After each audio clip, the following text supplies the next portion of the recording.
That was for you, you guys. The people of the salmon. We are all people of the salmon. Why what? Get home the way to hook meal go gwa. Lo am go go. The will hide ka het achgesum. En lo am go go. Ada adjik se go. The will need a honey snoosum. The will go ex gwa. The will need a go will a law get home. Ada go will a lot some sian. Doexisum, honey snoosum. Thank you all very much. It's awesome.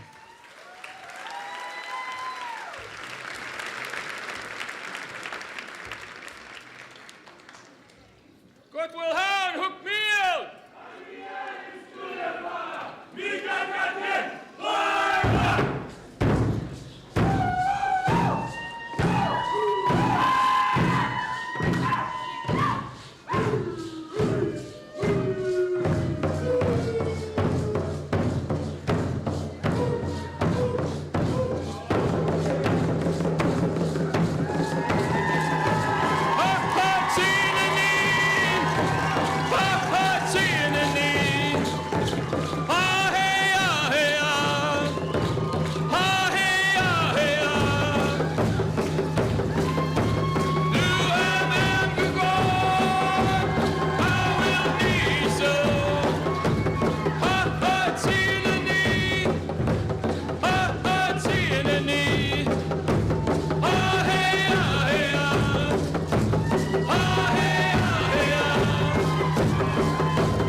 Squishcoonum. Then we'll hide agwasum. And up little anora, then we'll need a honey snoosum. Gyum get them there. The last thing I said was hot in here, huh? But I'm happy to see all your beautiful faces and your spirit. You feed us with your spirit. We're proud to be here. Ayeltkanim. We're fortunate. Thank you. The next song we're going to be doing for you, as I've said in the past, is our only old song. This song was written hundreds of years ago among our people in British Columbia. This is a chief's welcome or chief's headdress dance in which we spread the down. And this is one of the only places that we ever perform where you never have to tell people what the down is for. And that's very cool. These young men are not chiefs, but they are wearing the regalia of chiefs, the headdresses. And the down that's being put there is the peace between our people and all of you. The honor that we pay you. These boys represent the 4 clans of the Tsimshian.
Advocacy.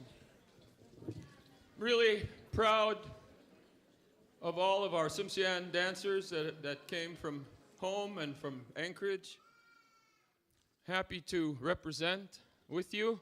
Thank you very much for singing with us for the grand entry, and please come back and rescue us for the grand exit.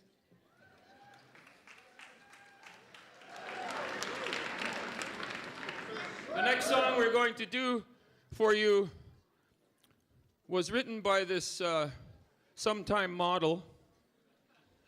She was in the show today, in the fashion show. Her name is Alison Bremner. She's from Yakutat. She wrote this song, presented it to my son and I. This song is an honor song, honors the people of this land. The Tlingit people, the Auk people. These 4 young men, actually 4.5 young men, represent the 4 clans. The staffs they carry represent the 4 clans of our people. This is not a warrior song, this is an honor song to honor our hosts of this land.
Advocacy. 2 years goes by really fast. Sheesh. That salmon that you saw at the beginning, as far as I know, it's the largest mask ever danced on this stage, so we're happy about that. But the idea for that mask came 2 years ago when I was on the stage during our last performance, so we've been working on getting that ready for you for 2 years. For you.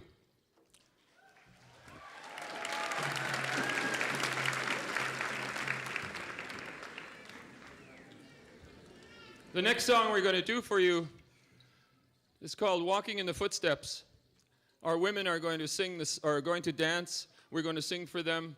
They're preparing a way for the next generation, clearing the path for the next generation so the next generation can run on that path.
Good evening, everybody. Local ayalkanum, adixagodum, the hoopelgwa, the willada achku, dim haitku, hatzachkasum, at it geon, dachu dim needsu dagosum. And now I can see you all. Thank you for being here. It's really an honor and a privilege to be able to be in front of you and dance for you. This next song is the Raven Song. This was written by Christine Martin from Vancouver, BC, to honor her uncle Murray Smith, Samoagat Algamcha, Chief Algamcha, from the village of Loch Lambs. And this is for all the ravens in the crowd. Come on, let me hear it, ravens. Come on.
And we're back. I'm Anna Sattler with Talking Circle Media. We're here live at the Denina Center for Elders and Youth. We're on our third day of the Elders and Youth Conference, where there are about 1,100 registered participants of Elders and Youth.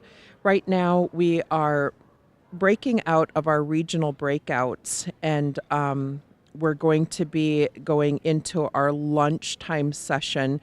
And what you're going to see is Kwahina Chasing Horse and her mother, Jody Potts Joseph, Walking Two Worlds documentary, and they're also going to be answering questions afterwards. So that's over the lunch hour. That's what you'll be watching. And we just got done watching Celebration. And then at 1 o'clock, another plenary presentation, Voting to Protect Our Ways of Life and Sovereignty from First Breath. And then at 1:30, Anna's Alaska, me, and my little sister, who with one of her many different hats, is Alaska's Congresswoman. She has Don Young's seat through the end of the year, and then and hopefully will be reelected in November, excuse me. And then 2 o'clock, Living and Loving Our Cultures language circles. And there are several different options there, if I can go to that page really quick. Fish cutting, and that will be what will be on the stage. Oh, and I hear them up on stage. It sounds like, no. Okay, we have a few more minutes here. Fish cutting and pickling on stage. Gayla Hoseth and Melanie Brown, who have provided this fish cutting over the last few years, will be up on stage doing that. Go ahead and let's get your box lunches and take a seat. We're going to get started with the screening. I'm listening to what's going up on stage, and they're just getting ready to go into their lunchtime session. And then after that, we have community engagement workshops, and again, that is another 8 different options. 50 years of Angsa, bringing new life to Alaska's Indigenous languages, a sharing session. Healing Ourselves, which would be appropriate for our really great presentation from the keynote speakers. Public safety, preventing missing persons and related violence, protecting our ways of life, integrating and unifying our cultures in an academic setting, our future ancestors, reimagining the future of education, and then helping others session, and then a being together session. So every single workshop they've been offering 3 a day. There are 7 to 8 choices. So if you want to become not a delegate, but if you want to come participate next year, just knowing all of the different options that are available for you, it's really educating. It's really nice to be able to sit and be with everybody after a 3-year hiatus. The last time we were together was in 2019 in Fairbanks, and it's been so nice to see everybody. It's been so nice to hug people. You go around the 3rd floor here of the Denina Center or any of other floors, and that's what you're seeing, is everybody just so happy to see each other. And one of the things that I've heard a lot over the last couple of days is that this week of Elders and Youth and AFN being referred to as Native New Year, and I think that that's so sweet. The live broadcast and the webcast ends at 5:15, and then tonight is a youth dance.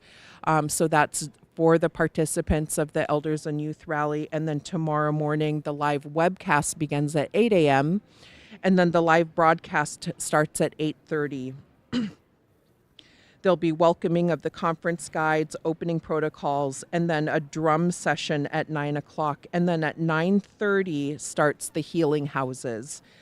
LGBTQIA2S plus women's and men's houses.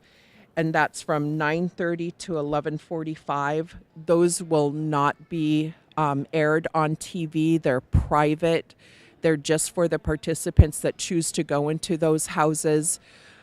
And then we'll show videos and we'll show other things during that time. And then at 11:45, we'll have evaluations, resolutions, door prizes, and then the dance finale. So it does sound like they're getting back to the lunch and learn up on stage. So we're going to go back to the stage and we'll see you here in about 45 minutes. Thank you. That features Kwana Chasing Horse Potts, who's Han Gwichin and Oglala Lakuta, and Jody Potts Joseph, who is Han Gwichin and is her mother. And we're ready to get the screening started. We're going to watch this film. And I recognize that you folks are still in line, but we won't have time with how many folks showed up, which is awesome. So we're going to go ahead and get the screening started. We need the house lights to come down. And the movie started. Following the screening, we'll have a few brief moments just for Q&A real quick with them. And then we'll move into our 1 p.m. plenary session.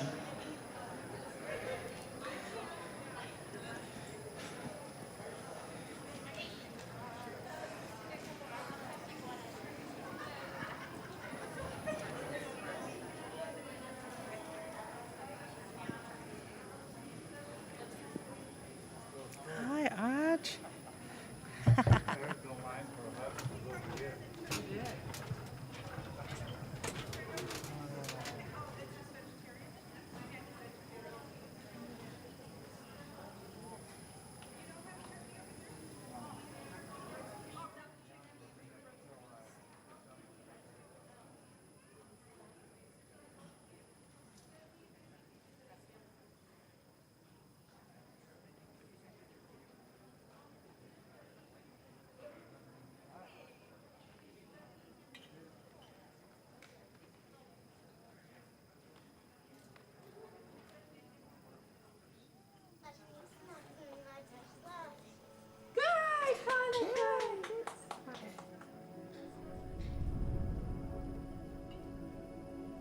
Growing up, I wanted to be a model so bad.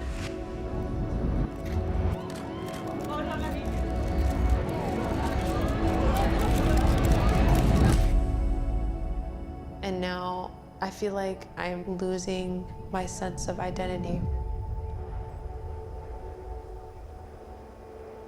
If you want to know who I am, you have to acknowledge where I come from.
We are stewards of the land.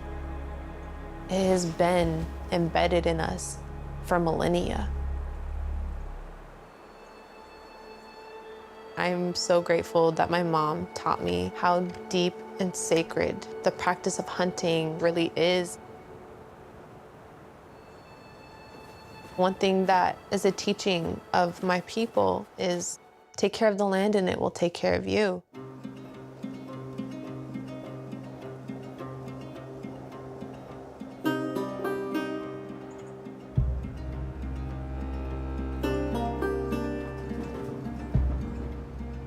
Alaska is, ground zero for the climate crisis. We are seeing so much animal die-off. We're seeing melting permafrost and warming rivers. But at the same time, just upriver from here in the Yukon Flats, Hillcorp is exploring for oil and hoping to drill.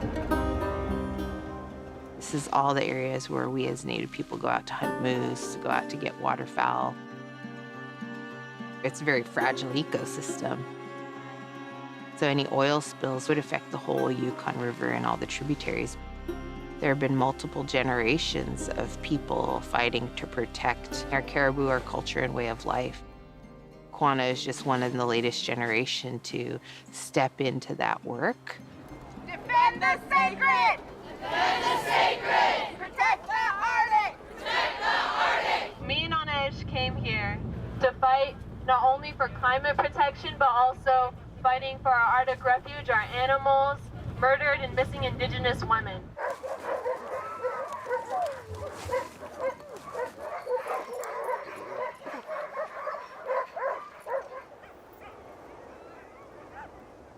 I'm the fourth generation of my people fighting.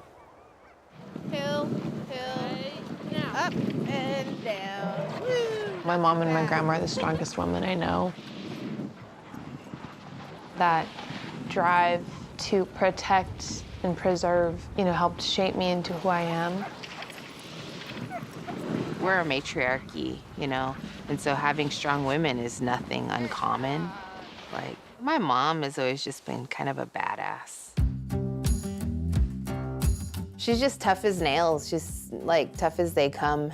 I was like, hey Mom, I was thinking about you so much and wondering, like, gosh, I wonder how many miles my mom mushed dogs in all these years, and she said, oh no, I never mushed those dogs. I was out ahead breaking trail for the team on snowshoes. And I was like, holy crap, Mom.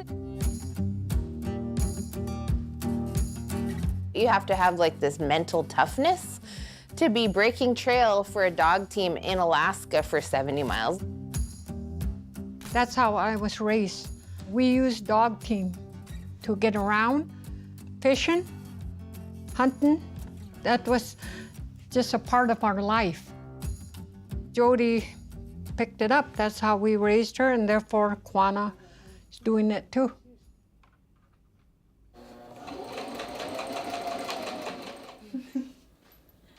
My great-grandparents weren't allowed to vote. We were actually, here in Alaska, suppressed of our rights up until one generation, 2 generations ago. Just kind of pulling it not real tight. So I was doing a lot of get out the vote work, get out the Native vote. And our ancestors went through so much for us to be here. And even though people really struggle with it and they feel like their vote doesn't matter, you have to remind yourselves that this is one way that we can get our voice, our opinions, and our values recognized. And Alaskans are heading to the polls. Polls are open until 8 p.m. this evening. Be sure to check in later for more elections updates from our state. It was the Biden and Trump election, and so, there's a lot at stake at that time, and that lined up with a lot of the Arctic refuge work that I was doing. We may have to wait in line outside even, who knows? Well, that's why we should go. I know, let's go. Come on, Quanah, let's go. We'll meet you there.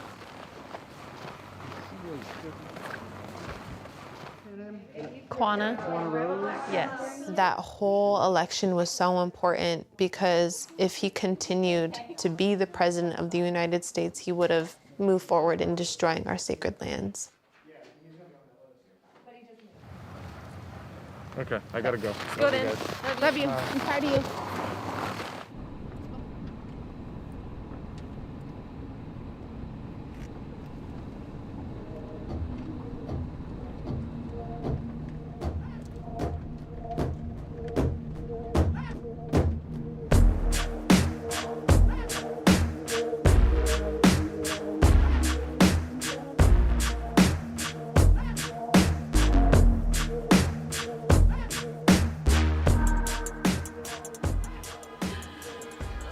His wife, Dr. Jill Biden, coming out on a chilly night in Wilmington, Delaware. I voted, but I got 2 stickers.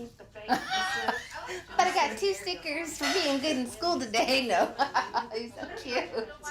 I got 2 stickers. Because of that election work that I was doing, I got noticed by a casting director that was casting for a Calvin Klein campaign. As soon as that came out, I was contacted by several modeling agencies, and I signed with IMG soon after. Like, it's literally so surreal. I just keep thinking about when I was a little girl, when we were traveling and we were in Mongolia. And I remember being like 3 years old and sitting in front of that TV and just like watching the 24-hour fashion channel. I remember thinking like, I want to be that when I grow up. I have photos of me at the age of like 5, just like posing. Every single photo I posed. Growing up, I really struggled with my appearance, and it was really hard for me to just like even see the natural beauty in myself. I was really struggling, I was really depressed. I hated my nose, I hated my bone structure. I wanted to look like every other white girl because they were loved and desired by everybody. I got this book yesterday for my birthday. I'm 19. Like, this book, I'm actually able to see what we wore, kind of what we looked like, and I love it. This is what a Gwich'in woman looks like. When you don't see yourself represented, or you don't see someone that looks like you on the cover of a magazine, it really harms young Indigenous kids' self-esteem. I didn't think the industry was ready for Indigenous representation like me, meaning a Native woman with facial tattoos. Not only am I one of the first Indigenous models, but one of the first, if not the first Indigenous model to carry traditional tattoos and grace them on the cover of a magazine. That right there in itself has like completely shifted my mindset on how I saw myself.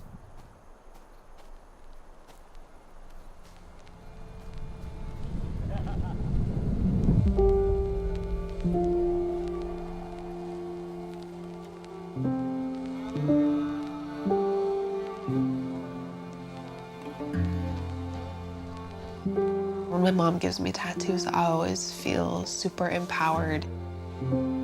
There's a connection between a mother-daughter. The practice of traditional tattooing has been something really important to Kwana and I.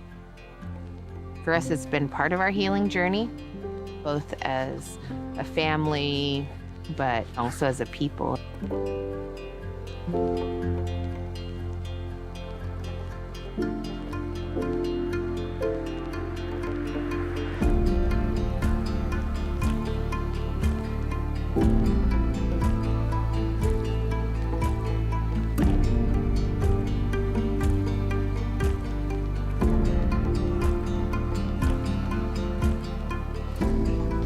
Reclaiming our identity for something that was meant to be erased. Like, they wanted to erase our indigeneity. They wanted to erase our culture. They wanted us to assimilate. And here we are today, bringing things back from over 100 years ago. It's so powerful, and it's good medicine for us.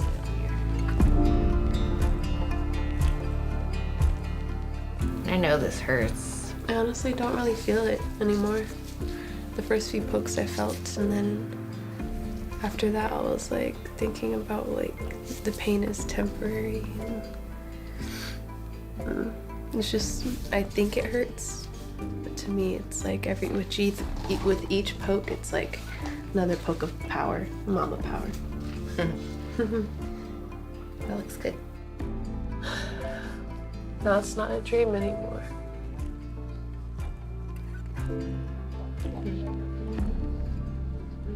So proud of you.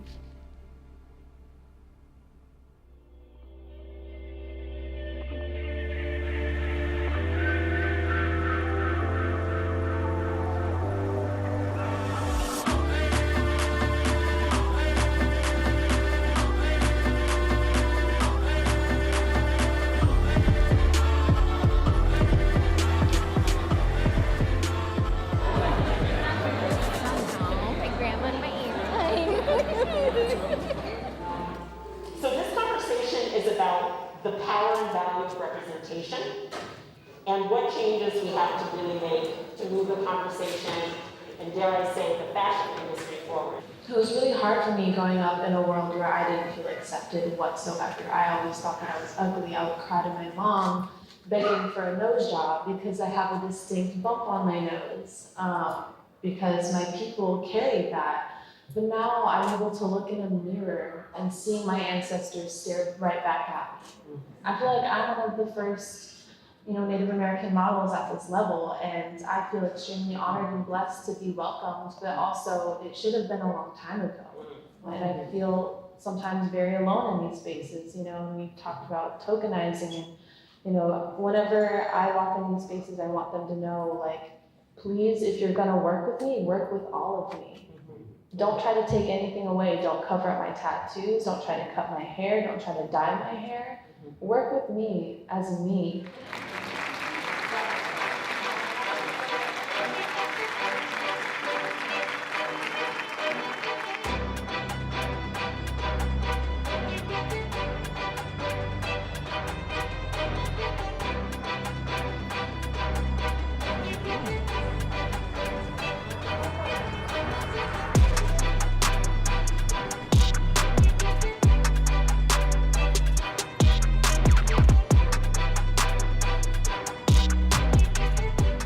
I'm at New York Fashion Week and it's getting quiet. The show's about to start. Quana's gonna walk. This is the show venue.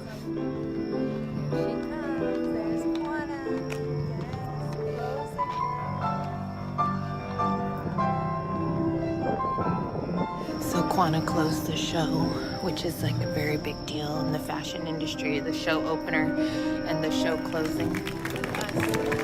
Oh my gosh, that was so, my heart is just, I can't even begin to tell you, it's my daughter's dream come true. And yes.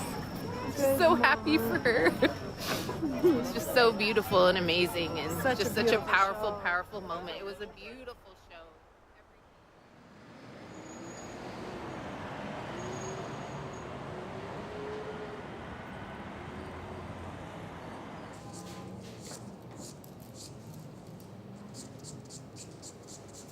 Today is the Met Gala, and Vogue partnered with Painter Dundas to invite me. I'm getting dressed and have a whole glam team coming to my room after this, or actually after this, you're gonna go to a fitting. I'm busy. Definitely little girl me is screaming inside right now. Screaming.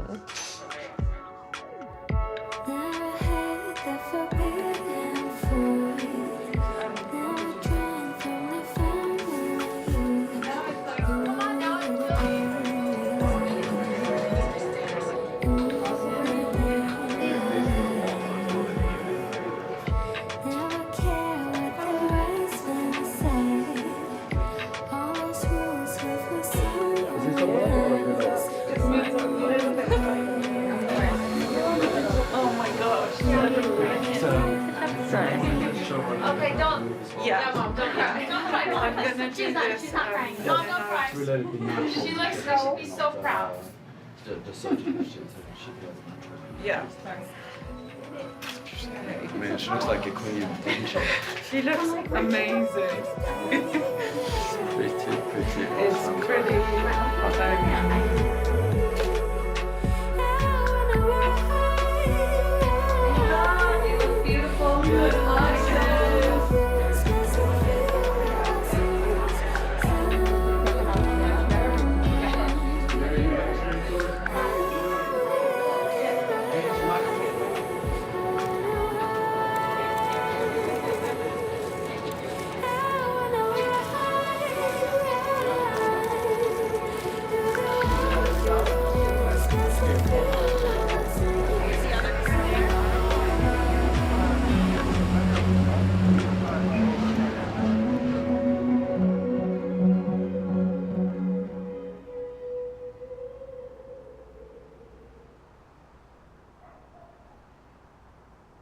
Okay, here's my new apartment.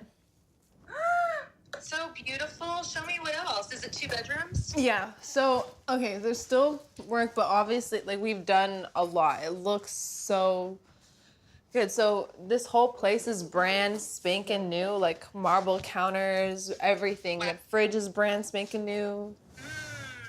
Look. Watch me. Wow. Jeez, Mom.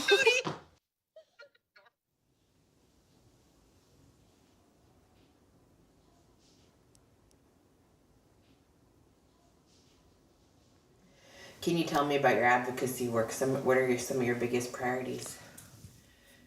I would just, like, there's so many questions. There's not a lot of time to give more than just a few sentence answers. I remember reading that, like, at the Met Gala, you had felt a little isolated. I did feel a little lonely, being one of the only, if not one of the first, but one of the only Indigenous people in that space.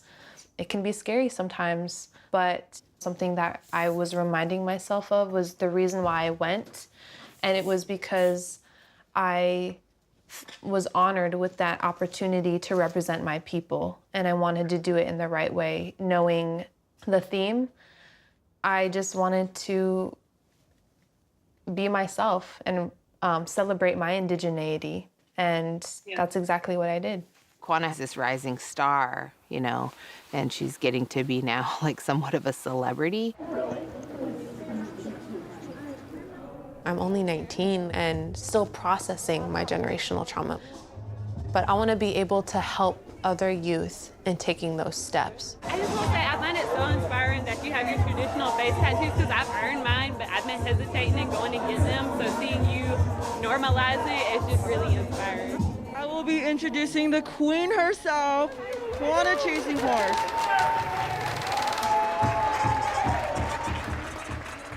This is like my first in-person keynote, so thank you for inviting me and welcoming me. It means a lot, truly. Masicho. My mom still, to this day, is a dog musher. She lives currently out in the village, so I just recently moved to LA, and when I go back home to Alaska, I'm fully immersed back in my culture, back in my tradition. She's out in the village, in a remote village, dog mushing, hunting, fishing, living off the land. So when I go back home, that's what I go home to.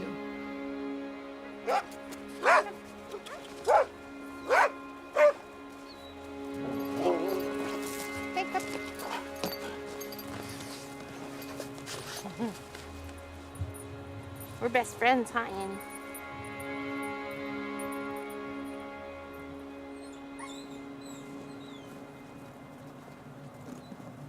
How life changes is just so insane. Like, literally, Quanah will be jetting off to Paris to walk the runways for Chanel and whoever else, right? And I'm in our little village of 20 people, like, running to the local washateria where we get our running water and have washing machines and facilities to watch her walk in a Gucci show.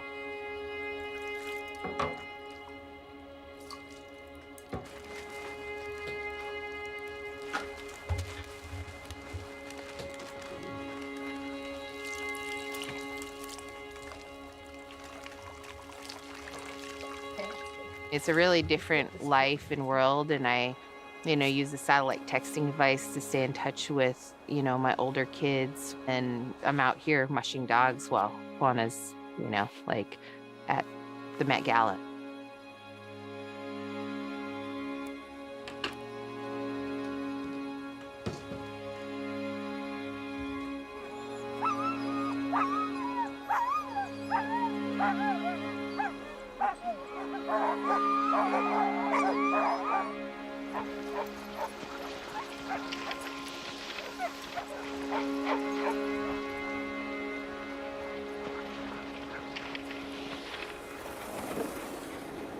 I find my strength from being on the land. I feel closest to our ancestors when I'm out on the land. I like this peaceful, simple life, and I'm glad to see, like, my kids could come back here and be themselves and be comfortable, and they could survive on the land. Like, I made sure they had those skills. I talk to my kids a lot about, being raised in two worlds. Our Indigenous way of life and our values, but also being able to perform and, proceed in this modern world.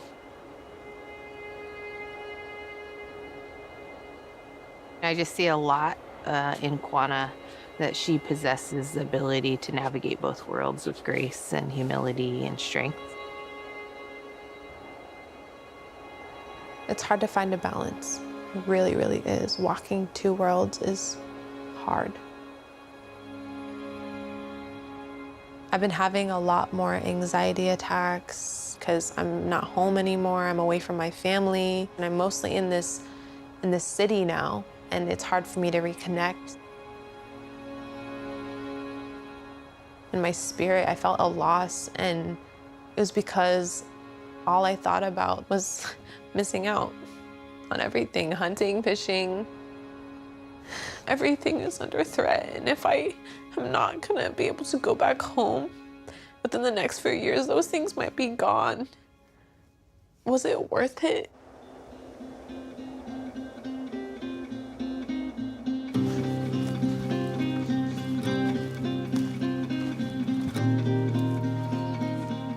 Man, because it was so hot and dry and it wasn't raining, we had thunderstorms and lightning, and the lightning started fires all over.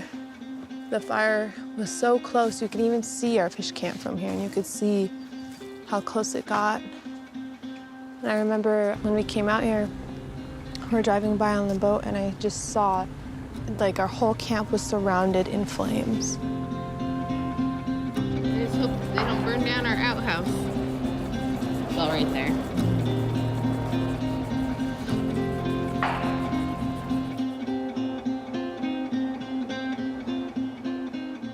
I don't want to forget words in my language. I don't want to forget how to fillet a fish. I don't want to forget how to skin a caribou. I don't want to continue to make these sacrifices if I'm going to forget who I am. And my partner just told me, you can take the girl out of the village, but you can't take the village out of the girl. And he said, you'll never lose that. And he's right.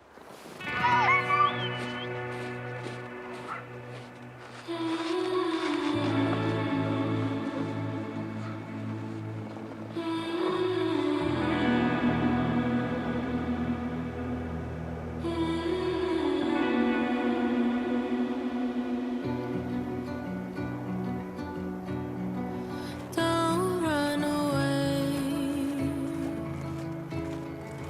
I'll keep you safe, safe in my arms.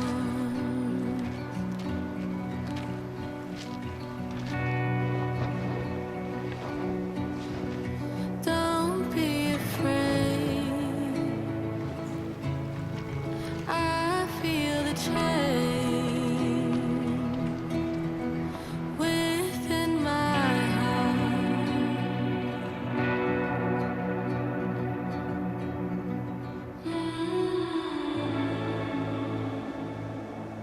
I'm from the beaded moose hide in modern clothes. The smell of sage, the taste of fry bread. I'm from the trees, fiery trails, mushing, and nature walks. And the birch tree I used to climb, whose long gone limbs I remember as if they were my own. From the hunting, fishing, and berry picking trips, the potlatches and the legends our elders tell. I'm from the Hanguichin, Lakota, and Navajo family.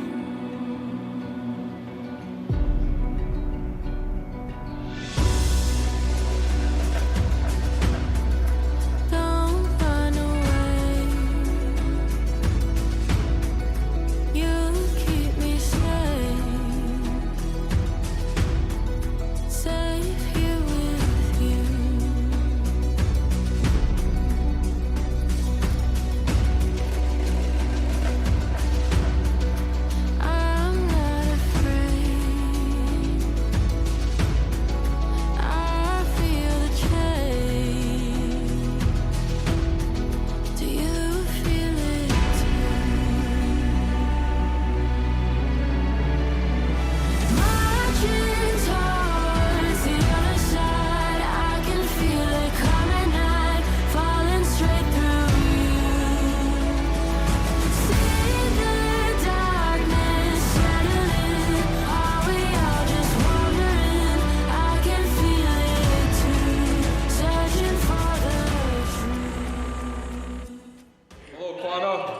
Hey, Q. Hi. We're going to sing a song. I call it the Quanah song. For me, that's what I call it, the Quanah song.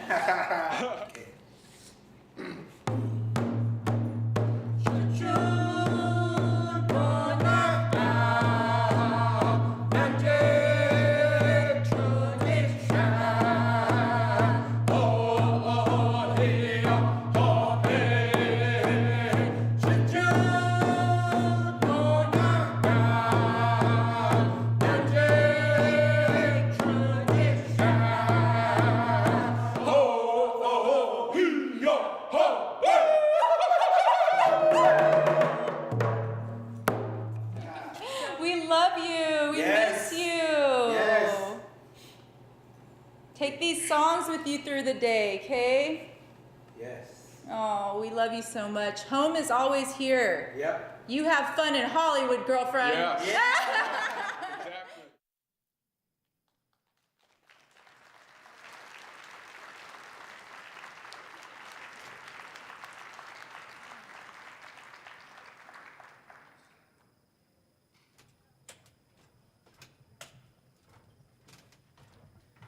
All right, welcome them to the stage.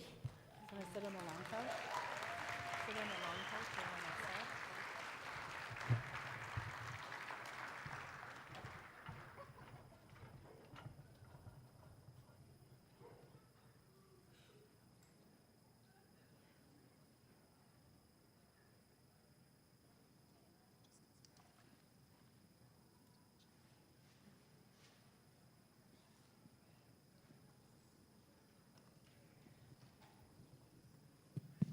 All right.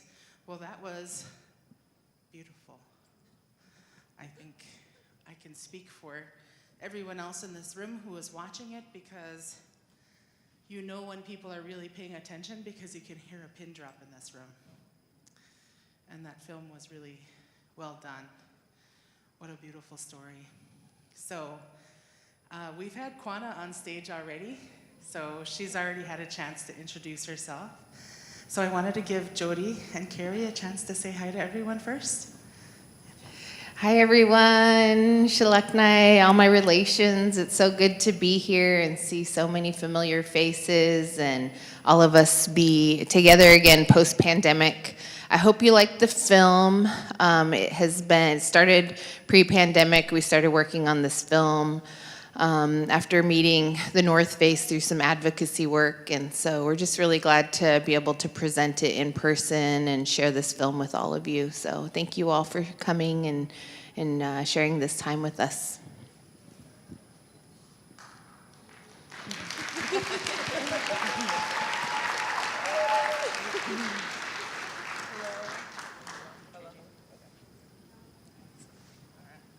Hello. I'm Carrie. I'm one of the filmmakers on the project, and just so honored to be here. Thank you so much for having us. And I just want to give a quick shout out to all the other Indigenous filmmakers who are on the project, who one of them, Rodney Evans, is here. Yay, Rodney. Raise your hand. Also, Jade Begay, Isaiah Branch Boyle, Princess Johnson, and James Johnson also worked on the film as well. So shout out to them.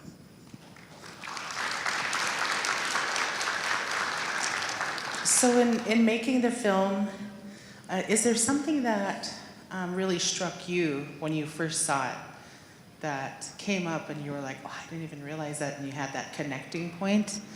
Was there anything like that kind of epiphany that you had when you first watched the film? And I'll throw it to Quanah first. Oh man, I think it was at the end. The poem I read was a poem I wrote in 5th grade. So all those words were my own words. So yeah, just hearing me say that in the film kind of brings it all together, you know, and it shows, you know, who I really am, you know, even as a child.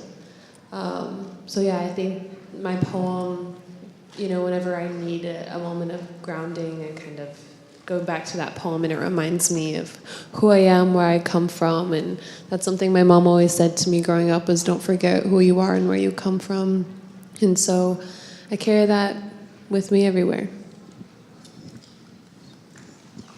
I think for me, just, I think it was a challenging story to tell because so many things changed in a span of 3 years, and also things changed very quickly. Like Quanah's wildest dreams came true, like overnight, and to be able to also make sure that, the center of who she is as a young Native girl, including her struggles and overcoming those, and also just representing our culture. I think I was, and I still cry. Like I've seen it a few times now, and I cry every time because it still really shows my baby for who she is. She's a bush baby, she's a village girl, and I think that really comes through.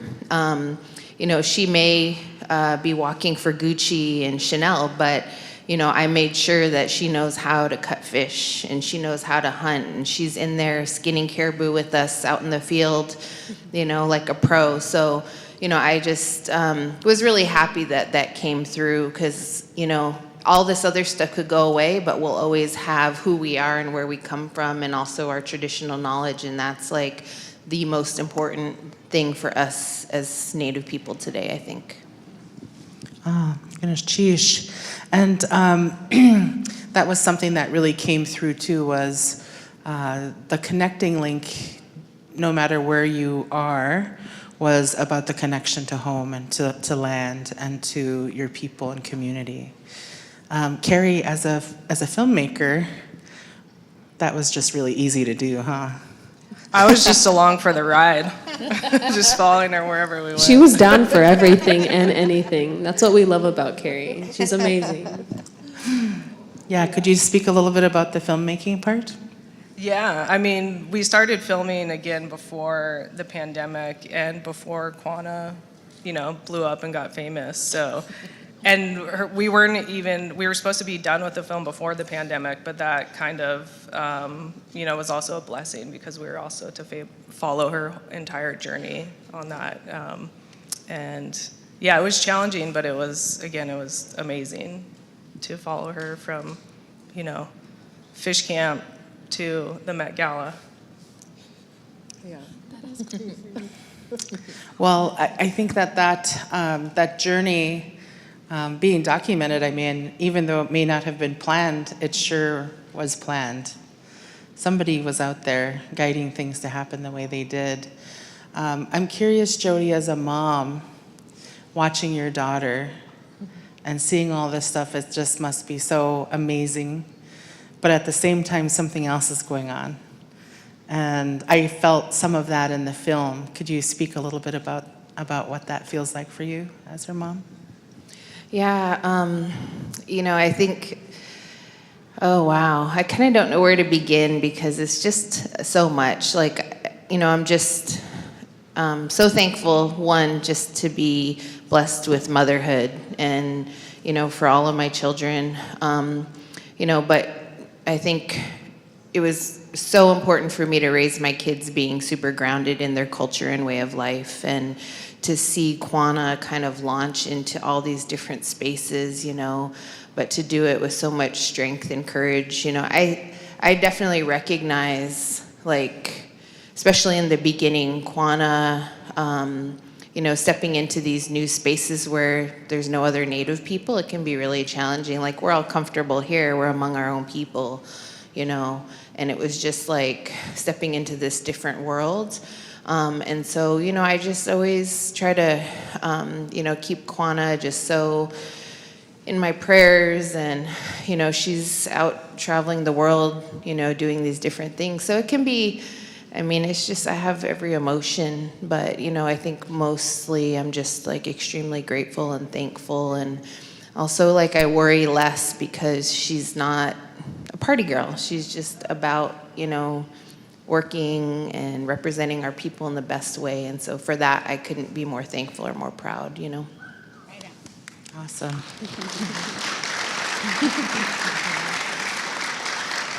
And Quanah, I want to ask you the same question. You've gone through kind of this real quite a transformation in life, and being still connected to who you are, And a lot of the times things are very focused on where you're at. But even in this screening and watching the movie, one of the most moving moments for me was the love that you could feel between you and your mom, especially while you were getting your tattoos. Could you talk a little bit about what is this relationship like with your mother as you're kind of growing into your own space as a woman? One thing that people ask me here and there is, like about my father. And, I don't need one. My mother did a great job playing both roles, raising me the best way she could, knowing, that it was a struggle. I have 2 other brothers, and she did it all on her own. She made it work. And she also really prioritized making sure we were grounded and we knew who we were as Native people. And we, most of my life, I was raised out on the land. Every single year we went hunting, it was normal. Every single year we went berry picking, it was normal. Fishing and so on, it was normal. And so to go out in a world where no one knows how to hunt, fish, go get their own food, it's very interesting to see the relationship with the land and the earth. And my mom taught me that. She's the one that taught me everything that I know. Listening to her speak and change so many, things within Native country, and just being a strong voice and leader. Having that as an example growing up was the best example anyone could ever have, is a mother that just loves and shows and is a great leading example on, how to walk this world. She said in the film, she wanted to make sure that we learned how to perform and proceed, but she also wanted us to know our way of life. And so it was challenging, but she found a balance, and that's how I keep a balance in my world. My world is completely different, I walk 2 worlds. And so, finding a balance can be challenging. There are moments where I feel like I'm, feeling disconnected from my spirit and from home. I talk to my mom and I feel better already, and, her being a single parent my entire life, I never really knew, what it was like having both parents, but like physically, but emotionally, spiritually, mentally, my mom did that, and she carried that so well throughout my entire childhood. And she is a great power and force in my life. I wouldn't be here without her. And as you saw in the film, she's a badass, she can basically do everything and anything. And every job that I go to, whether it be for runway or a campaign or a photo shoot, whatever it is, I'm always talking about my mom, about my people. I'm constantly bringing up my way of life. And, that world is so intrigued by that right now. And I have, my mom to thank that I'm able to balance both worlds.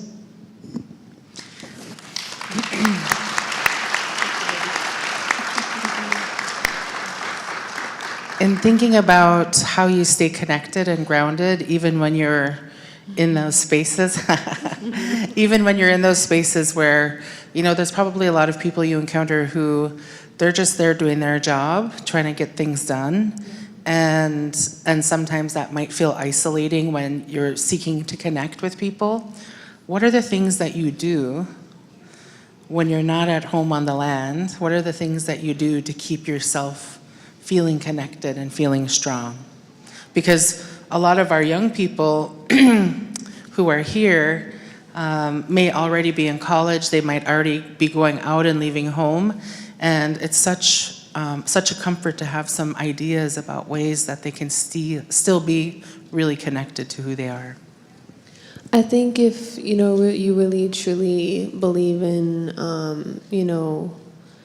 just who we are as a people and what we practice, I am constantly smudging myself down, asking for healing, prayers, asking for, guidance whenever I need it. And that's one thing that I think we forget is it's okay to ask our ancestors for guidance. And like you said, someone was planning for this to happen, even though it just kind of happened, and it happens for a reason, and it's okay to ask for guidance, whether it be from your ancestors or your family and friends and relatives, far and wide, because Native community is so large. It's all throughout Turtle Island, North America, South America. It spreads wide. You got to find community, and it's hard, like you said, it's hard to find community, to find connection, when we're working and when we're out in the city, elsewhere, whether it be New York or Hollywood, it's hard. And everyone, like you said, has their agenda. But for me, when I'm at work, I'm not just doing my job. I want to not only connect, but I want to educate people. It's not my obligation to teach people about who we are or anything, but I'm proud of who we are. I want people to know who we are. I want people to educate themselves on not just who our people are. And, we have now reservation dogs. We have, spirit rangers, Molly of Denali. We have great representation in media, but we just have to show people, that it's there. And so every space I'm in, I'm like, oh, you should watch this show if you want to know a little bit about Native humor or whatever, because a lot of our trauma is highlighted and not enough of our humor, our joy is shown. And I think being able to show the world that we carry so much other than our trauma, that we are beautiful, we have, strong culture. And another thing that I remind myself is that, everything is so materialistic that everyone wants to be rich with money and materialistic things, but we forget that what truly keeps us rich is our culture.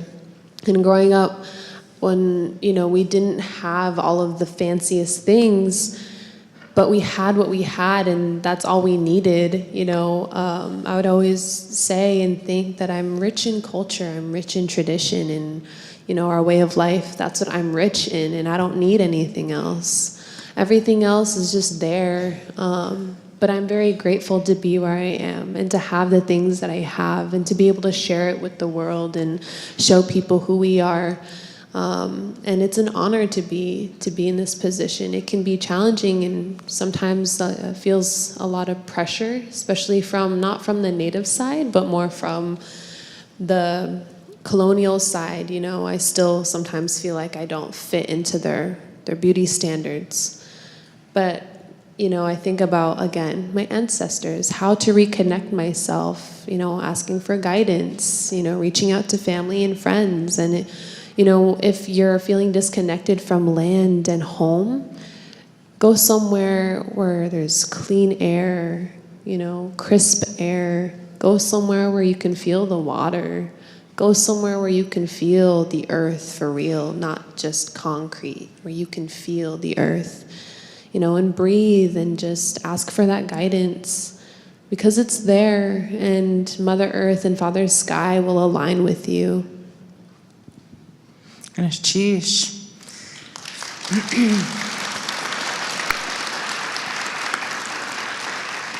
guess kind of as a final wrap-up question to each of you, and we'll start with you, Carrie, and work down the couches. As you think about why you did the film in the first place, what is one of the takeaways that you hope people either feel or learn or experience by watching the movie?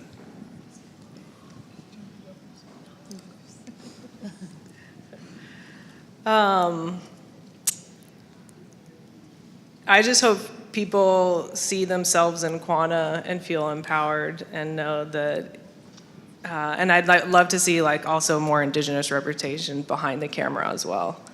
And you guys are the storytellers, and yeah, everybody can see themselves in Jody and Quanah, I feel. And cheers.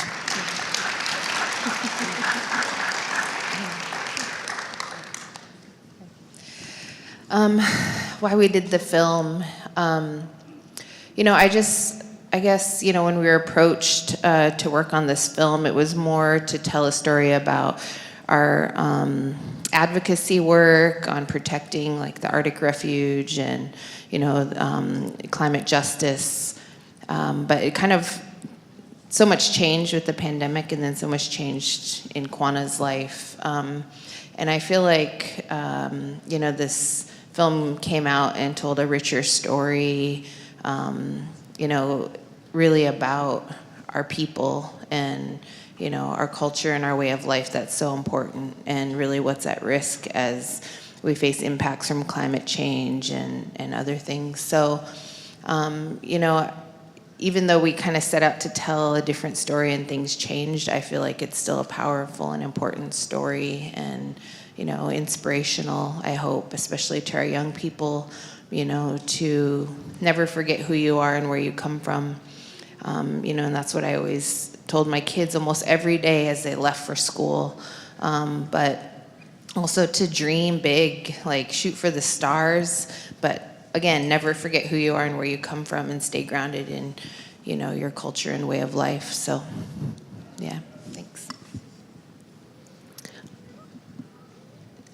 Let me just take it back 2 seconds. When we first started, like my mom said, originally it was just going to be about a lot of our advocacy work, and I was so excited to tell this story, and be a part of this this kind of different side of the world, because no one really knows a lot about Native issues unless something tragic happens, and then people are like, wow, that sucks.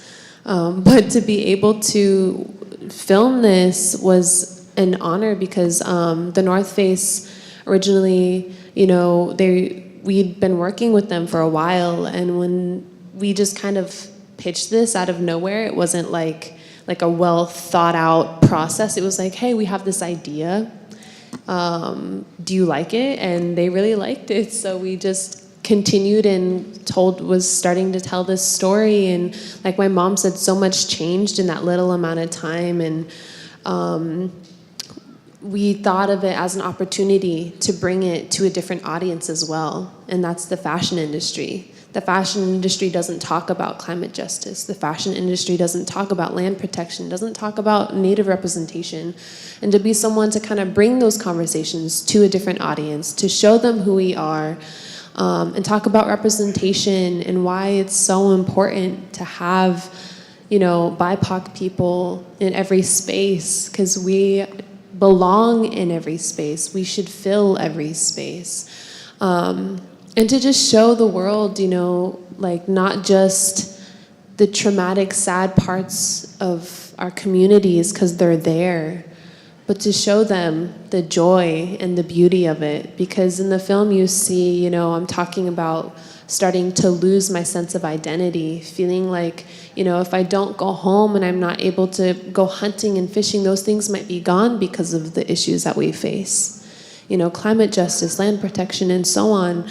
And so, having this feeling of feeling a loss and grieving the land, grieving, so much, but then being able to find a balance, in that world. It was tricky, but, to show the world that this is who we are, this is, and I feel like, I've talked to a lot of other Indigenous people, and I feel like it's different for everybody, but I think one similar thing is that we all know that connection. We all know where we come from, and we're all proud of that. And the world deserves, we deserve to show the world who we are, and to demand and to reclaim that space. And I think the film does a great job of touching on some of those important issues, but also showing that we can also be joyful and have so much love despite what we go through. So that's a powerful message in itself, that no matter what we go through, we can still laugh and love. We're capable of so many things. And to just show the world that, Native people are so talented, and to be able to bring other people on. And Carrie's just been amazing throughout the entire film. I've known her since I've had braces, And that was a long time ago. And so being able to work with her for so long and her be a part of our story and uplift our story and in such a good way, and have her, you know, include other Indigenous people in our storytelling, it was an honor, and to have allies and people that support you. And that's the big thing about this whole thing is, you know, having the right people around you to support you, because that's how we grow.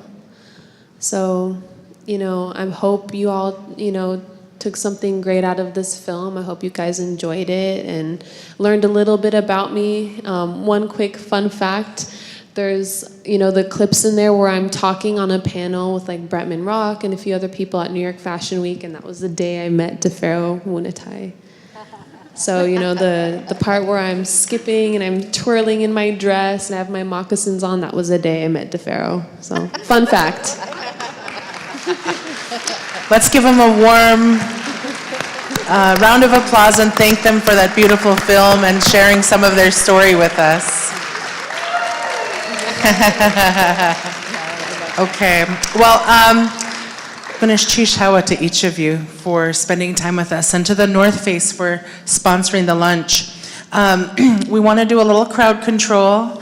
As you know, we had a long line yesterday. So what we're going to ask is if people want to speak with our special guests, that you meet them downstairs on the ground floor in that area that's open past registration, okay? So they're going to be up here for a few minutes, but we're going to ask anybody who wants to have pictures taken or talk to them to meet them downstairs, because they're not going to go that route. So you guys go that route and they're going to go down a back entry, okay? And again, thank you guys so much for spending time with us and sharing the film. Somebody's cut us off. Awesome. Oh, thank you. Thank you, thank you.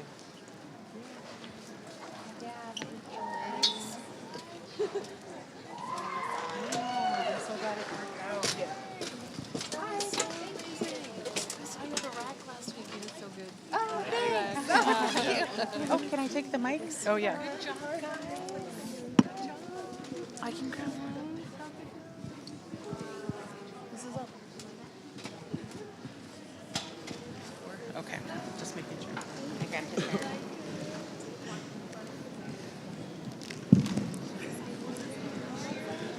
You know, I was going to say welcome back from lunch as we see people trickling in, but with that announcement, I think I've seen more people trickle out to go try and get photos with them.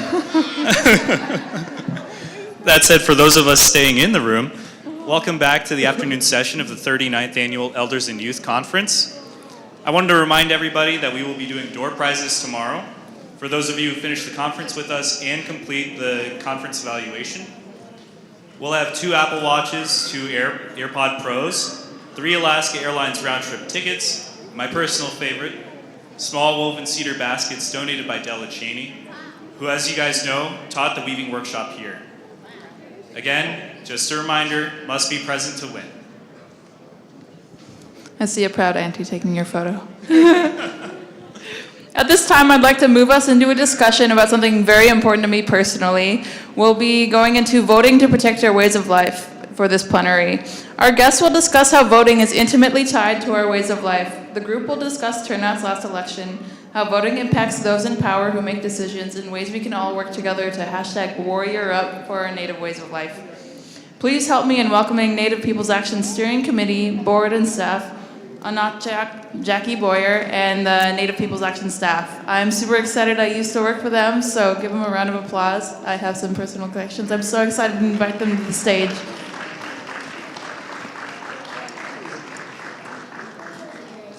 Thank you, Gabe.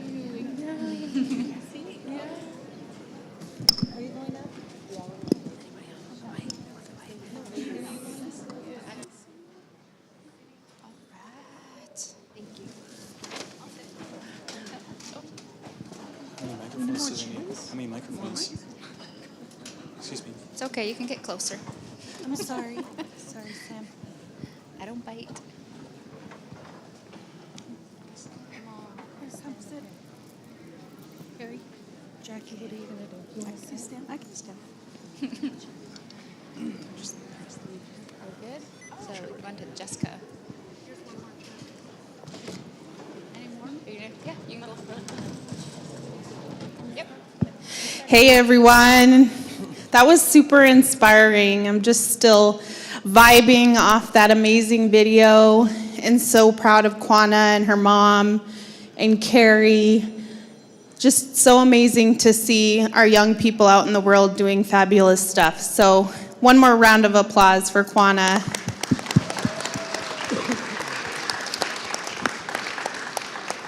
I'd like to briefly introduce myself. My name is Jessica Black, Shojri Jessica Oji Gwachaje Gwatsan Ihli Gatanan Gwichi. Hello everyone, my name is Jessica. I use she, her pronouns. My family is from Fort Yukon, and I live and reside on Lower Tanana Dene lands in Fairbanks. I'm a professor at UAF and on the Native Peoples Action Board. And I'll tell you a little bit about NPA. We are a Native Peoples Action. We really give voice to our ancestral and traditional ways of life. And we uplift our people through taking a stand, working together, and mobilizing action. How do we do this? We advocate, and we take our voice to the polls, and we bring our people together around issues that we care about, such as hunting, fishing, gathering. And being from Fort Yukon, along the Yukon River, this is really important to me, because you know what? I haven't fished in 2 years. My people have not been able to live our traditional ways of life, and that hurts. And so what do? I advocate with my brothers and sisters up here and all of you, and I take my voice to the polls. So Native Peoples Action, we are about working together and coming up with strategies to uplift our people and our ways of life. Masit cho.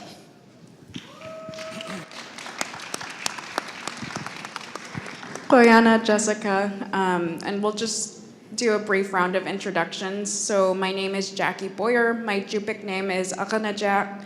My family comes from Nunivak Island, Macquarie, Alaska. I know we're supposed to keep it short, but my grandma gave me my Yupik name, and she told me it's her name, and she was like, it means beautiful woman. And the more I learned my language, the more I realized it means older lady. So that's just a little bit about who I am.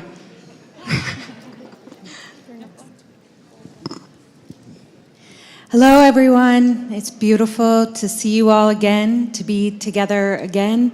My name is Carrie Stevens, and I'm a white settler. I live in Fairbanks, and I work at UAF in tribal governance.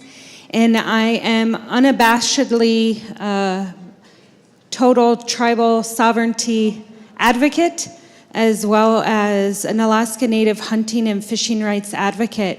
And all my time living in the village, I just saw that criminalization of your ways of life was one of the most hurtful things to the well-being of your peoples, and that inspires me to fight for Alaska Native hunting and fishing rights and really connecting that with civic engagement at MPA. So, Anabasi for having us.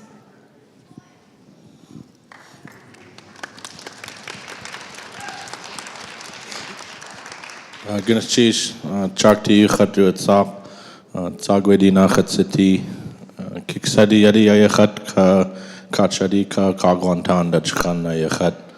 My Tlingit name is Chakti, and I belong to the Tsagwedi people of Cake.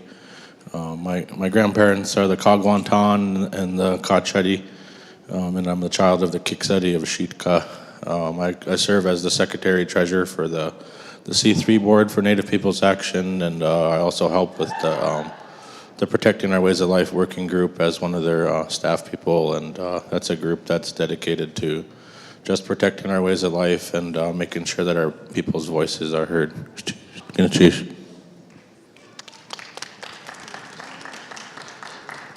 Uvluloatak uvanga akbaluk tanisiniga Elizabeth, akavgat koya runga ukelving mi urunga, pangmapak kisawing mi unurunga.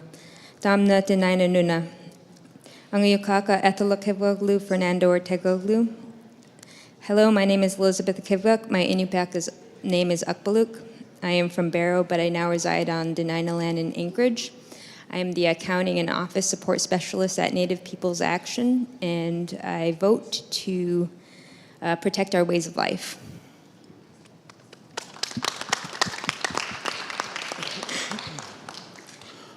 Bruce Irvin Shosi, Nabianing Zadide. My name is Bruce Irvin. I'm from Northway. I'm on the board, Vice President of Native Peoples Action. And I'm just glad to be here today with all of you. And thank you for coming to the elders and youth. And I just want to say it's so important to vote. You are the voice of our land, water, and air relatives. You know, it's up to us to really take good care and respect them and protect them every way that we can to return that and keep that balance. And so make sure you get out and vote. And thank you again. In Upper Tanana, we say Tsini. Tsini. Shojrit Rochelle Adams Oji, Gwichajets, Atsendu Dink Edat, Juk Anchorage Gwichi, Shagwitrit Tugwal in Native Peoples Action and Indigenous Engagement Director Ithi. Masit Cho, Dena'ina Nai, Dena'ina Nai, Shalak Nai Ginli. So, my name is Rochelle Adams. I was raised in the villages of Fort Yukon and Beaver. I am the Indigenous Engagement Director for Native Peoples Action, and I also said that Masit Choch are the Dena'ina people whose land we're on today, and they're our relatives, so I thank them for their stewardship. And stewardship is the reason I show up. And to protect our ways of life, stewardship looks a little different nowadays. Indigenous people have been the stewards of Alaska since time began.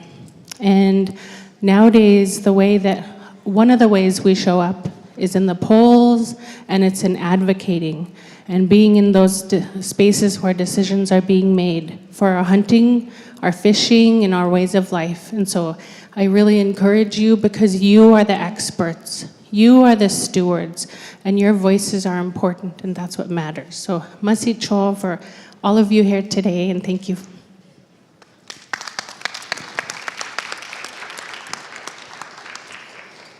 My name is Kendra Kloster. I'm the Executive Director of Native Peoples Action. I'm Glenget Raven Kiksaudi, originally from Wrangell, grew up in Juneau, although happy also to live here on the Dena'ina lands. NPA really called to me of joining this team because of what we do about advocating for our ways of life. And as a mother of 3, I want to ensure that my kids are able to hunt, fish, and gather. And when I see the changes when I go home or when I go to other parts of the state, I get a little bit angry, but at the same time, what it fuels me to say, well, what can I do about this? How can I show up in a way to ensure that my voice is being heard and that I'm standing up for my children and the other generations? And so some of those ways that we do that is to show up to these meetings, to advocate for our ways of life, to ensure that traditional knowledge is part of all of these different spaces that in some ways have been really built to keep us out, and these different boards and commissions. So working with everyone here at NPA and all of you is how do we show up in those spaces? So we're here to advocate and partner with you and our communities to have our voices heard. And so not only do we try to show up in all these different spaces, but also being able to vote. And so I want to do a little bit activity, which is going to require everyone to stand up at some point. So our team can stand up. So just talking a little bit about voting and what this means. So can I ask for just, say about 30%, I'm just going to guesstimate here, about this side to stand up for me. Just this little sliver here. So over the primary election, we had a little over 30% turnout. The election before that was 23% in the primary. These folks standing up, and we're saying about that 20 to 30% range in our primary elections, they made the decision who's representing us for all of us in this room. So for all of the people, we are handing away just to the small percentage when we're showing up to the polls for just having about 30%. So one of the big things that we want to do is advocate to have everybody show up. All 100% turnout, and especially of our Alaska Native communities. Some of the things that we're electing to these positions are going to be deciding regulations around hunt, fish, gather, telling us when and where. So we need to have our voices heard at the polls every single time. So don't forget, we have November 8 elections coming up. We have people we're electing in our state offices and in U.S. Congress, the U.S. Senate. It's so important that every single one of us are showing up to vote. And for those that might be not able to vote yet, you have a huge part in this too. You call your aunties and your uncles, and you bring your cousins to vote. I make our voting as a family affair, and that includes my kids. I think, see, my littlest one's 4 months. I brought him with me. I bring my 7-year-old because they need to know this process and to really ingrain it into them. Oh, you got one. All right, Masicho for standing. Can we have everyone stand if you can? If you love to fish and you love to hunt and you love to gather, please stand up. Yeah, let's give a round of applause. We love our fishing and our hunting. We love to gather. Keep standing, please. Keep standing for your ways of life. So just imagine if all of us were voting, if all of us were taking that stand to protect our ways of life. Imagine what will happen. We'll be protecting our hunting rights, our fishing rights, and our gathering rights. So can we make a pledge that all of us that are standing here today and standing on the stage and watching at home, can we make a pledge to show up in November and to vote? And if you're not old enough, can you bring your auntie to vote, or your uncle, or your grandma? Okay.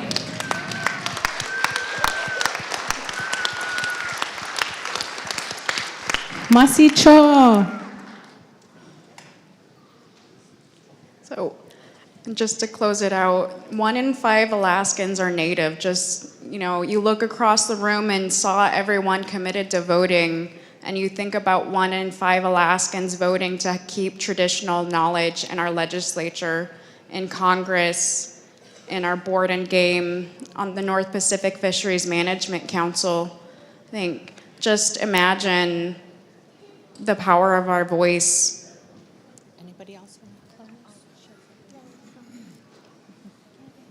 I'll just say that all of those individuals who want access to your hunting and fishing, they're showing up and they're voting. And they're voting for access into your homelands, and they're voting for access to your fishing and access to your hunting.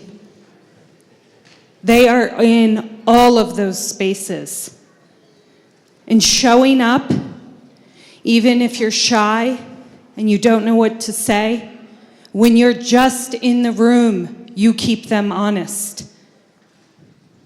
You look at them with all of your aunties, all of your uncles, and all of your ancestors behind you.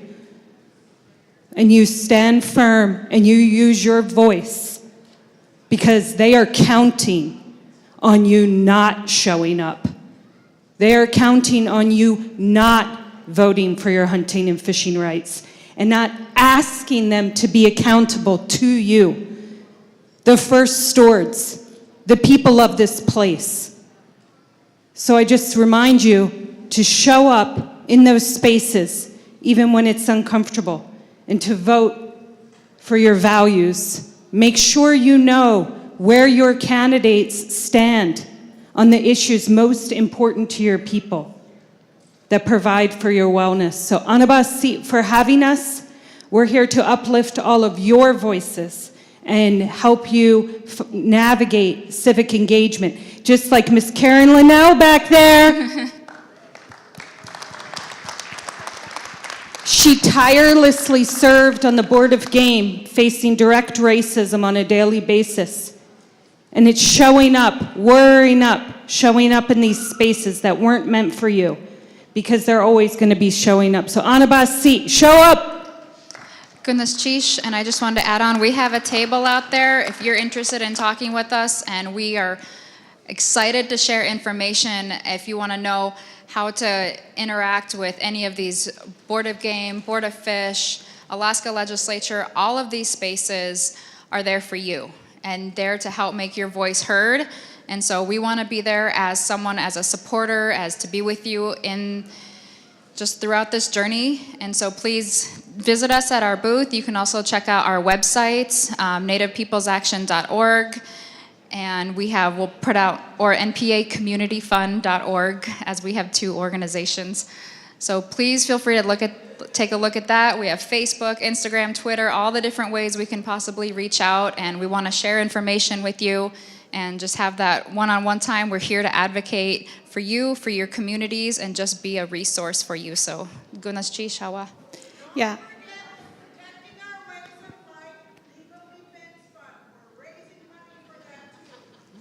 Thank you, Karen. Yeah. And who's committed to voting? Who's going to vote in the next election? All right. Like us on Facebook, like us on Twitter, like us on Instagram. Get involved. We're here to help you get involved. Thank you. Masit Cho.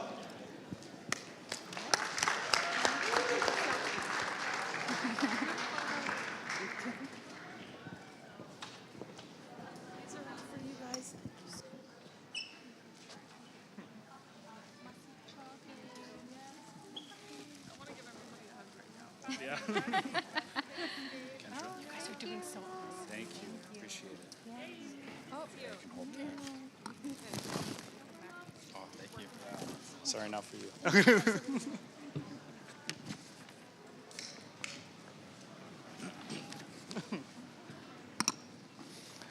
Wow, always powerful words from that group. I have the pleasure of announcing the next group, though. Our next plenary is a discussion about sovereignty from first breath. The Alaska Native Birth Workers Community is a grassroots group of Native birth workers organizing to reclaim Indigenous birth practices and support families from preconception through postpartum with culturally matched care.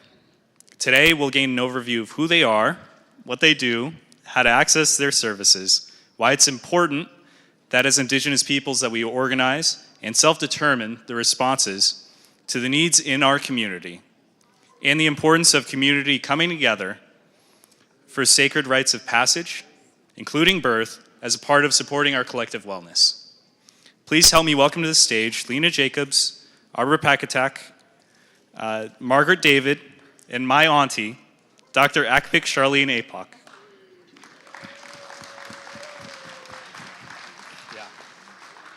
Thank you.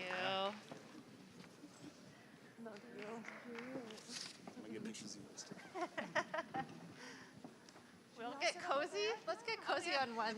Okay. We'll just use one. Dan Hazoon. Dan Hazoon, Lena Benozalio, Jacob Sauza, Tla Alora, Hutsan Sedansalit, Deraya Kaklesdo. Hi everybody, my name is Lena Jacobs. My Danaka name is Benozalio. I'm Koyakan Athabaskan, originally from the village of Ruby, and I live here in Anchorage on Dena'ina territory.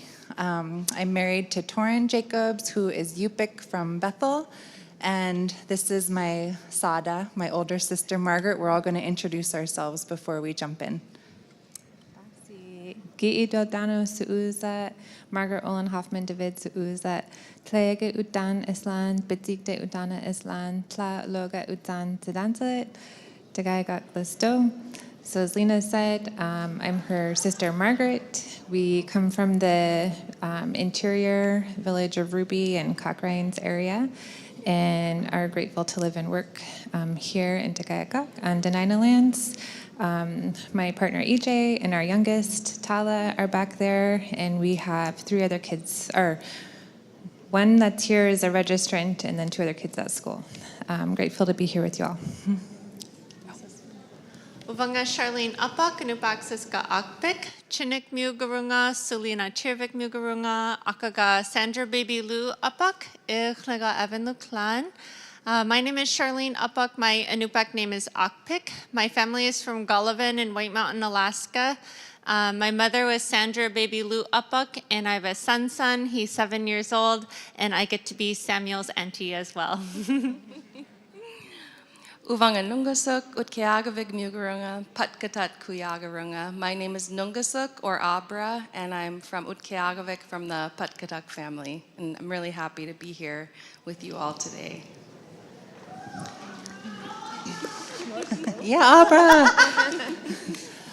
Samuel shared a little bit about our work and why we're here, and we just want to briefly share with you about what we do, why we came together, and the services that we offer to you, our community. We are a community-based group, and we started out 100% as grassroots volunteers who just saw a need in our community. We heard about people who were coming to town to give birth and didn't always have support people locally to be with them while they were waiting for sometimes 4 to 6 weeks for this huge transformational moment in life of childbirth and becoming a parent for the first time or maybe another time. And we know that traditionally our people had rites of passage and societal structures that really demanded that a new family be cared for by everybody surrounding them, that our young women would have their aunties to support them in their transition from childhood into womanhood. We knew that we would have grandmas, sutsus, friends, helpers be there to welcome a new child and support somebody through pregnancy, childbirth, and postpartum. And a lot of us are really hungry to reclaim a lot of those ceremonies and relearn that knowledge and reclaim those roles to support each other as sisters, aunties, mothers, and to be able to offer that care when it's needed by our people, for our people. And so we started organizing to come together to find ways to remember together and to call back these sacred roles and offer that care with love for our community. And we know that our best care comes from our people. It's designed by our people, and it's offered to our people really grounded in our values and our teachings and our respect and love for each other. So that's a little bit about how we formed. So we started off as volunteers, as Lena was explaining, and then over the years became a little bit more organized and did some strategic planning. So we're excited to share our vision with you is that our communities are reconnected to birth through the reclamation of ancestral knowledge and exercising sovereignty from birth. And our mission is to serve Alaska Native birthing families so they feel supported, well cared for, and full of the information they need to make confident choices around reproductive health, birthing, and parenthood. In doing this, we seek to reclaim as well as create new ceremony to heal our ancestors ourselves and future generations who may have been harmed through the colonization of our bodies, healthcare, and birthing practices. And the values that ground us and guide us are responsibility to community, culturally matched care, connection to our sacred lands and waters, and upholding ceremony and cultural teachings. And our services that we provide are kind of in 3 categories. The first is direct services to families and individuals, and we do this by matching birth workers to support people during preconception, any reproductive health event, pregnancy, birth, and postpartum. And we started some childbirth preparation retreats and do knowledge sharing events to help remember together our traditional knowledge and ceremonies to support families during these transformational life events. And then also the next kind of like outer ring is growing our network of Indigenous birth workers. So we've held trainings to bring more people into this work, and we're doing another one next week. We're really excited about that. And then the next ring out from that is collaborating with our community and partners to advocate for systemic changes to better serve our families.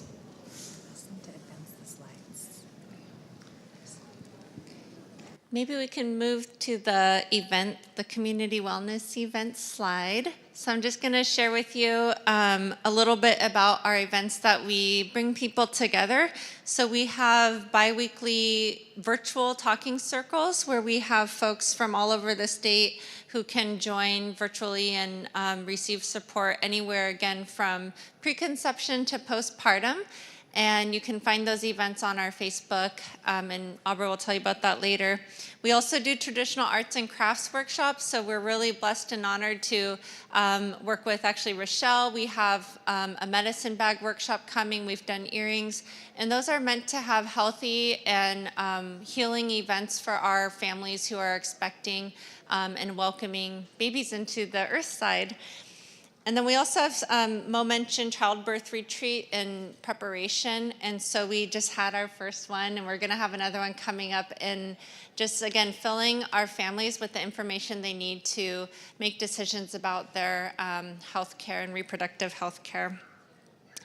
And then just briefly, I'll share about, we also do birth worker training. So we mentioned trying to train up our own and in our community. And if this is something that you all are excited about, please come by our table and we can share about that. But we've done Indigenous lactation consultant training. We've done Indigenous doula trainings. And we're really thankful to have fiscal support where we've been able to offer these for free. And so, again, please check us out and we can share more about those opportunities for growing our networks with you. Pass it to Abra. Kuyanak. And we can go ahead and advance the slides at least. Okay, yeah, so we talked about that. There's some good pictures up there. And then the next slide, I think, I'll talk a little bit about our birthright. So we envision sovereignty for Alaska Native people from our first breaths on Earth, through the reclamation of our power during rites of passage that are rooted in ancestral knowledge and each birthing person being surrounded by their community in connection to their sacred lands and waters. And I have the privilege of being a birth worker who's been able to be at a lot of births this year, and it's been so special, healing for me, and I know from feedback, just healing for our community too. And like Lena said, our community's always had someone there who knew about birth, who was connected to the community in that way, and it really is our birthright to be able to work with families. And we're also giving ourselves permissions to create new ways and new traditions to replace what we don't know yet, grounded in our values, reverence, and love for our peoples. So it starts with that first breath. Like if we want to make lasting change for positive things, it's really right when baby's born. And supporting the parents too. The other, it's been special just this morning in community, being out and about. I ran into 3 families that I'm supporting who are all due within the next month. And I just love it. Like I love being connected to them that way. And the next slide is a little bit about why we do what we do. And I think that's part of it too. I mean, I love being connected to these families, and I've heard from so many people, I wish that you were there when I had my babies. And our ancestors did have that. They had people to go to who knew about birth, who were supportive, and are not connected to the medical system, but connected to community and able to navigate those systems. And it's about healing our generations, healing centered. The care that's taken during pregnancy and childhood really impacts lifelong health for the child and the parents, and the well-being of the family is the foundation for the well-being of the entire household. Pregnancy is such a perfect time to work with families because they're thinking about healing, about making better choices, and it can really have some positive impacts. And we'll kind of close with that quote up there. We are our ancestors. When we can heal ourselves, we heal our ancestors, our grandmothers, grandfathers, and our children. When we heal ourselves, we heal Mother Earth. And that's from the late, great Dr. Rita Pitka Blumenstein. We've said this already, but I'll just say again, if you have any interest in learning more about birth or birth work, you young people, we would love to see you at the trainings that we offer. So if you could advance to the next slide, You can connect with us at our website, up there, nativebirthworkers.org. Email us, nativebirthworker@gmail.com. Find us on Facebook, Alaska Native Birth Workers Community, and Instagram. And we're also right outside door C today, so just come and talk to us in person. We're so excited to continue to grow. And a quick shout out too to the rest of the ANBC team. This is not all of us. We have a big team of people that Delicia is watching the table for us, and she's been an incredible she's also a birth support person, a birth worker, or a doula. And then lots of folks who went to our trainings over the past few years have stepped up to fill in and be at births, and that's something that you all are able to do too. So if you're any age, just reach out to us, and we would love to get you connected with information about training. So, koya nakpak. Tavra.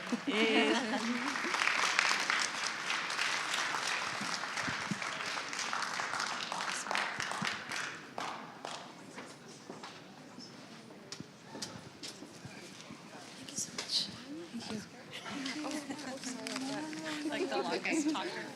All of us.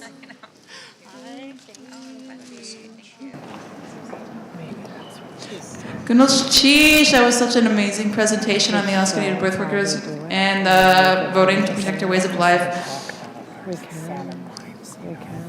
You all are here today at the grace and love of our ancestors. It is critical for us to be mindful of our responsibilities as active contributors to the voting process, as well as making decisions about how we bring our most authentic Indigenous versions of ourselves and for our babies. We're going to switch gears here a little bit and talk about health and wellness as it relates to food. Please help me welcome Anna Sattler of Anna's Alaska, a cooking show that she uses to help teach and share about Alaska Native peoples, our ways of life, and the issues that matter to us, like protecting our ways of life. Please welcome her to the stage. Thank you. Thank you, thank you. It was nice to see Lena and Margaret's siblings up here a few minutes ago. And I'm fortunate enough to have one of my younger siblings join me during this presentation.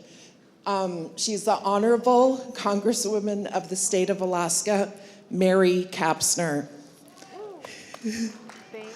Oh, Mary Peltola, oh no!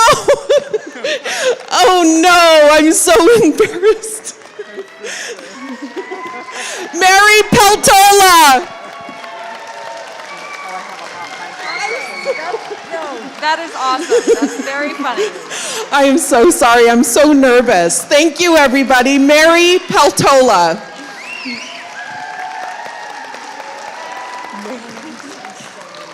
It's so funny. Leave it to a big sister, right? God, and I didn't even do that on purpose. God. Just pretend you did and go with it. It's funny.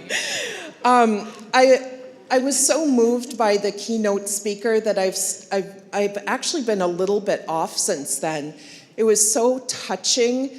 And if Jim and Susan LaBelle are here, I just want to thank you for your strength and for your courage, for sharing your story with us. It really, really was impactful, so thank you.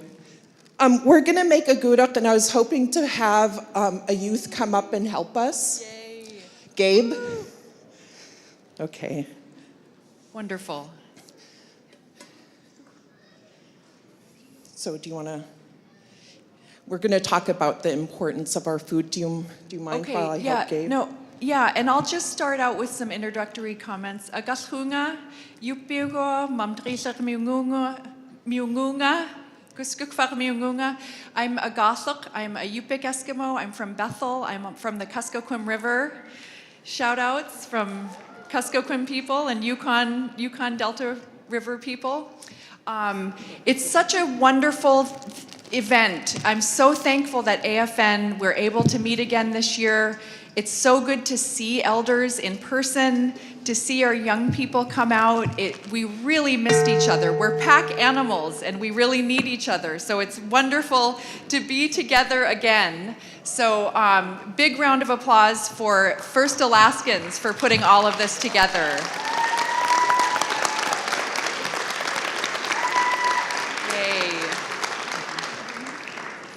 No, and it's really good to be part of this panel with my older sister. I didn't ever have to learn to cook because Anna always had that covered. She always did the cooking, always experimenting with recipes and making sure that our bellies were full.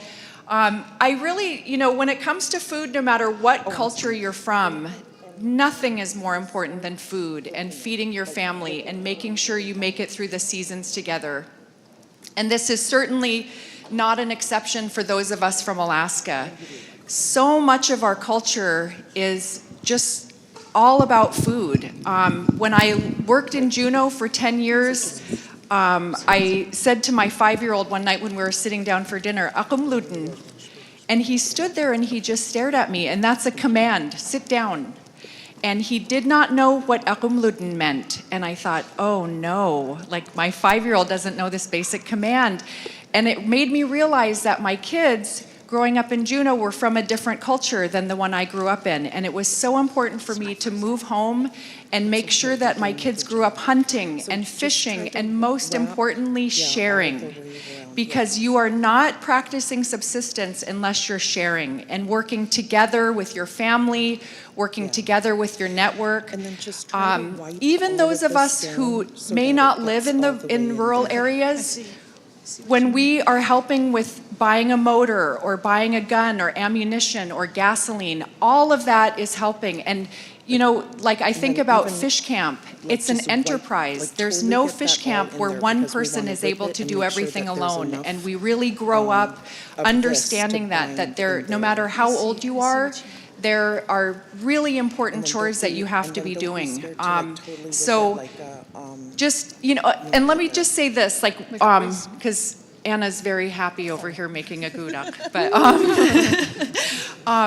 when I think about our fish camp the last 10 years, some years my 12-year-old was the most important person because he and his friends were camping by our set net to make sure nobody was poaching.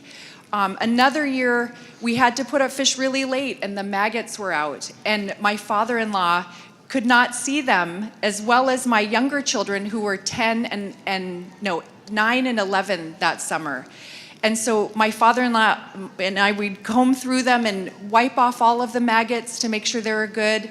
And then the little kids would go through and they would see hundreds more. And so that summer, I really gave the credit for us having good dry fish to the littlest kids because they were able to see those maggots and scrape them off. So literally, there is no chore too small that is, like every single chore, no matter how small it is a critical chore when we're doing subsistence.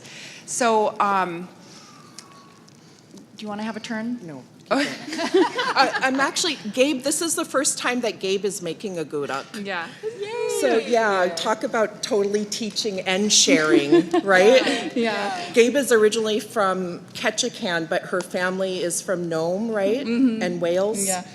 So this is great. This is working out. Yes, and so they're making a gudak. All of you probably know what a gudak is, but for those of you who are maybe watching from afar or listening from afar, a gudak is a dessert, and its main ingredient is berries, tundra berries, and then it's held together. And I don't like to tell people, like if they haven't heard of a gudak, I don't ever say, oh, it's Crisco, because that doesn't sound very appetizing. But if I say, if you like ding-dongs or Twinkies, that filler in the middle, and honestly, you guys, that's Crisco that's whipped up with sugar. So I say, it's kind of like that. It's that yummy filling, and we use that to hold it together. As you all know, long ago it was lard, and we've, many of us have converted to Crisco. But anyway, so it's wonderful sugar and Crisco. My second son was the one who told me that salmon berries actually have, 5 times more vitamin C than an orange or something like that. And I said, how did you know that? And he said, how did you not know that? But no, so, going back to the seriousness of how important our foods are, I just think there is nothing more important to us than the food we eat, because it allows us to keep our communities together and our families together. It gives us an opportunity. It really is the curriculum that we pass down our culture through. And it's everything from being respectful of the weather, not going out when it's stormy. Those fish will be there after the storm passes, being respectful of weather, really being in tune with nature. It's about marshaling our resources as families, as enterprises, to make sure that we're able to get that food. And then all the hands on deck working to prepare that food, because being part of the catch is wonderful. It's all a picnic until the harvest, until you've got the harvest, and then the hard work starts, because we're really instructed never to waste anything on an animal or bird or fish that's given itself to us. We fully believe that every fish gives itself to us knowing who it's giving itself to, and making sure that we're living in the right way so that animals do continue to give themselves to us. So that's something we learn through food. So this son that I keep mentioning because he's the funniest one. Van, yeah, Mutfi. When he was 9 or 10, we went fishing, and his neighbor was a pilot and his wife, and my son was friends with their daughter, classmates with their daughter, and the pilot had passed away in April. And so by June or July, when he and I were fishing together, as I think he was a 10-year-old, I said, "Well, Mutfi, who are you giving your catch to?" Is your arm okay? And right away he said, "Catherine Cedars." And at that moment, I knew he was part of my culture, because he already immediately knew which widow he wanted to give his catch to. Aww. And that just meant the world to me. And that is what our food is about, making sure that we're taking care of each other, making sure that our kids have our values, and know how to tend to things, know how to cut fish, know how to clean your berries so you can have delicious agudak. And we couldn't do any of it without traditional knowledge, without the 12,000 years that came before us and all that instruction. When my godmother tells me something, gives me a lesson, she'll often end it saying, "I'm only telling you this because I love you. And my hope for you is that you love someone so much that you share this information with them in the future, with your kids or grandkids or great-grandkids, nieces, nephews, in-laws. We hope that you continue this love of sharing this information." And that means a lot. Just hearing how much somebody loves you and is willing to spend that time teaching you so you can then share it forward with the many people that you will be fortunate enough to love that much to share that information with. So that's a little bit about my reflections on the importance of food. And I also think that it's really important, if you don't know exactly what you're doing, or you feel like you haven't had people to teach you. Mary and I were both raised by our German father, a single father. So we learned a lot on our own, and there's no wrong way to do it. Everyone has their own traditions, but you can also make up your own ways. So here in Anchorage, you can have a smaller fish rack. You can even have a little chief. Just keep doing it. Keep providing for yourself and keep providing for others. I think that's really important. Yeah, and adapting. With this adapting climate that we're in, we've had to learn on the Kuskokwim how to put up fish later, and deal with rainy weather and deal with flies and just adapt. And if you live in Anchorage, adapting to this atmosphere, to this environment. Driving hundreds of miles away to go dip netting a couple weeks, a year, really, really late when all the yellow jackets are out. Who cares? Just make sure that you're going out and doing it, right? Yeah. So, I think we're do we just keep talking until the gudak's done? Yeah. And because the agenda is a little bit behind, I think that we're going to be like 15 minutes. And so we can end early and we can get them back on the agenda. So yeah, if you could keep talking for a few more minutes. Okay. So one of the things that happened this summer, I wasn't able to put up fish. I like to say I was fishing for votes instead. And so I wasn't home. We have a very restricted river right now. And I want to say it's not as restrictive as the Yukon. They have not been able to harvest any salmon for the last 2 summers. And on the Kuskokwim, we have red salmon, but they run with the chums and the kings, so they're very restricted. And then silvers were also restricted. So this has been a real hardship for so many families. On the Cusco, we're 88% down on our fish harvests since 1990s. And this is a town whose real name is Mamdrisermut, the place of many fish caches. This is so many of our place names are a clear indication of our reliance on salmon. But Bristol Bay came to DC a few weeks ago, and they were sharing their wild salmon, and it was Wild Salmon Day in DC. So Bristol Bay, as Lisa Murkowski said, all the BBs, BBNA, BBNC, BBEDC, all the BBs came. And I had been really concerned because I have a new granddaughter, and she's 5 or 6 months old now. She's teething. And the first food that Yupiks often feed their baby is dry fish, strips, because it's such a perfect teething, flavor and mouthfeel, and they're not going to choke on it, and those bursts of oil. And I'd been worried for months about my new granddaughter not having strips to teeth on. And then Russell Nelson and Debbie Nelson came, and they gave us a big bag of naksok, and then the next day they came with strips. And I was so happy, I just bawled my eyes out. I was, thank God for people sharing, thank God for that working out. And it's so important right now that we continue to share with regions that don't have the abundance that we're used to. But honestly, the whole reason that I decided to run for Congressman Young's seat back in April is because I'd been working for the Kuskokwim River Intertribal Fish Commission for 5 years, and we'd been working as hard as we could and being the best partner we could with the State of Alaska Department of Fish and Game. We'd been making appeals to the North Pacific Fisheries Management Council. We're starting to get traction there. That's a good thing.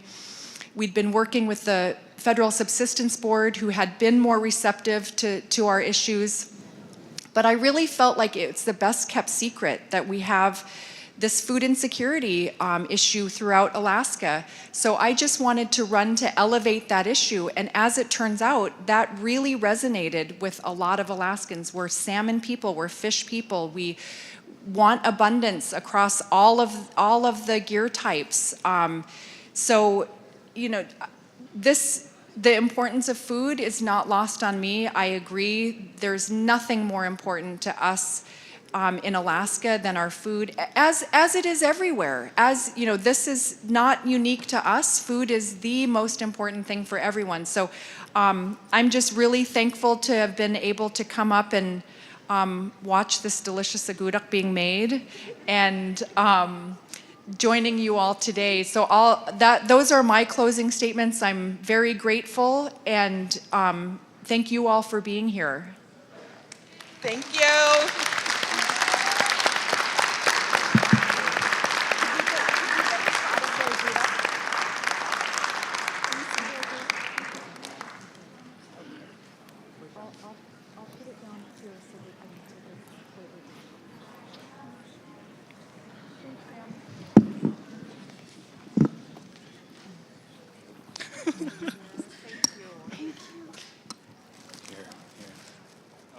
I should set this over there. Let me help hold that.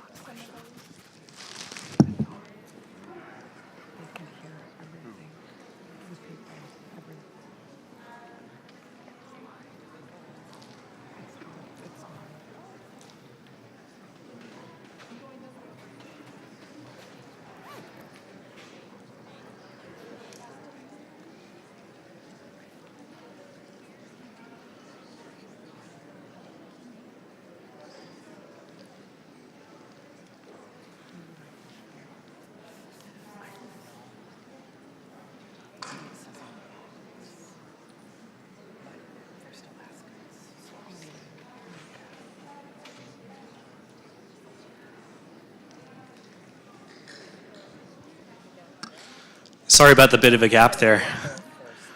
Hard to hold a microphone in something else that's so greasy. Anyways, I want to thank both of our presenters there, actually all three of them, my co-MC, my co-conference guide, Gabe as well. Gabe Canfield doing the most over there, getting your hands dirty. That's how we like to do it here at FAI and Elders and Youth. I also want to thank my boss, actually, that was my boss over there, Representative Peltola. Recently joined her team. Woo-hoo. Thank you, appreciate that.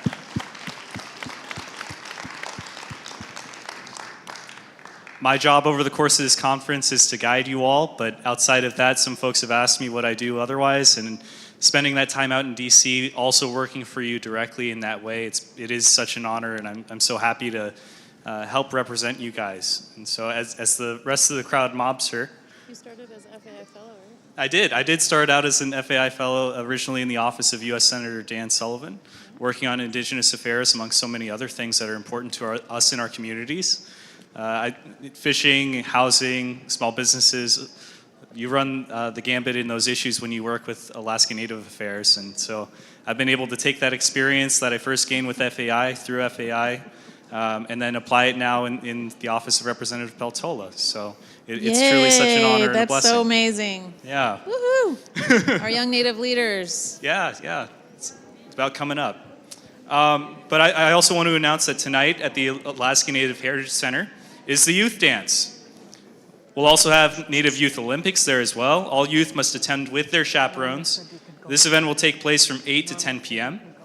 It is open to registered participants only. Your conference bracelet is required to enter, so as we've been stressing before, please keep that on. Busing from the Dena'ina Center will start at 7:45 in a loop, then return at closing. Moving forward, we will now have an opportunity to continue to meet new people, develop new skills, and listen to amazing presenters. You're done? Okay, I wanted to mention a change that we have for our weaving. Is anybody in here weaving? They're going to weaving? Okay, they're gonna, Ma Cheney, Della Cheney has asked for a little bit of an extension for that. So you'll be able to weave a little longer unless you finish in the right amount of time so you can go to community engagement. So the next workshop that was in there, that one for 3:45, that's healing ourselves. So Floyd Guthrie, there's going to be Marianne Rolland, and Becky Marvin. They are going to be on the second healing room, right? There's been one healing room right at the top of the escalators, and then there's the second healing room. Please join them for the workshop, Healing Ourselves. It's going to be a brilliant opportunity to learn about what it means to heal ourselves. Acknowledgement that we all have been traumatized and we all have the inner capacity to heal ourselves.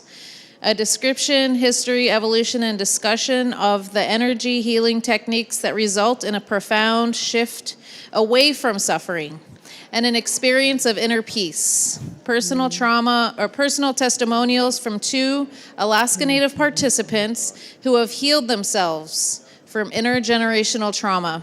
Opportunity to participants to share if they desire, to participate in a healing experience. Tools to take home for healing trauma and sustaining inner balance and peace. That will be this first room. There's a door entrance to it right here on this, against this wall, and then there's another entrance on that side. So that's the shift that's happening. One of the changes for this afternoon at 3:45 is that weaving will extend and the healing workshop will be over here. Do you have other things to announce? No, I don't. Okay, I'm really excited for you guys to have our last day of workshops.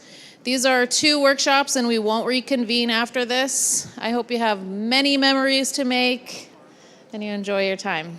If you get lost or have any questions, again, please go up to one of our FAI staff or conference volunteers.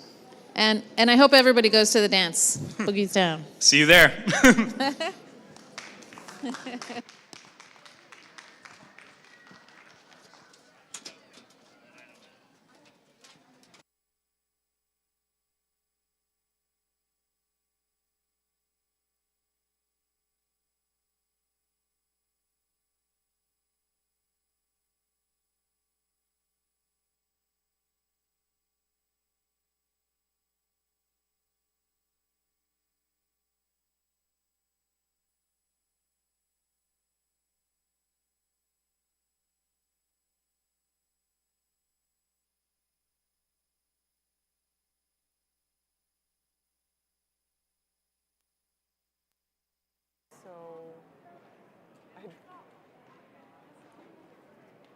I don't know. If we go up there and talk up there first, will you how be? to do the room. Get your mics and stuff. We have mics on. Okay. Oh, you Yeah, have we mics have them on. on Oh, already. they mic you. Did these guys mic you? Oh, okay. Yes. Under your directions. Yeah, but I want to make sure they're actually sending it. Okay. So talk to Liz about how to start it. Okay. So we just just start. Yeah, you guys start Okay. down here. If we start then up they'll there, have is it the- going to bugger up your camera positioning?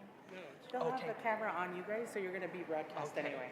Okay. Yeah. We were thinking we would start by talking up there, and then we would move down here for the activity. I think it'll work good here. Oh, just do it here? Yeah. Okay. Are we feeding off off of each other? There's a lot of noise right. The representatives over there. Oh, okay. So it's going to be lots of outside noise. Oh, great. Okay. So, should we start once you get the camera going? Okay.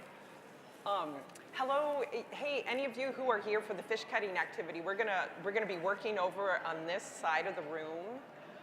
It's a hands-on activity, so be ready to get your hands fishy.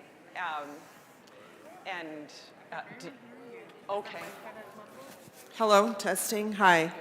Hi, everybody. If you're here for the fish cutting demonstration, we'll be over here on the left side of the room. So, yeah, we're going to get started now. Yeah, if you're here to cut fish, come join us over here. My name is Melanie Brown. My native name is Taikupa. My great-grandma gave me that name the first time I visited Bristol Bay. It means one who has traveled from far away. Because I had to travel all the way from Sitka to go to Bristol Bay for the first time as a little baby. And I returned to Bristol Bay to be with my family and the salmon every year. Gayla and I are both here today because we're salmon people. I'll let you introduce yourself. Okay. Hi, everybody. My name is Gayla Hassett. I come from Chalkyung, from Dillingham. I'm the second chief of the Chalkyung tribe and then also the director of natural resources. And my Yupik name is Tuthbuk, which means rock, and I got that from my Togiak friends in Togiak. Cool. So any of you who were trying to do the fish cutting activity yesterday at 2 o'clock, I apologize for not having all of the materials ready for that. But we're here now, and everybody's going to walk away with a jar of salmon. You know, that you're going to have to make sure that you remember to wait 3 days before you eat it, because it'll take that long for the solution to act upon the salmon. But we don't have a whole fish to break down and demonstrate, you know, how to start with a whole fish. But we were graciously provided with these fillets that it'll make our work a lot easier. It'll make everything faster. But at some point during the activity, we'll probably talk about all the things that we like to do with salmon and all of the parts of the salmon. And I like the fact that it was already mentioned that it's important not to waste any part of any animal that gives itself to us. And I'm even wearing fishbone earrings that my niece made today. That were cleaned by nature, but I also, the other day, I made a really good fish chowder that, where the base of the chowder was made from boiling the bones of the salmon, and it made the broth so rich. So remember to try to challenge yourself to use as much of the salmon as you possibly can whenever you are working with salmon that you've caught or been gifted. I just wanted to add too, Nellie and I have been doing this for 6 years. This is our 6 years presenting to you guys and doing this activity, and we really enjoy doing it. We usually have a fish that we're able to show you guys different ways of how we split a fish, and I don't know where we're getting the feedback from.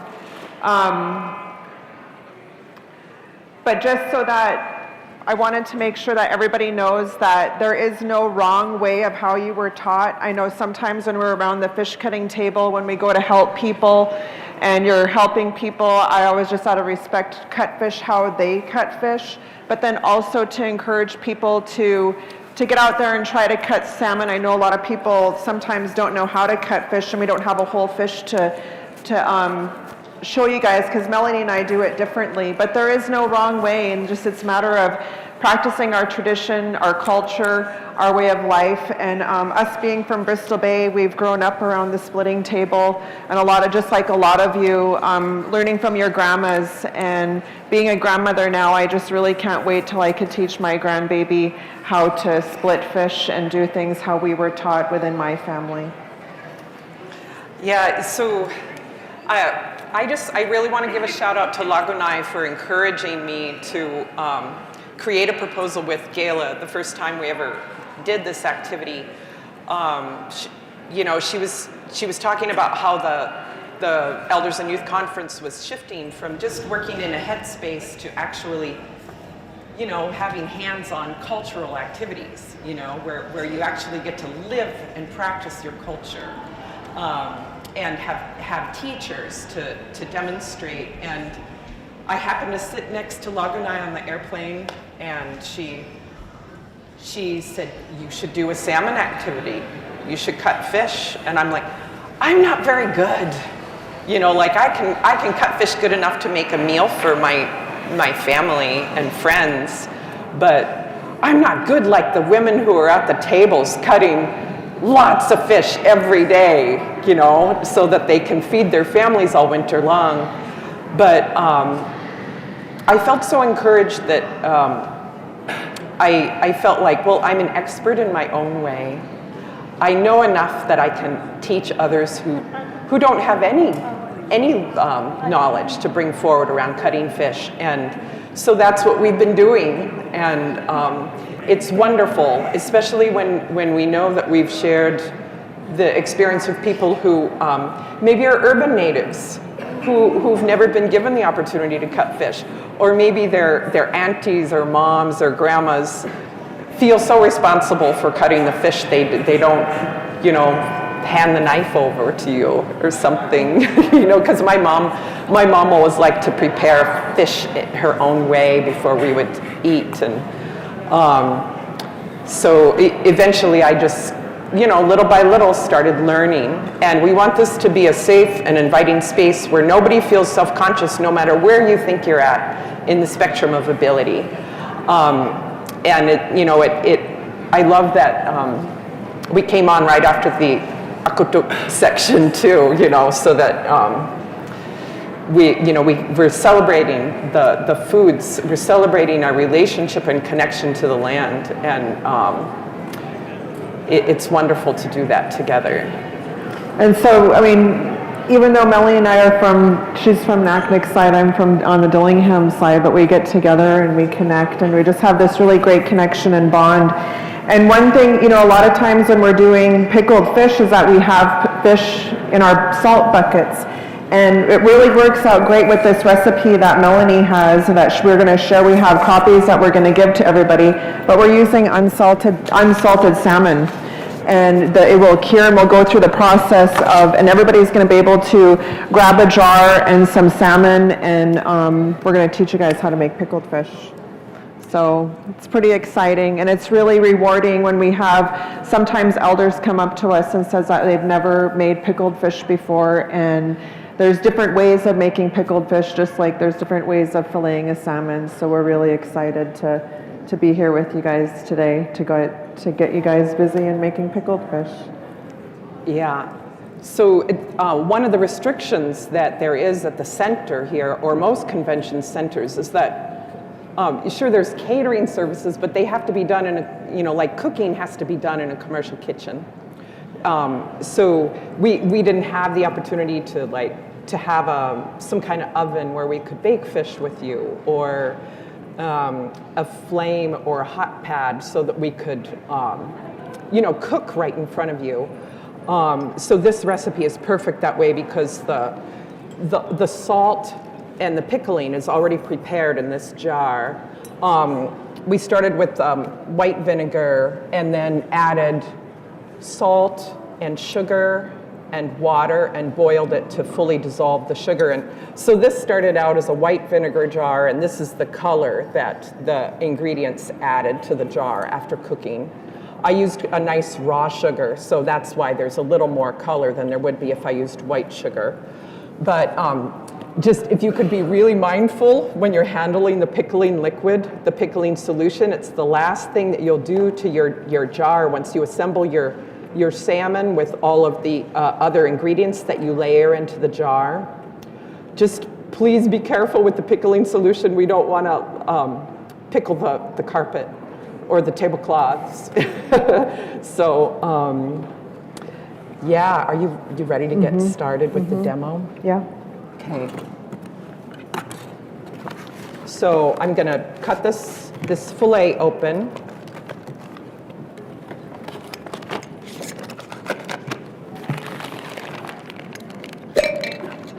Ooh. I should have got napkins.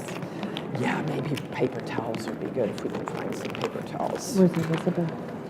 So We do need boy, paper towel. The juice came out. Elizabeth, do you think you could find us some paper towel or some paper towel somewhere?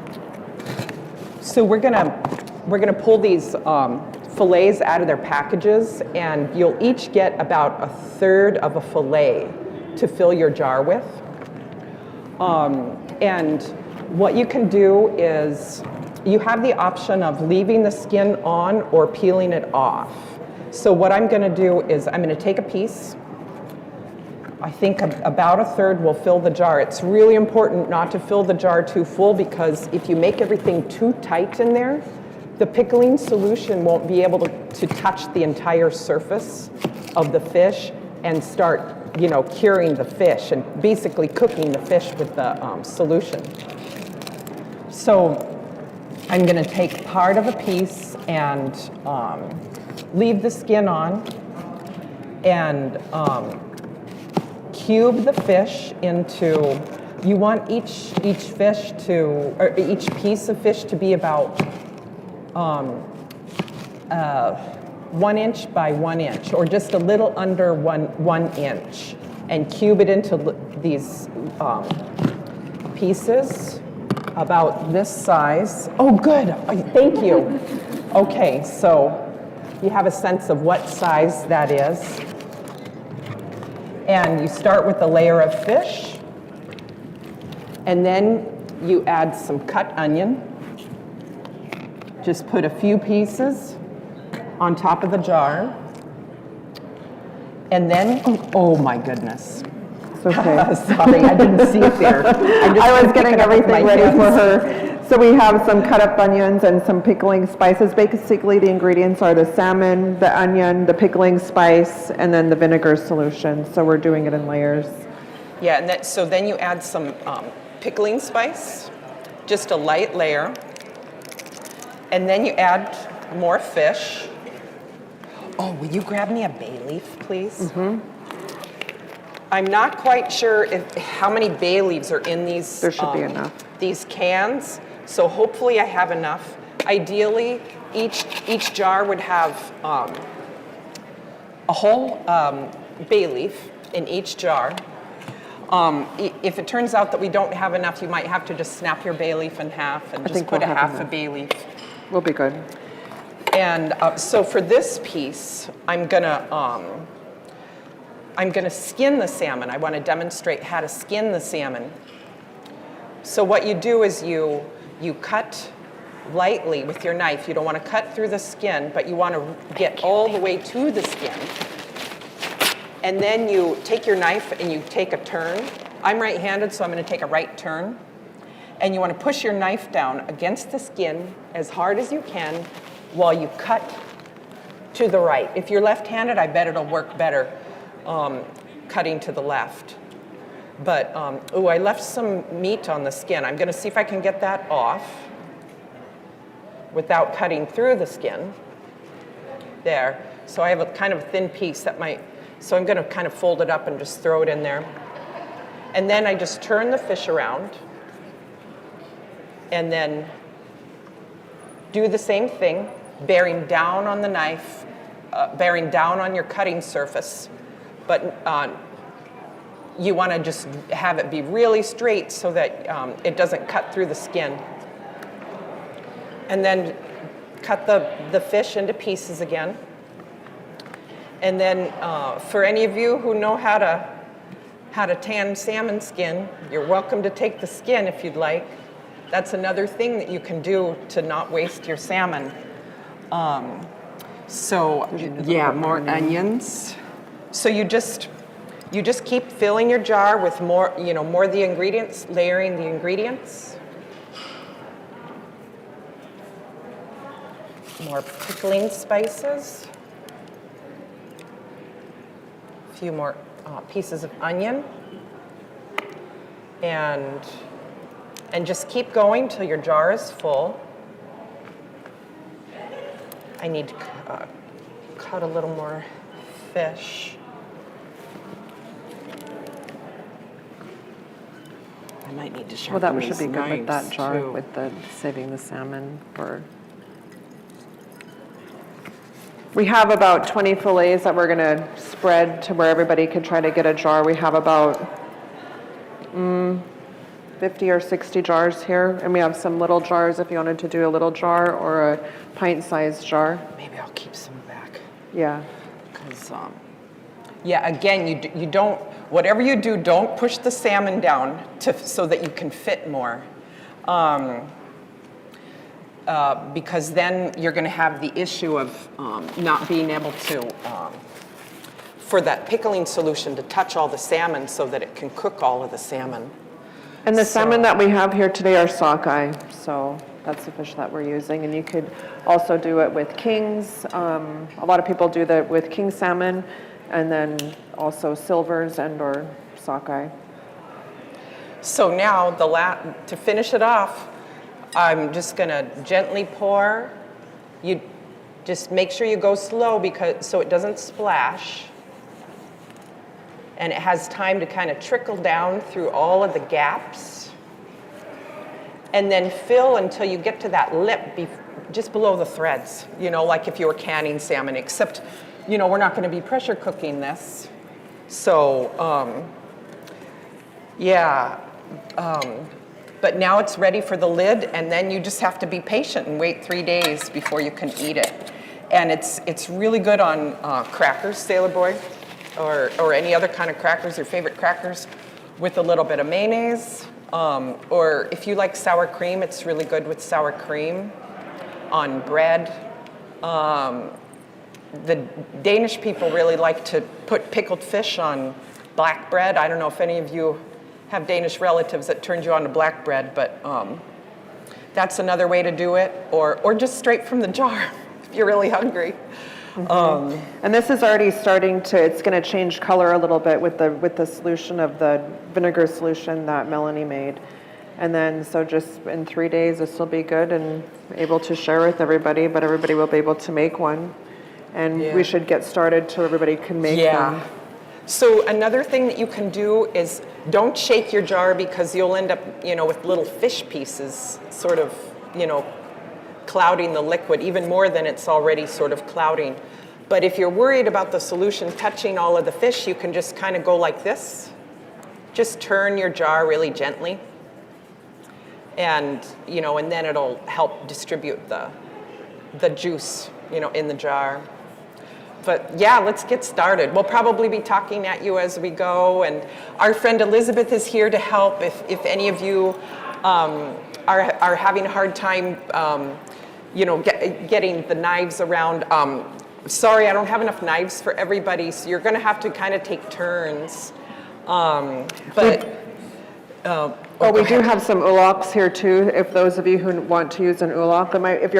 I'd probably do it if you weren't going to skin your fish. I haven't really mastered skinning the salmon with an ulak. I usually use an ulak and a knife when I'm at the splitting table. But we have a couple of ulaks. Just make sure that we get them back. These are Melanie's ulaks that we have here. And what we can do is we can pass out some onions. Why don't we put some onions on the table and then some pickling spices throughout. If I could get like a volunteer from each table to come up, go ahead, Bailey, and you could come up and then we could pass them up at each table so that we have something.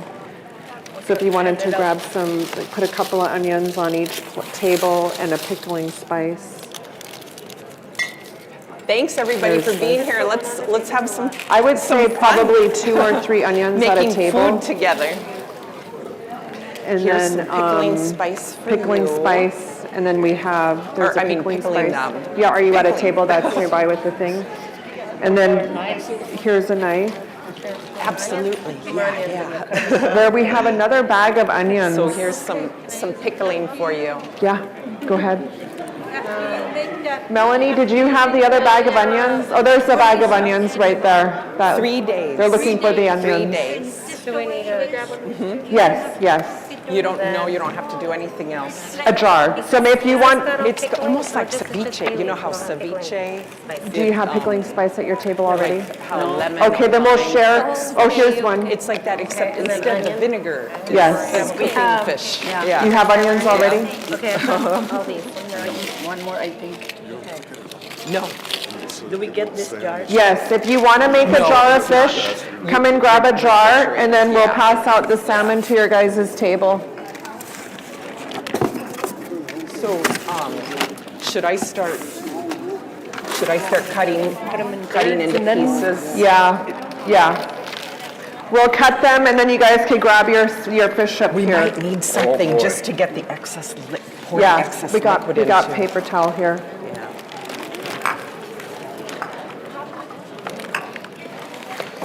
You mean like a tray? Let me go maybe, grab it. 'cause Let me there's go so grab a much. tray back here. Or maybe just have the trash can close by so that, thank you, that's perfect. Hi. Do you happen to have a cookie sheet that we could borrow? Or a big, yeah, because so we don't get fish juice all over. Oh, I'm sorry about mine. Okay. Maybe 2. Go ahead and take onion if you need, yeah. And then, here, me. Thank you so much. Thanks. And then, okay, perfect. So this would be good for a small jar, I think. I think that would be a good size. So, I have this. so can you handle that? Yeah, I got it. Okay. Here. So Melanie. you have, oh, awesome. Thank you. So, Hi, Anisha. hi, Tyler. I think. Hi. Start with that. We went through the wrong one Does that sound good? Oh, no. And I'm this glad is you're for a here. small Oh, good. jar. If somebody has a small jar. I'm going to put this down. Okay, here, I'll take that and then, Just 2 more. okay. Uh-oh. Yeah. Yeah.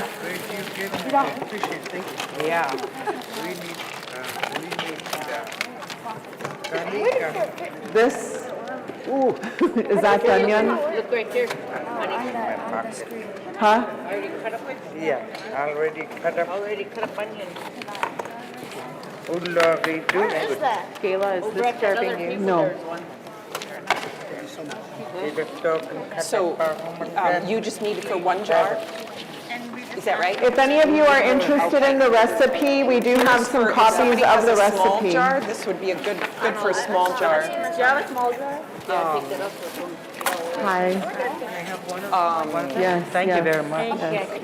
Yeah. Oh, Yes, you know, yes. like the half pint, the half this size. I got it. Is, let me see, I need to grab some more trays. Yeah. Melanie, I can also bring Okay. Either way, I mean, if people are here, I'll just hand them fish.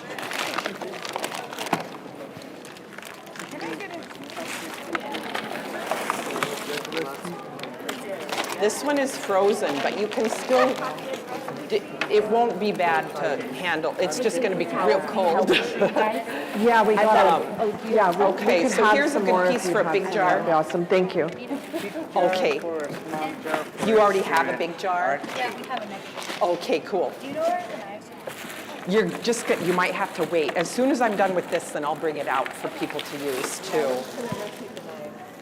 Okay, so, you already have a jar? Small jar. Okay. Stir it. Okay, just come back if you need more. Those, I might have cut the pieces a little too small. Thank you for helping, Renee. What you need? Rubber gloves and a fish Do we come back and put? Do you want one or two? Then where do we get the spices to put in We our? have them on the table. Sorry, Okay, ice. no one's sitting by me, all the tables are crowded. Okay, so Oh, you could just squeeze in. Just go ahead and this, I squeeze think, in would and be get good some for of the you to start ingredients with from for the those table. Do you want 2 two-size gloves? jars, and then just come back if Yes. you need more. Hi, how are you? Yes, You're from you're Togiak, welcome. right? Yeah. Here, okay. Take that if you want it. I need some for our Okay. I don't like putting on this metal. Okay. Oh, yeah, yeah. Here, let me just. You know what we can do is Here. we could pass out the Hey, fish start at with the that. tables, Yeah. Melanie. Is there any go to the table? Yeah. What we'll do is we could bring you're gonna have we to could bring the just- fish to you on a tray if that will make it easier. That way we're not dripping. Since I'm here by myself, can I just? Yes, have one go now? ahead. You can. Do you have the recipe for the fish then? Yes. This It's isn't on for the paper whole over jar? there. Yes, yes, Yeah. yeah. I need just a couple of more pieces. I got too small for This, my jar. if it's not quite enough, just come back for Yeah, more. please. Are you want the whole thing? Well, we were just having it be to where, You need for I know, one big but jar? it's just, I only had a little. Okay. Can I use your knife real quick? I'm really watching what I say. I'm not used to having a hot mic on me. This would be perfect for a small jar, I think. Okay. Those Here, are more you go ahead and jars. Take You that should have came and piece grabbed a and jar. come back for more if you need more. Hi. Okay. Okay. I need one of these at This the would be, table. yeah, that's perfect. This would be good for a little This jar. is one too. And you can always like, come if back there's for any- more. Knives, are we at a shortage for knives? Yeah, Yes, if you're done I'm with really the knife, sorry. please pass I the just- knife around the table. No problem. Pardon? Oh, yes. Yeah, there were only 60 jars, so you're welcome to take it if you want. Hi. Hello. Yes, yes. Does everybody I would have love it this if you would kind? take that. Thank you. We have extra solution if people need them. So you said you have a big jar, right? Yes, I do. This will get you started. I'm sorry it's so icy. Thank you so much.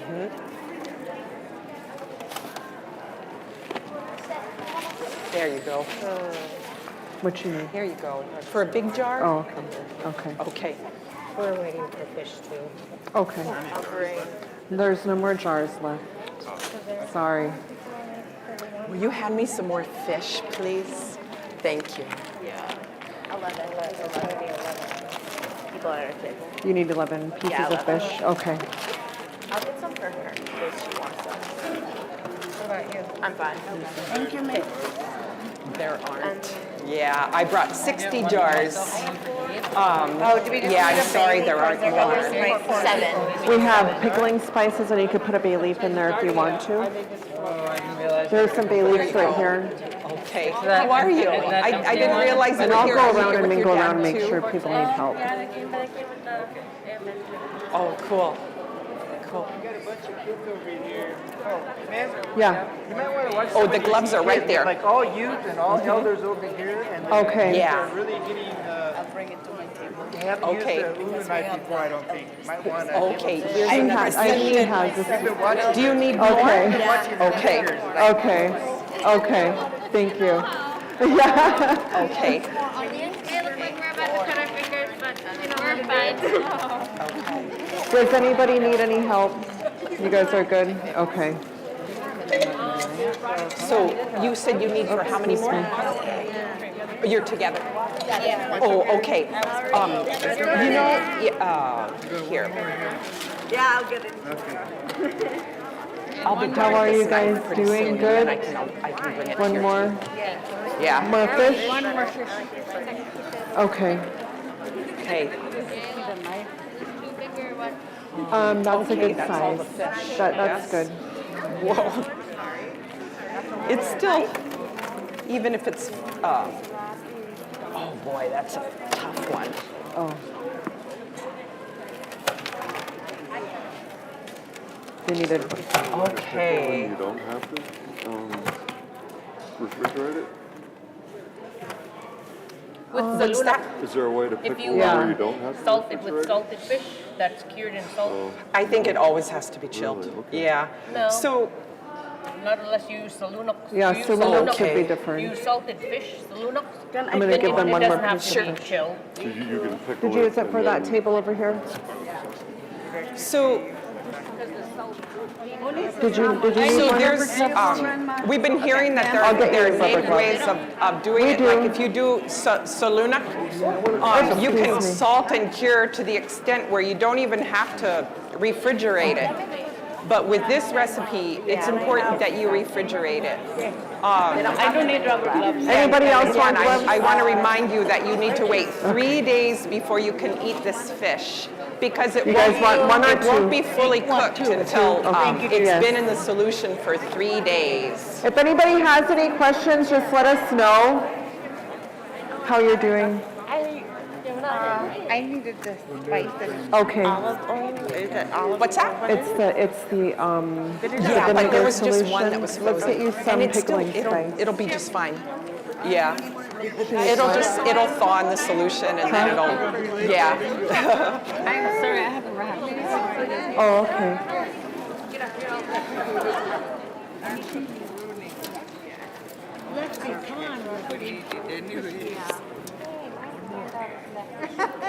You want two? Sorry. I know.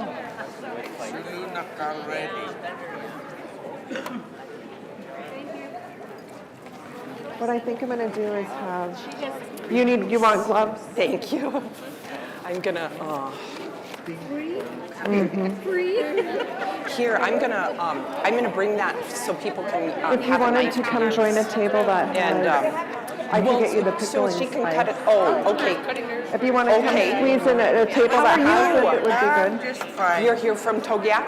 Yeah. Yeah, that, you're still living out there? Yes. It's good to see you again. It's been a Let's have long you join over here. Very long time. So happy you're Just doing come that. join right here, and then we have some pickling spice. Is it okay if I join in with you guys? Yeah, that's good. You need pickling spice? Let me see. Oh, a Make knife. sure all the knives. Are you done with your knife? Okay, thank you. And I'm done with you. Here you go. There's a knife. I'm not touching it. I don't got And then how much do you add? So you just do a little bit. Thanks on for your top, help. I really appreciate it. like that. And then you're just gonna layer the fish and the onion to the top, and then we'll do the, then you put the solution on top. Excuse me, could I? Oh, I'll close. And then just remember, everybody, that these, keep them in your refrigerator, and after 3 days, so today is Tuesday, so Wednesday, Thursday, Friday, you guys can eat them. Friday at Nice, 3. that looks really good. Yeah. Do you need more of the pickling spice? Do you need help Great. What was your Do you need question? help doing your jar? So, hey, everybody, there was Okay, a so question you guys are about just how waiting for the long, knife. how long these jars will keep after the 3 days. I've done this before, and it'll last a long time. You know, if your So refrigerator the knife is cold, coming your way. it'll stay nice in your fridge for a while. But there are some telltale signs that you it's should like look that. for. Trust You your know. nose. Listen to your nose. use You know, them if you for open that jar and it's starting to smell want it to bad, Ula? Okay. that's probably a good sign that you shouldn't eat it. maybe put Does anybody have put the it out Ula for over the here? ravens or something. You know, take it to the beach and put it out for the ravens or some other birds. Another thing that will kind of be an indicator is if there's like a little bit of a scum that it starts to getting dull? build up on the jar after it's been in your fridge for a while, then that's probably a sign that maybe you should, you know, give it to the ravens that or throw it Ula away. dull? Yeah. Gabe? Okay. Did that answer your question? Yes. Okay, good.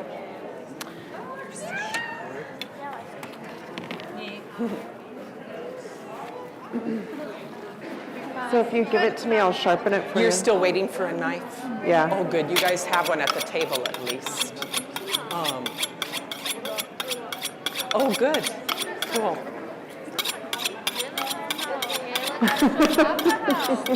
Well, to sharpen it, I just go like this to sharpen mine on both sides. You might want to, yeah, you might try that. That's That'll good. be easier. Yeah. It's made with, there's a And you're going to want to do, you're going to want to do like solution has, long strokes. it's made with white vinegar. Yeah. You add water See. too. And so it's like not equal parts. You add less water than you do vinegar. It's like the proportions are, say, 2 cups. Oh, the recipe's right there.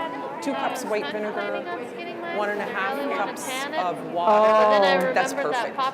I can't remember how much sugar, and then there's salt too. So you cook it long enough to dissolve all of the salt, the salt and the sugar. You should store it in the fridge while it's curing. It'll keep longer. The quality. Oh, nice. The quality won't degrade. How are you guys all doing here? You guys are waiting for knives? Yeah. It's, I've kept it in my fridge for weeks. Yeah. So Have you used it's a Nulok just like before? what I was saying before. Listen No. to your nose. Do you want a knife? Or if you start seeing scum Okay, build let's up get you a knife. on the jar, then that's, Okay. you probably shouldn't. I just want to make sure everybody Shouldn't has. eat it. Who's Yeah. Bridget? You're Bridget? Okay. Yeah. Just don't. Yeah. It's because it's starting to cook it. Yeah. How is everybody and you're going to doing see here? that the fish is going to start turning white. Huh? We're waiting for people to be done with the knives. You could put it in at any time. Yeah. Oh, so the baby. Just don't drop You your can jar. if you want. I would oh, it's probably just put it beautiful. in like that. Thank you, Melanie. Yeah, it's beautiful. His Alzheimer's is really bad. Yeah, I went and saw him yesterday. She made a talking Marianne. Oh, Raymond, be sure to take a picture of the recipe. They want to be Yeah. A lot of memories. How's everything over here? You guys are doing good? Oh, okay. Maybe we can gather that up and then put it at the How are you guys central doing table. here? How are you? Nice to see you. Okay. Sorry, Sorry. I didn't mean to bang your head. Okay. That's so cool. You have your own knife. Don't Any have to knives wait here? for a knife. Oh, good. I might need. Yeah. It's fish and then. Who do you want to give a shout out to? Okay. Do I cut it? Go ahead. Oh, Shout out. probably let's go this like is a shout out to this Joe size, Hart. like that length. Shout And then you'll do a long Upper stroke. River, Advocacy. All right. Yeah, you're gonna layer fish, pickling spice, It's, onion, it's part of the fish, broadcast. pickling spice, onion.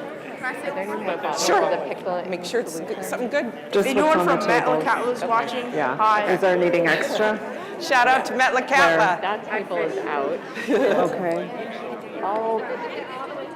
Go ahead with yours. Once the star's done, I'll. Okay, yeah, that would be good.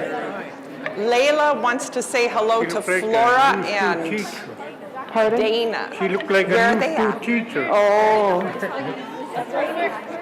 Oh.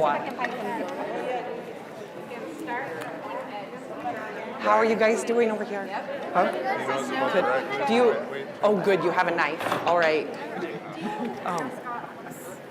No, I don't. It's more like vinegar. Okay. Oh. There's some right there. Where? On the, is that empty? I don't. It's empty? I may have one. But I don't know where it ended up. I had one that I had the gloves in.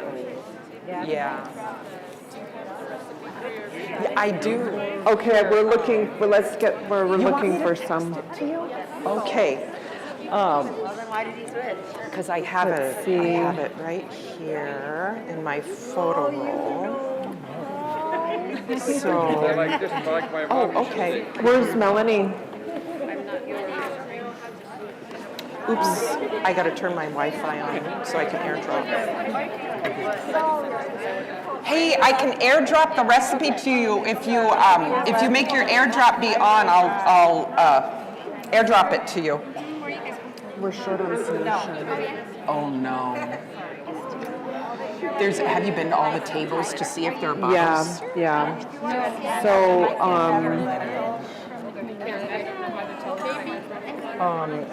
what name am I looking for?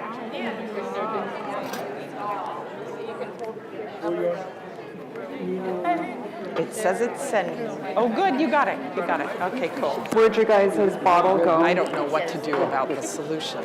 Shoot. Okay. And then just to the top of your fish, we're getting low on the vinegar solution, so just go right above your fish of what you have in your jar. Make sure you dissolve that sugar in salt. Yeah. Should I go like this? Yeah. How are we doing? Does this table need some? So we're what was left from that we're having issues with getting the pickling solution around. So if you have pickling solution at your table, be sure to maybe bring it up to the main table so that it can get out to another table. We're low on. Yeah, and just make sure you just pour enough to just cover your fish, and don't put too much extra on top.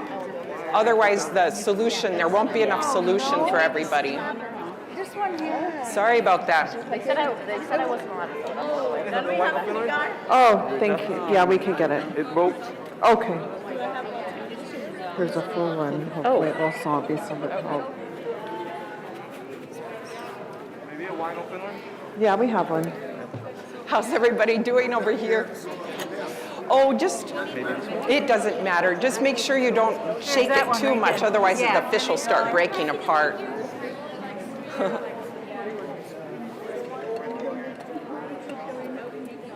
It's really in there. You know what we could do? How are you? We could just push it in. I'm sorry there weren't more jars. You could make one too. If we could get it. Okay.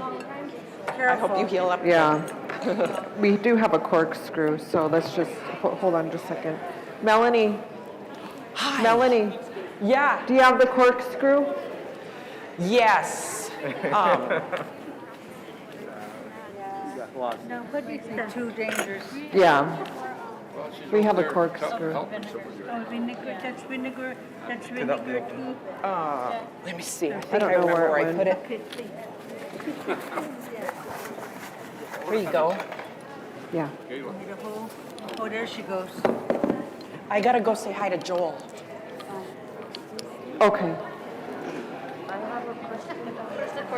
Straight vinegar or? Oh, you gotta. No, it says solution already made. Half vinegar, half water. What we can. Hello. Gee. How about you? Good. You know what? You should drew up some recipes. Good.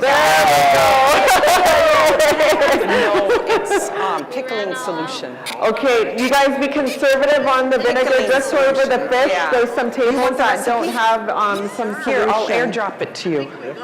Thank you. All right. Yeah. Oops. If they run out of vinegar. Normally it is downstairs. Yeah, Let with me- some sugar. Let me airdrop it to you, or I can text it to you. Yeah, you we'll have an see how far iPhone? we get, but we'll have to have a solution for Yeah, that. I do have a picture that I'll send you. No more jars. How you doing? Hi, good, how are you? We need a container, even if Let me. didn't have a jar, it's got extra fish. We always communicate through Messenger, so I'll send Shoot, it to you you should through have saved those bags. and then you can send it to I only them. have this. They're too big. Are you from too? Oh, okay. Yeah, we threw away all of our bags. Pardon? Popular. Yeah, it's fun. So I just sent it to you, and then How's everybody doing here? Good? How are you doing? Do you want a sharper okay. knife? So this isn't. It's kind of getting smashed. And the recipe I found is Let's white see. pepper. Let me help you. Yeah. Oh, you could give her your knife if you want. Could you take our picture right there? So, is your airdrop ready to receive? So I can just send it to you that way. Here, is that an iPhone? Oh, okay, that wouldn't work then. Go up to my grandma. Okay, do you have their info? So you can send it? Oh, okay, Kling, you're still waiting for a knife Here, over I'll- here? Let me get you one. So here's my picture, if you want to take a picture of the picture. And then Are you guys done with I this? did make a few paper Okay. copies if you want to get a paper copy. Did you say you wanted to use an ULA? If there are any left, I'll bring you one. Is this yours? Yeah. Okay, so what we can do is we can fix this a little bit. Oops. So It's we're about just to go gonna black. cut it like this. Yeah, I prefer a small phone. Yeah. Let me see if I can find a paper copy for you. Are you okay using this? And then so you're just gonna go like So right good to here, see you. and then you're gonna do a Oh, my cut. hip is all messed up. Yeah, my cartilage is torn. Yep. So I'm getting ready to have surgery. Vinegar. Yeah. Should I just cover this? Yes. Okay, just be careful because it's really sharp, okay? Okay, don't forget, you have to do the layered. I'm trying to see if there are any recipe copies left. So you're gonna wanna put a little bit of the pickling spice in there? Did you put some in there yet? No. I was trying to give. We're gonna take some of these out. You'd airdrop it back there, but cutting it. Okay, I'll help you. Unless Yeah, she but could help. Yeah, Renee will help. digital doesn't. They really wanted paper copies. So yeah, it looks like they already went out. So Is there more vinegar somewhere? Yeah, we're gonna have to find precious some. drop counts. Does anybody have any extra vinegar at their table, or do people need vinegar? You need, There's. okay, we're short. Oh my gosh. We're gonna have to have a backup solution for the solution, because I think we're out of solutions, so we'll think I'm of really something sorry. to, I am so sorry about not having enough solution.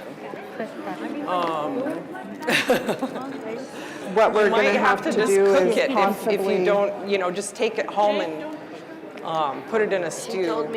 Like the recipe. So everybody, I have the recipe digitally, and I can come around and you Okay, can so turn your then we're gonna AirDrop do like a on layer your of camera, fish, and I can and give then it a to you layer that of way. Good job. Or you can take a picture of the paper job. copy too.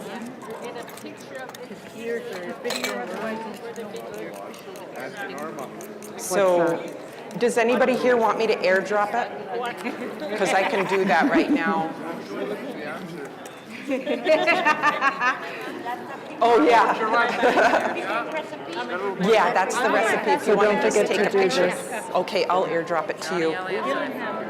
I ruined my fish a long time ago. Johnny, Elliot. Where do you live? I know them. Is your Bluetooth What on? about you? Oh, there, I found you. That's me. Okay. All right. Shoot, we don't have. Yes. Oh, how do I find you? Do you work in the? Do you work here? No, I'm with students, but I don't work here. Oh, okay. Yeah, I'm looking for more vinegar. These are my kids. Actually, I might check with the kitchen. Okay, cool. Yeah, you have to have your Bluetooth What do you and think that we Wi-Fi could on. do? I could check to see if the kitchen has vinegar. Yeah, see if they have vinegar, then we could even, we could grab sugar from the Okay. coffee. So if you want to receive the recipe via AirDrop, make sure that your Bluetooth and your Wi-Fi is on.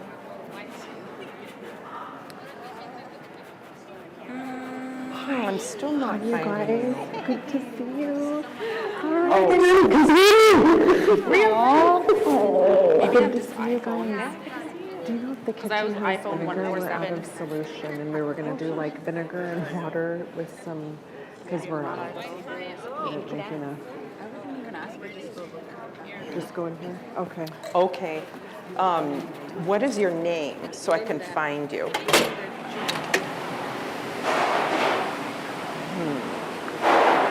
I don't see Hi. you in there. Do you know if I could talk to any of the kitchen staff to see if you guys happen to have any vinegar? And your Wi-Fi is on? Okay. Oh, okay, great, thank you. Hi, do you happen to have any white vinegar or apple cider vinegar? I think what I'm We're going to do is doing I'm our just going to... project here, and we're pretty low. We can always buy it from you guys. It's just that these guys have jars of fish, and we didn't have the right amount of solution. I'm just gonna, Oh, here we go. I got it. okay, yes. Done? Maybe a couple of I'm just quarts? sending to everybody now. Yeah. Okay. If somebody gets it, then I'll get it. Okay. 3 days. Tomorrow. 3 days. Yeah. Yeah, you don't even have to keep turning it once, once it's gotten through. Oh, although, I don't know, if you just want to be sure, then you just turn it gently, real gently. 3 days. Oh, thank 3 goodness, days. you're like a lifesaver. We'll see if Either white or apple cider would be good.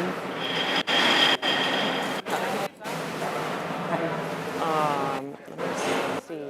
How are you? I'm doing good. How are you? Good. So cool. You Quite fun. It's nice educational. I'm really Yeah, sorry for we just anybody ran who out of didn't get vinegar solution. Spice. Anybody got extra spice? Let me see. Excuse me. There you go. Which table? Was it the one right behind? It was, the second one in. Have you raided the kitchen yet to look for vinegar? Oh, maybe I should. It won't have the salt and sugar dissolved in it, though. That is kind of a flavor component that's important. And Rather it's, than just send them home with the jar. maybe. I've been just trying to I'll probably airdrop mix the it. recipe I'll from probably mix possible. half and Is that another cup? That's something else it looks like. Important. Oh yeah, no. those, yeah. Okay. Shoot. I thought that was the amount that I normally made. But I think that when there's less fish in the jar, That'll be the closest. you need more people naturally pour more solution. Thank you so much. Oh, no, you're welcome.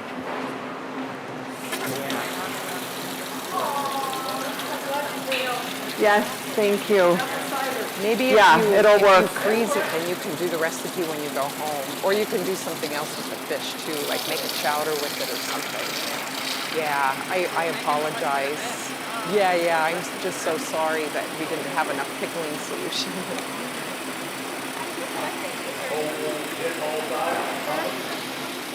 Well, we could, but the thing is, the thing that takes a long time is waiting for it to cool, the pickling solution to cool off. Because you have to heat it up enough so that the sugar and salt dissolves in the solution. And then if you pour it on the fish when it's hot, it's going to cook the fish with the heat. So it's tricky.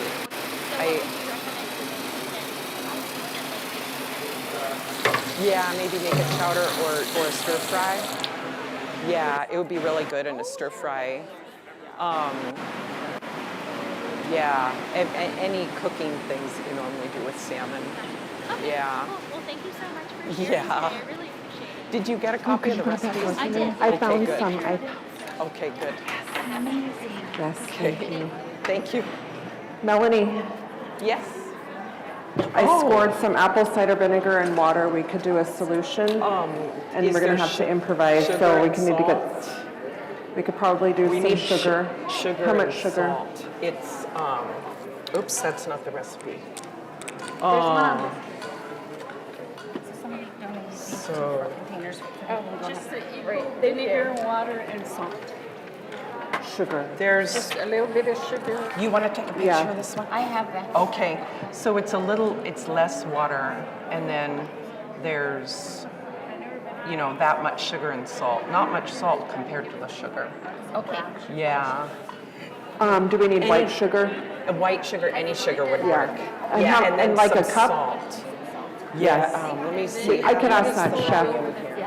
There's that chef in the thing, and we probably need about. What's that? I would say Yeah. 1.5 cups of sugar. Yeah. Yeah. Okay, thanks. But, you can always just cook it could too. just mix and this. try this recipe another time. I know Do you that live when in we're at Anchorage? home, we do like Okay, water, so that's sugar, good. So apple you should cider be able to vinegar. do it at home. Yeah. Yeah, And she's if you putting some have, sugar, but at least if you they have have this. extra solution, you can just pour it in a nice bottle and keep it in your And fridge. since we're using apple Yeah. cider vinegar, don't need as Yeah. much sugar. Right. That's why I took the apple cider instead of the regular sugar. For mukta? Maybe. I don't know. Probably. You might need to let it cure I do longer, have though. a picture of it. You know, I you can might be- need to I let it have a sit picture longer of it. I than can 3 share it days. with you. Oh, yeah, that's true. Yeah. If it's frozen, you don't have to worry. If it's been frozen, you don't have to worry about it so much. Okay. Wow, that sounds good. We are mixing up some more vinegar solution. If you do need vinegar solution, you want to just raise your hand so we can know how much that we need? Okay. If we Not just too mix too it much? really good. Okay. Two right there. Okay, so maybe another 2 quarts. So those yogurt containers, I was wondering if we could small batches if needed. Well, I was thinking we could mix Yeah, this. this might be a little, maybe we should just do 2 liters. Well, let me see, 1.5 liters. So pour some, I could And pour then- some into here. Yeah.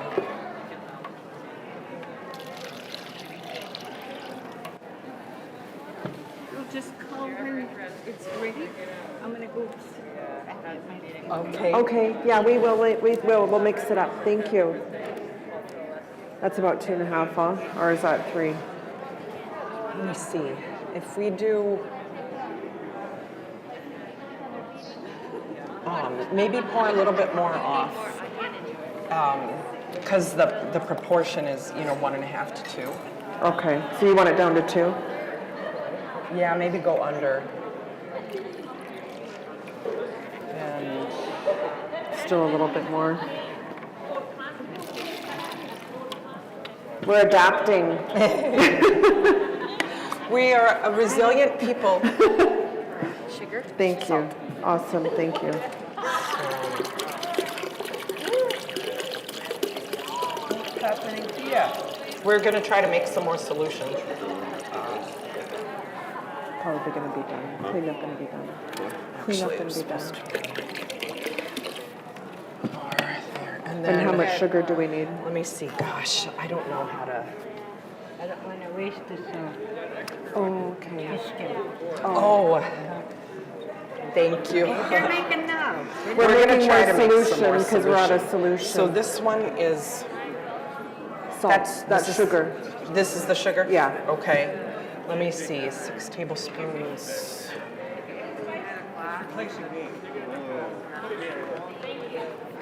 Half a quart is 1 pint, right? Which is 2 cups. Yeah, 1 pint, 2 cups. Yeah.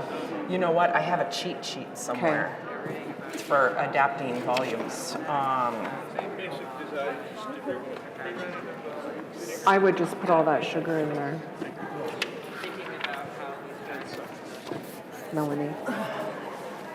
Better to be a little bit on the sweeter side. Oh, one thing we're gonna need is a spoon. Or we could use a knife.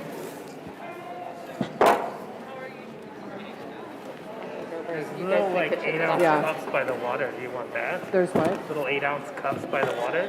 Oh, I could just go get a spoon and we could stir it. Okay, thank you. Cheat sheet. Yeah, except I made way more than that. Sugar, 2 cups plus 4. I would say let's just pour the whole thing. Dump the whole thing. And then this. That's looks like that's kosher salt. So it might be a little bit more salty. So we need, for this, we're gonna need. I would just do a little bit. Is that skin or fish? It's skin. Is that one Maybe roast you not got? too salty. Just very little. That's good. That should be good. Huh? Oh, yeah, there's never too much salt. Thank you. Then we're getting a spoon, and is that it? Mm-hmm. Okay. Yay. So, yeah, this really should be cooked, but if we cook it, then it's gonna be. It'll be, sometimes you can make it without it being cooked too. Yeah. That's too They're getting a fishy spoon. I was going to use a knife to like. I was going to too. We probably shouldn't. We're so glad you guys all came and joined our presentation here today, and we're just making more solution. And just remember, on Friday at 3, you guys could try your jars of pickled fish and enjoy and share. Yes, you're welcome. Thank you.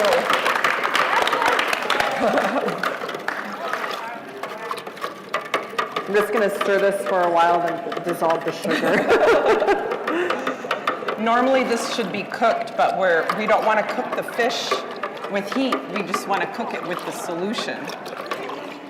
So hopefully the sugar will dissolve even though we're not applying heat. We want to thank the chefs in the back for helping us. And we do have one more copy of the recipe if you want to come and take a picture of the recipe.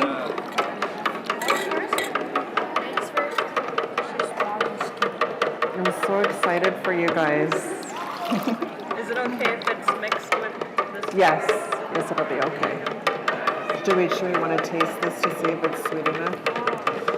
I think it'll be fine. Okay. I'm just stirring this. Smell it. It doesn't burn my I'm nose. just going to say go like this. It should be good. I think it'll be good. Add what? I don't have a ladle or anything, so okay.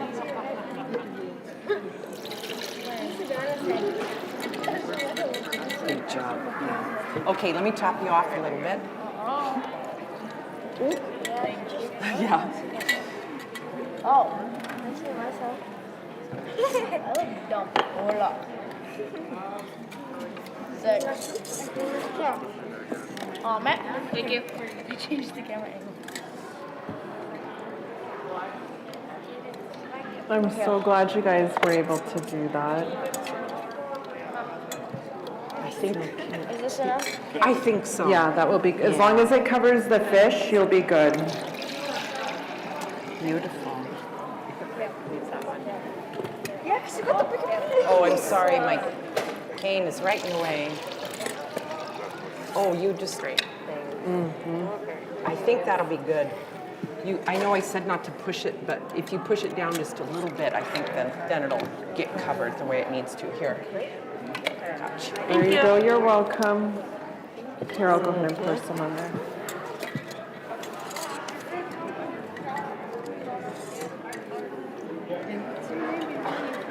My name is Melanie Brown. My family's from Naknek, and then my dad's from Unalakleet. Where are you from? Oh, my dad's grandma was from. Okay, that should be good. You're welcome. Yeah. Hi. Oh, okay. So her name was Malakwai. I don't know her what her last name is. Thank you so much. You're for making it welcome. work. You're welcome. I'm glad Thank you so they much. had it. Yeah, thank you. Here, I'll get this one. You can get that one. Oh, here, I can get it. Oh, thank you. Thank you.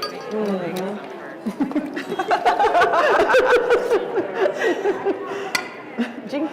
Yep. There's more. Oh, where'd you find nectar? I don't know. I think Do you want to Miss put Mia some? gave me. Do you want to put some pickling? Oh, yeah, you need to have pickling spice in there. Here, I'll get you. Where's the spice? We're doing that. I'll take some spice. You need spice? Here's this kind. Oh, here. Spice. I already got some. Did you put some on there earlier? Yeah. Wait, hold on. We need a little bit more. You're late to the party, honey. No. Wait, we're right here. Oh, okay. Sorry. Here you go. I like mixing it. Oh, stabilize. Mm-hmm. Thank you. you. You're welcome. Yeah. Oh, I'm just gonna walk around and. yeah, for any of you who didn't realize, we just improvised with some more liquid. We have some liquid up here if you want to come and get some. Oh, thank you. Thank you.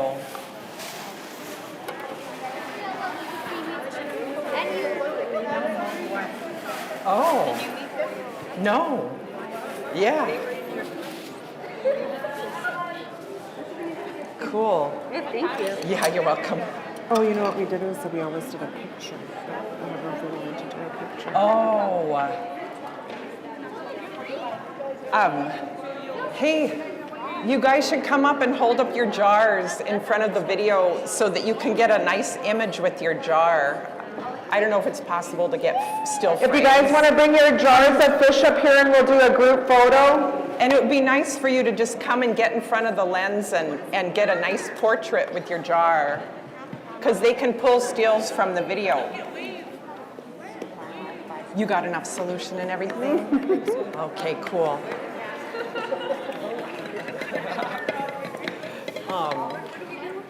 Oh, we were just going to do a group photo and then a group thing with our pickled But you fish can also thing. like just come and get a nice Where shot would be in a front good of the. angle for them? What's the best way to capture everybody in the? Right here. But here, just come up and then we'll tell you if you're in the frame. Here, come right in front of the camera. Like you can come as a group and then one at a time get a nice picture with your jar. Oh, thank you. When you guys are done with the microphone. Oh, what's? I could go bring There. it. Oh, that looks so Okay, nice. thank you. You're stars. You're all stars. It's awesome. Yeah, so cool. Take a moment to have your moment in front of the camera too before you leave. But it'd be cool to get a nice group shot if you have time to come up and do that. You look amazing. Too bad you can't see yourself. Thank you everyone for joining our presentation today. Oh, you're welcome. Awesome. I'm glad you came. Yeah, and take a moment to each like get your own portraits. Like here, like you go look. How am I in there? We like that. Awesome. You're all stars. Strike a pose. Yum, pickled fish. One more? Oh, that's cute. So nice. Where you're from? Como. Oh, I'm from Nice. Dillingham. I'm Gayla. Nice to meet you. From where? Dillingham. Oh, Thank you. I was Thank working you. down there, drilling water well in Dillingham area. Oh, Tobiak and, Thank you. We love way up doing this, there. and we want to do this oh, to work like. nice. yeah. Nice to meet you. Thank you for coming today. Yeah. I don't quite consider myself to be an elder yet, although I Where? do feel like Right one because here. I have to walk around with my walking stick Right now. here. Right here. Because my Yeah. hip is injured so bad, but yeah, like I want to keep doing this until I'm a bona fide elder. Mulroy, your grandpa from Kovakisu, or your grandma? Oh, that's Melanie. Oh, that's Melanie? I'm Melanie, yeah. So my family's from Dillingham and Okay. Clark's Point. Yeah. Yeah. Yeah. Melanie. Long time ago. Right there. Gayla's over there. There's, I need to talk to this woman. She knows some of my relatives. Yeah. Hold on. Thanks. Thanks for being Thank here. you. Oh, thank you so much. Thank you. I'm glad you were able to make one. Thank you for the gift. Oh, nice. So Malagwai, she was my father Melvin Brown's Okay, grandmother. thank you. So she We love doing it, so hopefully we can do it Take a next quick year. rounds. Okay, thanks. Okay. But my dad grew up in Unalakleet Okay, because thank you. his grandfather lost his mother. Still alive, but he had to keep working, so he put my grandpa Ivanoff into an orphanage, and that's where he met Mowa because she was orphaned. What does that mean? No, just it gets you to get your attention. I want to get, let's get a selfie. Oh, okay. Get out of here.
ang kingdom hello.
Hello, good evening. Welcome to Chinan Night 2020, virtual, of course. We wish you guys were all here with us. We wish we were gathering in person, but of course, because of the pandemic, we decided that it's best that we all stay home and in our communities.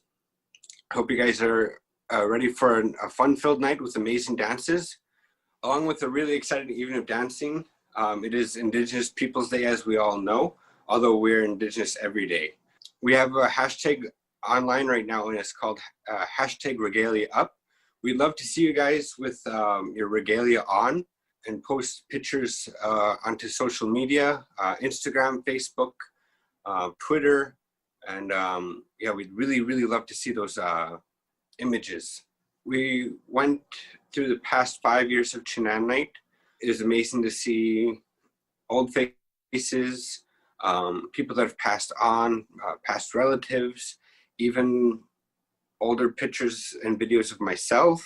I hosted Chinan in 2015, I believe. I hurry up and introduced some of the groups, and then I had to jump off stage, get into my regalia, and head back onto the stage with my dance group, which is really fun. It was really hard going through all these videos of our dance groups and picking out the ones for your guys' viewings, and we really hope you enjoy them. It's really amazing when we watch these videos to see our people dancing and how strong our cultures are after all that we've been through as a people, to see that we're still here and we're strong and we're resilient.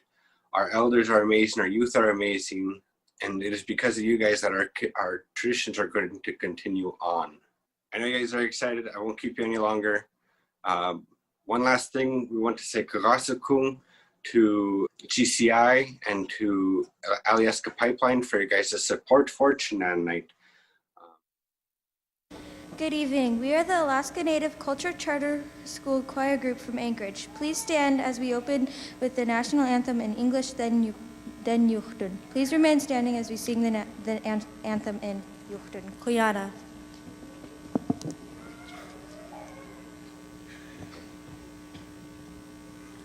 Oh, say, can you see by the dawn's early light what so proudly we hailed at the twilight's last gleaming, whose bright stripes and bright stars through the perilous fight for the ramparts we watched were so gallantly streaming, and the rockets red glare, the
The next song we're doing for you is Kung Yu Sinek. This is our tidal wave song. This was inspired by Florence Pesterkoff's experience in the 1964 earthquake and tidal wave.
Okay, our next song is the duck song. We call it Sakulak. In this song, we are telling a story about our ancestors. So our ancestors believed that when the ducks left in the fall, they went to the land or the world that our ancestors lived in, the people who had gone before us.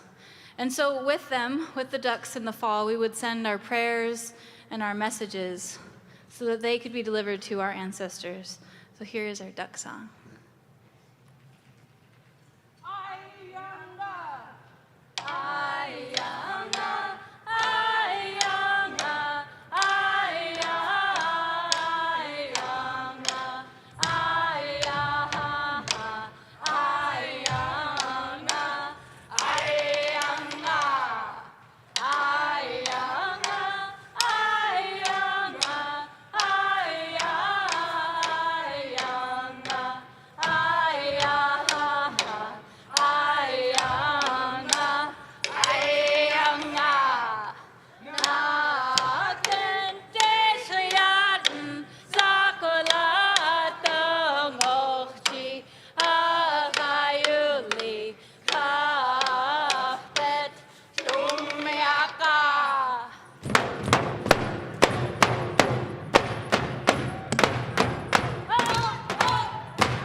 So thank you for having us. Thank you for the invite. We're happy to be here. Oh, hi, Vince. It's so good to see old friends today. And today we're going to talk about the Alaska Native Claims Settlement Act. Who's ever heard of the Alaska Native Claims Settlement Act? Raise your hand. Okay, that was a trick question to see whose attention I have. You at the back table, have you heard of the Alaska Native Claims Settlement Act? Raise your hand. They're still not paying attention to me. That's okay. So today we're going to do a couple of things. I'm going to present on some more current items on Angsa. And then I'm going to approach this story a little differently than most. I'm going to tell you this story through the eyes of my mother, Angelina Snigaroff-Gunther. So let's go ahead and get started, because we are a little bit behind schedule. Before we move on, though, I want to do some introductions. Could you move on, please? First of all, my entire career has been working with the Alaska Native Claims Settlement Act. I currently teach at UAA in this area, actually. We have a program and a new certificate called a Certificate in Alaska Native Business Management. So it's really fun to work with the younger generation on projects like this. Move on, please. My colleague here, Sha Tla, Maria Williams, is here also from UAA. She works in the Alaska Native Studies Department at UAA, and I get to work with her every day at UAA. So again, a pleasure for both of us to be here. Go ahead. This is a map we see all the time. The 12 regions, that is the makeup of the 12 regional corporations. Oh, look at, they have the slides right here, and I'm standing over there trying to watch. So this is the 12 regions, a map we see very, very often. But in fact, Alaska Native corporations had just 12% of the state restored to them through the Alaska Native Claims Settlement Act. In fact, I don't let my students say the word given. Nothing was given to us. This land was restored to us. It was always ours to begin with. Next slide. I'm going to quickly go over some of the major pieces of Angsa, and then we're going to have some fun today after I tell a little story about my mother. The Alaska Native Claims Settlement Act restored 44 million acres of land to Alaska's first people. We were also compensated in a settlement in the amount of $962.5 million. That was for the 88% of the state we lost through the settlement. We all know the 12 regional corporations. There was also the 13th regional corporation, which no longer exists. And originally there were about 200 village corporations. Today I count about 176 village corporations. Next slide. Angsa provided $962.5 million. That money came from both the feds and the state of Alaska, a combination, and it was paid over an 11-year period. The fund reached $962.5 million in 1982. Again, we weren't paid all at once. It was over an 11-year period. Next slide, please. We have unique relationships in the Alaska Native Claims Settlement Act. The regional corporation owns the subsurface estate. The village corporation owns the surface estate. This creates some of the most unique working relationships in existence in the world. Because not only do we have this unique land arrangement, we also have this unique arrangement of, I guess you could call it profit sharing with Seven Eyes Sharing. That takes place Among the regional corporations, however, it does reach the village corporations as well, because we also share with the village corporations. They just do not contribute. Next slide. Some things about Angsa when it passed in 1971. I am an original shareholder. That means I was born on or before 1971. I had to be 1/4 or more Alaska Native in order to be eligible. I have many relatives. In fact, my cousins are sitting right at this table. I have many relatives who are shareholders. You end up having relatives on the board. You end up having relatives working in the office. We speak similar languages. We have similar belief systems. It is one of the most unique corporation designs in existence in the world. Next slide. Just some fun facts about Native corporations. In 2017, the Alaska Regional Association reported that just the 12 regional corporations alone employ over 50,000 people globally. That's a lot of employees. The 12 regional corporations earned $11.3 billion in revenue in 2020 and $10.5 billion in assets. That's just the regional corporations. These companies are huge. In 2021, Forbes ranked ASRC as the 131st largest private company in the entire nation. That was in 2021. I'm sure they moved up a few ranks because their revenue moved up a few ranks. Doyon is the largest private landowner in Alaska, probably in the entire US. A recent Supreme Court ruling designated ANCs as tribes. Not everyone agrees with this. This was a recent ruling, and it's a ruling now that allows ANCs to work together with tribes and receive benefits similar to tribes in certain areas. Next slide, please. So today I'm going to share an Indigenous story on Angsa. This is actually the story of my mother. I brought some souvenirs today that I'm going to let people get close to and look at if you want to, as some examples. But I like to talk about my mother when I tell this story. Next slide. My mother is Unanga. She is from the Aleutian Islands. She was actually born in Atka. She was born on Christmas Eve. There's some argument over whether she was born Christmas Eve 1940 or Christmas Eve 1941. She claimed it was 41, but she wanted to be a year younger.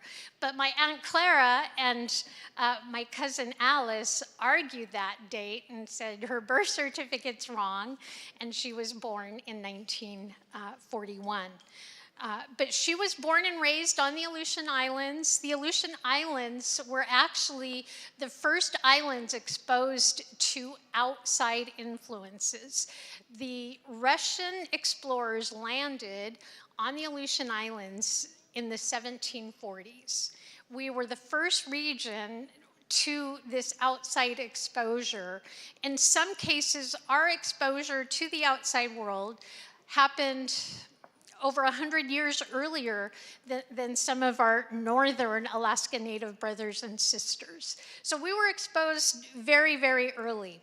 Our first 100 years of exposure to Russian influences dropped our population anywhere from 15 to 16,000 across the Aleutian Islands, down to either a third or a quarter of that number, depending on which researcher you listen to on our numbers. So we had lost more than half of our population in the first 100 years of Russian occupation. Next slide, please. Angelina Snigaroff-Gunther, born in 1940. She was the youngest of 8 children, and she was the baby of the family. She was born on Christmas Eve, December 24th, and my grandfather went and told people that an angel came last night, and that angel was little Angeline. She went by Angelina, but her real name was Angeline, and they called her Little Angel after she was born. The picture here on the bottom is my Aunt Appia. She just passed 2 weeks ago, maybe a week ago. She was my last living sibling on my mother's side. My mother passed in 2014.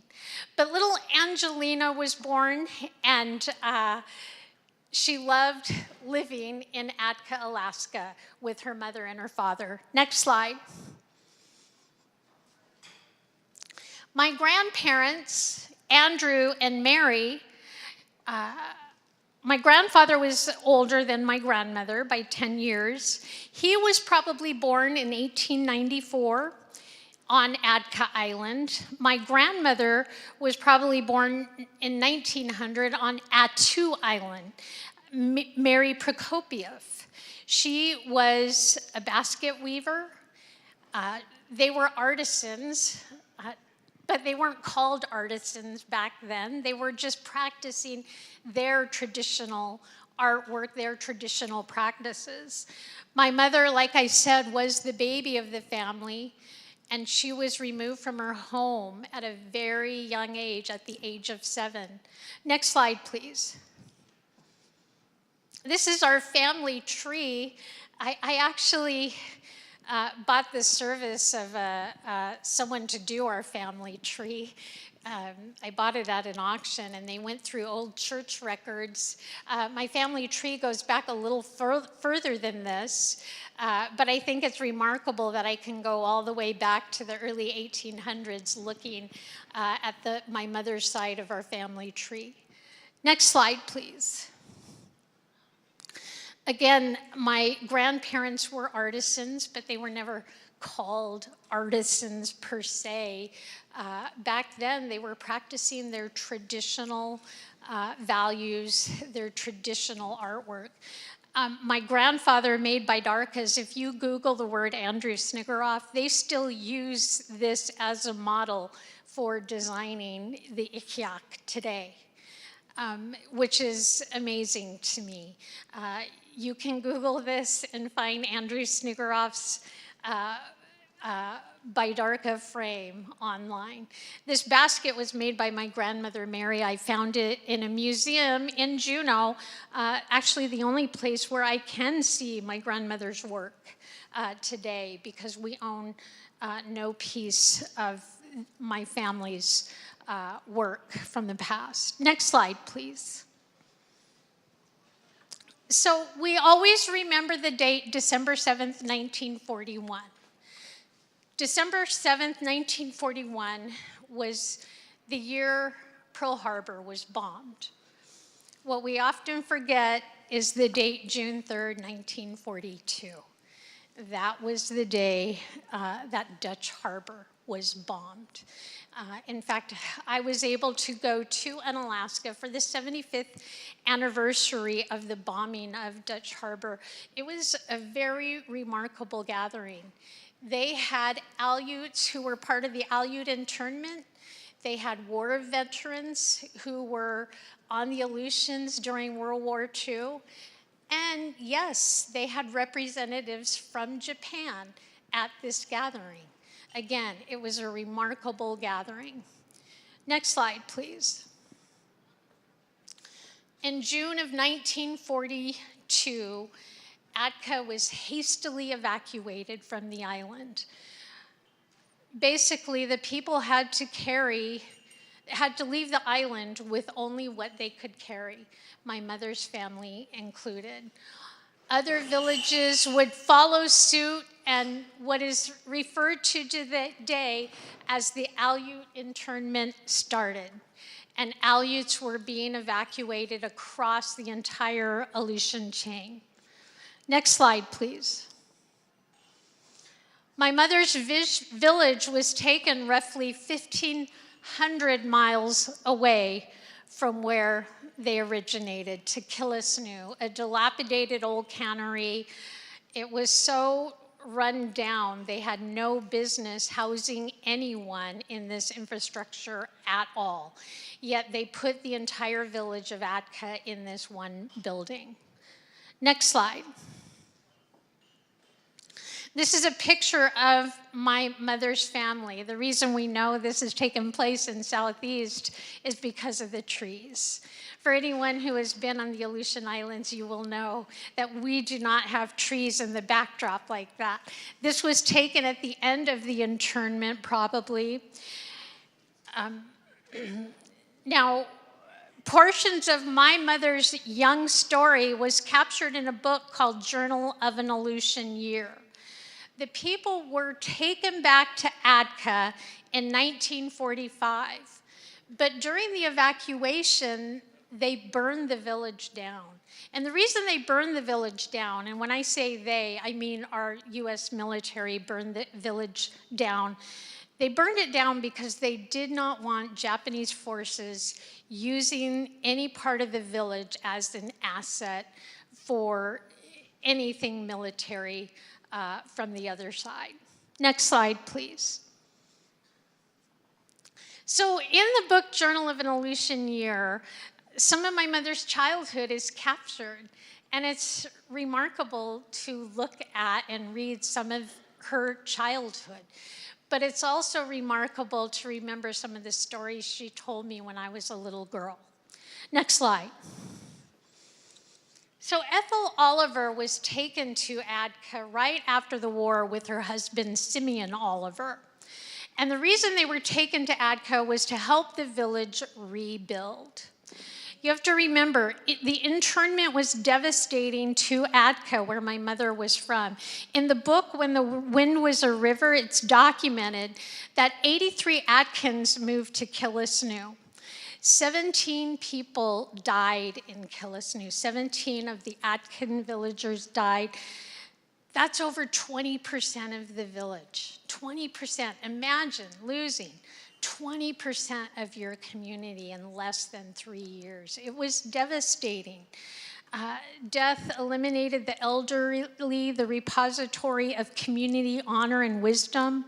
4 above age 70 died, along with 6 who were over the age of 50. So we were losing our wisdom. We were losing our stories. We were losing our history. Next slide.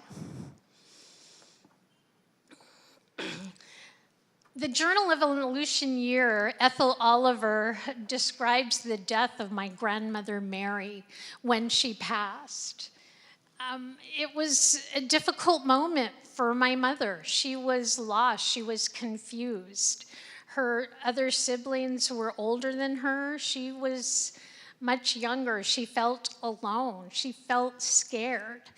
Ethel Oliver documents my grandmother's funeral, writing, "At the close of the service, Andrew, my grandfather, led 6-year-old Angel to her mother, and both of them kissed her tenderly. Andrew wept aloud."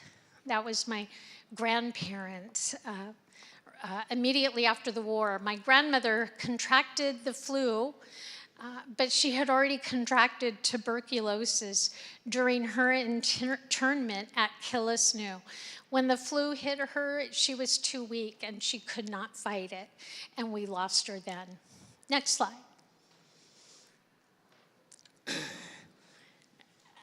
Ethel Oliver also documents a poignant moment in her book that, as I got older, I learned was probably a mistake. My mother would have been maybe 7 years old during this time, and her father had made her some mucklucks. And she wanted to show Ethel Oliver, the writer of Journal of an Aleutian Year, her mucklucks. And my mom was an incredibly shy little Aleut girl. And she took them to show Ethel Oliver, and Ethel Oliver thought they were a gift. And she lost her mucklucks that day. Ethel accepted them and took them. My mother was confused, and she always wondered about those mucklucks. Years later, my parents found Ethel Oliver living in a senior home here in Anchorage. And I asked my mother, did you find the mucklucks? Did you ask about the mucklucks? And not only did my mother ask about the mucklucks, Ethel Oliver brought the mucklucks out and showed them to my mother right then and there. And my mother said to Ethel Oliver, I have nothing that belongs to my father. I have nothing that belonged to my mother. Could I have my mucklucks? And Ethel Oliver said, no. You cannot have your mucklucks. It was devastating for my mother. She really wanted something that belonged to her parents. You have to remember, they lost everything in the war when the village was burned. It was a devastating period. Next slide, please. I need my water. Is this mine? This must be mine, right? Yes, that's yours.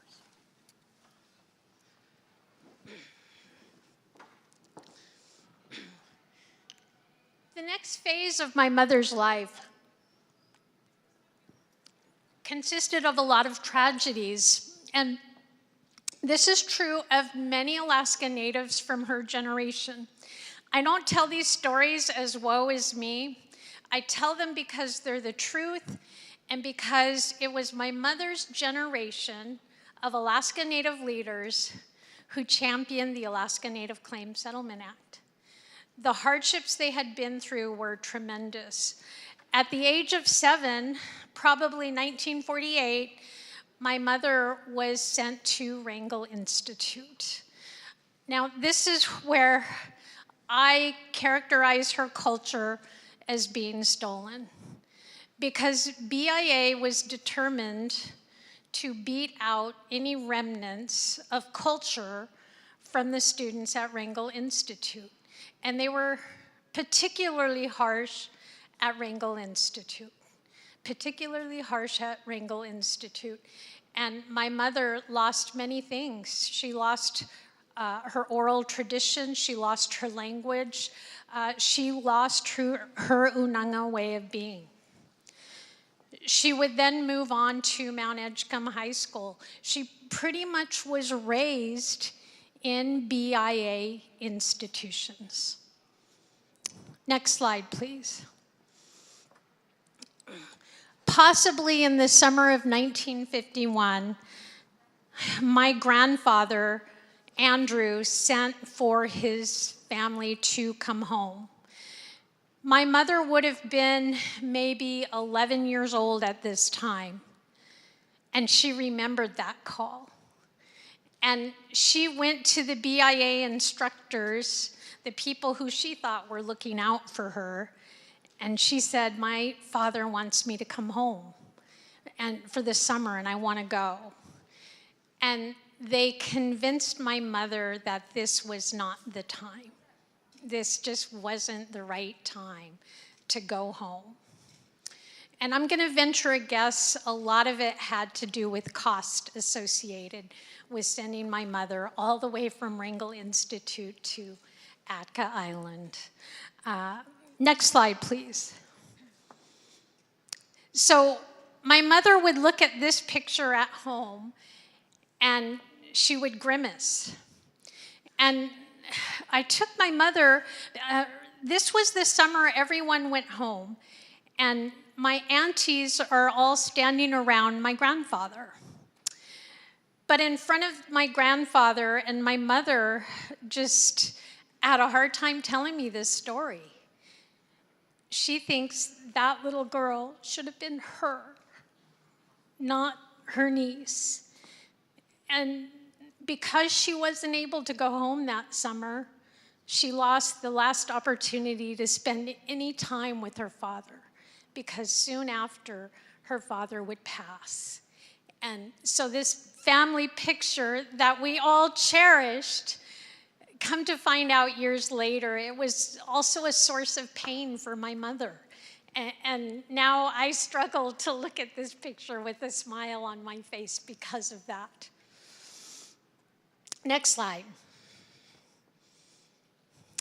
But my mother would go on to meet my father at Mount Edgecombe. He was German. He decided to go up to Alaska on an adventure. And he actually met my mother in Mount Edgecombe. In fact, I took my mother back to Mount Edgecombe because I wanted to see where she had lived for many years of her life. And we even found her old dorm room. I wanted to go up and look in it, but she got too embarrassed. She told me I had to stop. So I had to back off. But she happily married my father, and they were married for almost 40 years before he passed. Next slide.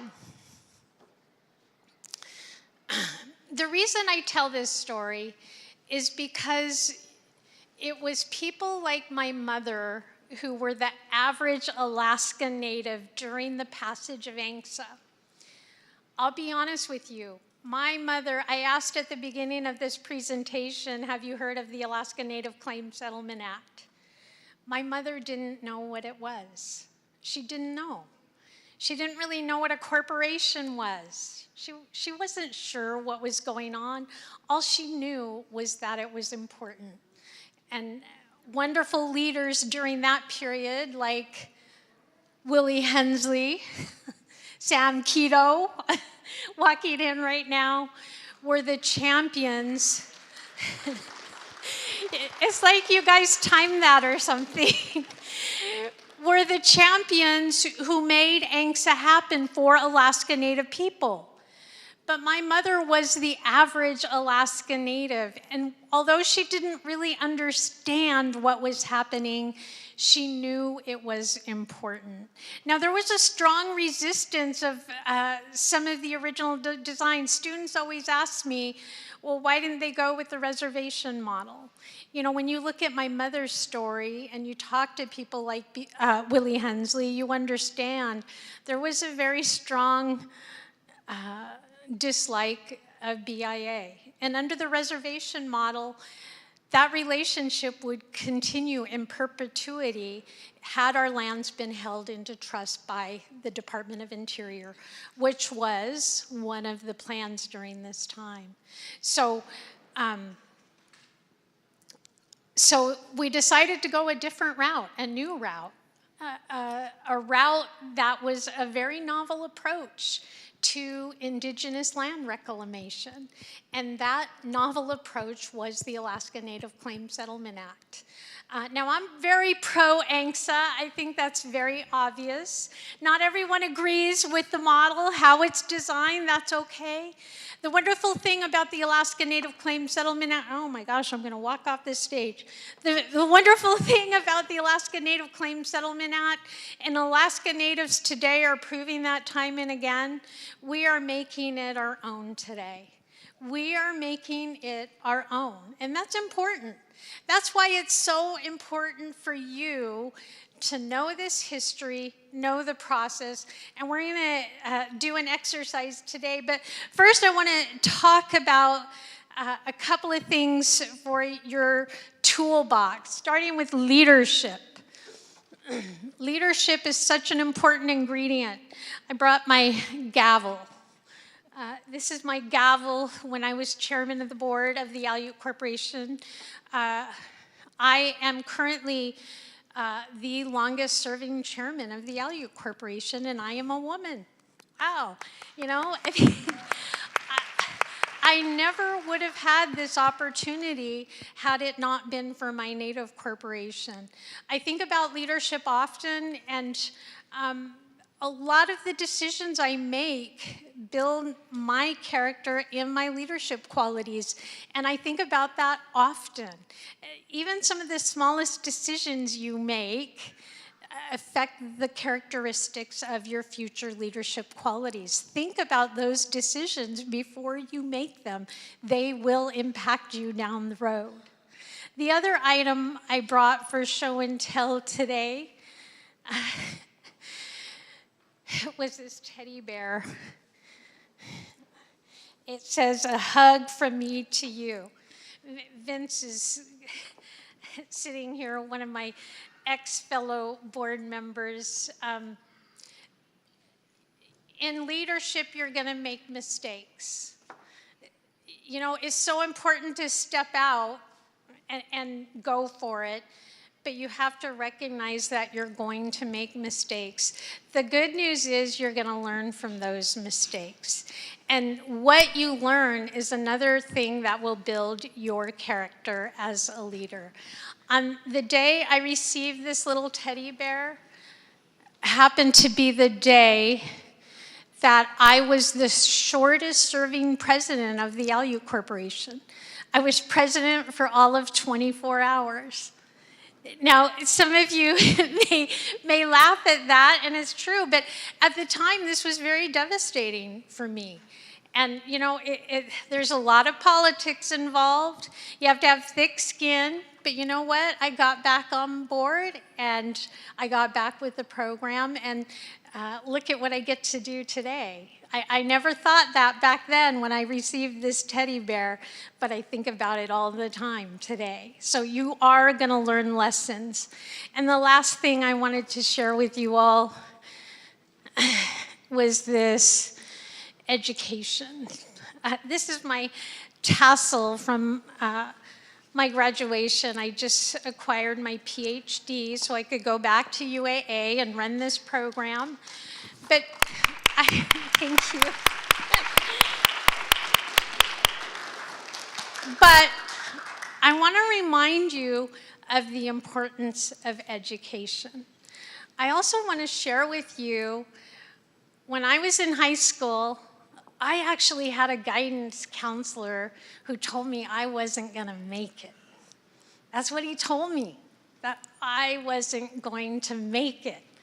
And I want that to be a word of encouragement. I turned that around because that became a message to me. I am going to make it. And now I am so glad I stopped and took the time to get educated so I get to do what I do today. So important, education. And many of our Native corporations are willing to pay to send you through college. So education. Okay, next slide. So I now get to work to teach our next leaders with wonderful people like Maria Williams. Next slide. And one of the wonderful things we get to do is bring resident experts into the classroom.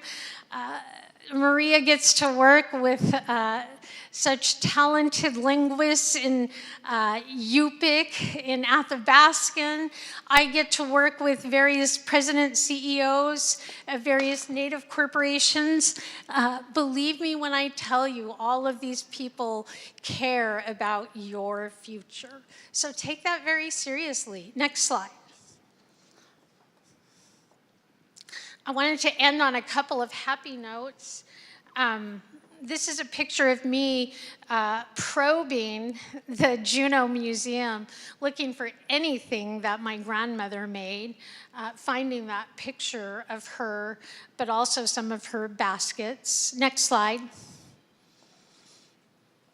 Finding some of her baskets, and then being pleasantly surprised that some of them were properly identified, although misspelled on her name, but properly identified as being made by Mary Sniggeroff. Next slide. And this is how I like to remember my mother. My little mother in front was asked by my cousins, Sally and Crystal, sitting right here, to perform at the Alaska Native Heritage Center. Now, my mother was nervous. I'm not going to lie. She was very nervous. And I just said, Mom, who cares? Do it. Just do it. And this is how I will always remember my mother, right here. She spent her life trying to regain what she lost. But on this day, she felt like she had it all back. On this day, it was there. And she owned it, and she was so proud. And I gotta be honest, me and my husband cried through the whole entire thing because we were so happy for her. Next slide. This story does have a happy ending. I did find my mother's original mucklucks. They were at a museum in Fairbanks, the University of Alaska Fairbanks. You can see how small they were because I'm standing next to them, but I also did a close-up of them. Fred and I, my husband Fred and I, flew my mom up to Fairbanks so she could see them one last time. She did see them. They wouldn't let her hold them. That was disappointing. It is heartbreaking that she never really intended to give them away, but she was young and didn't know how to defend herself. But she does cherish the memories that go along with him of her father and, of course, of her mother. Next slide.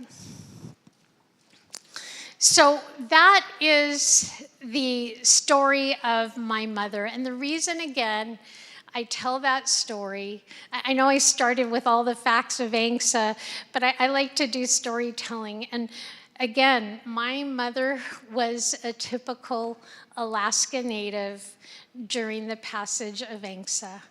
I would ask her as a little girl, Mom, what is Angsa?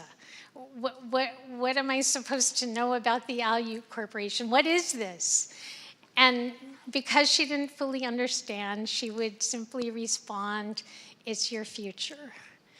And little did she know how prophetic those words would be, because now this is what I spend my days doing, teaching, working with students, trying to teach them this history so that they understand where we come from, and also share with them some of the remarkable people who made this happen for us so that we could reclaim what was rightfully ours.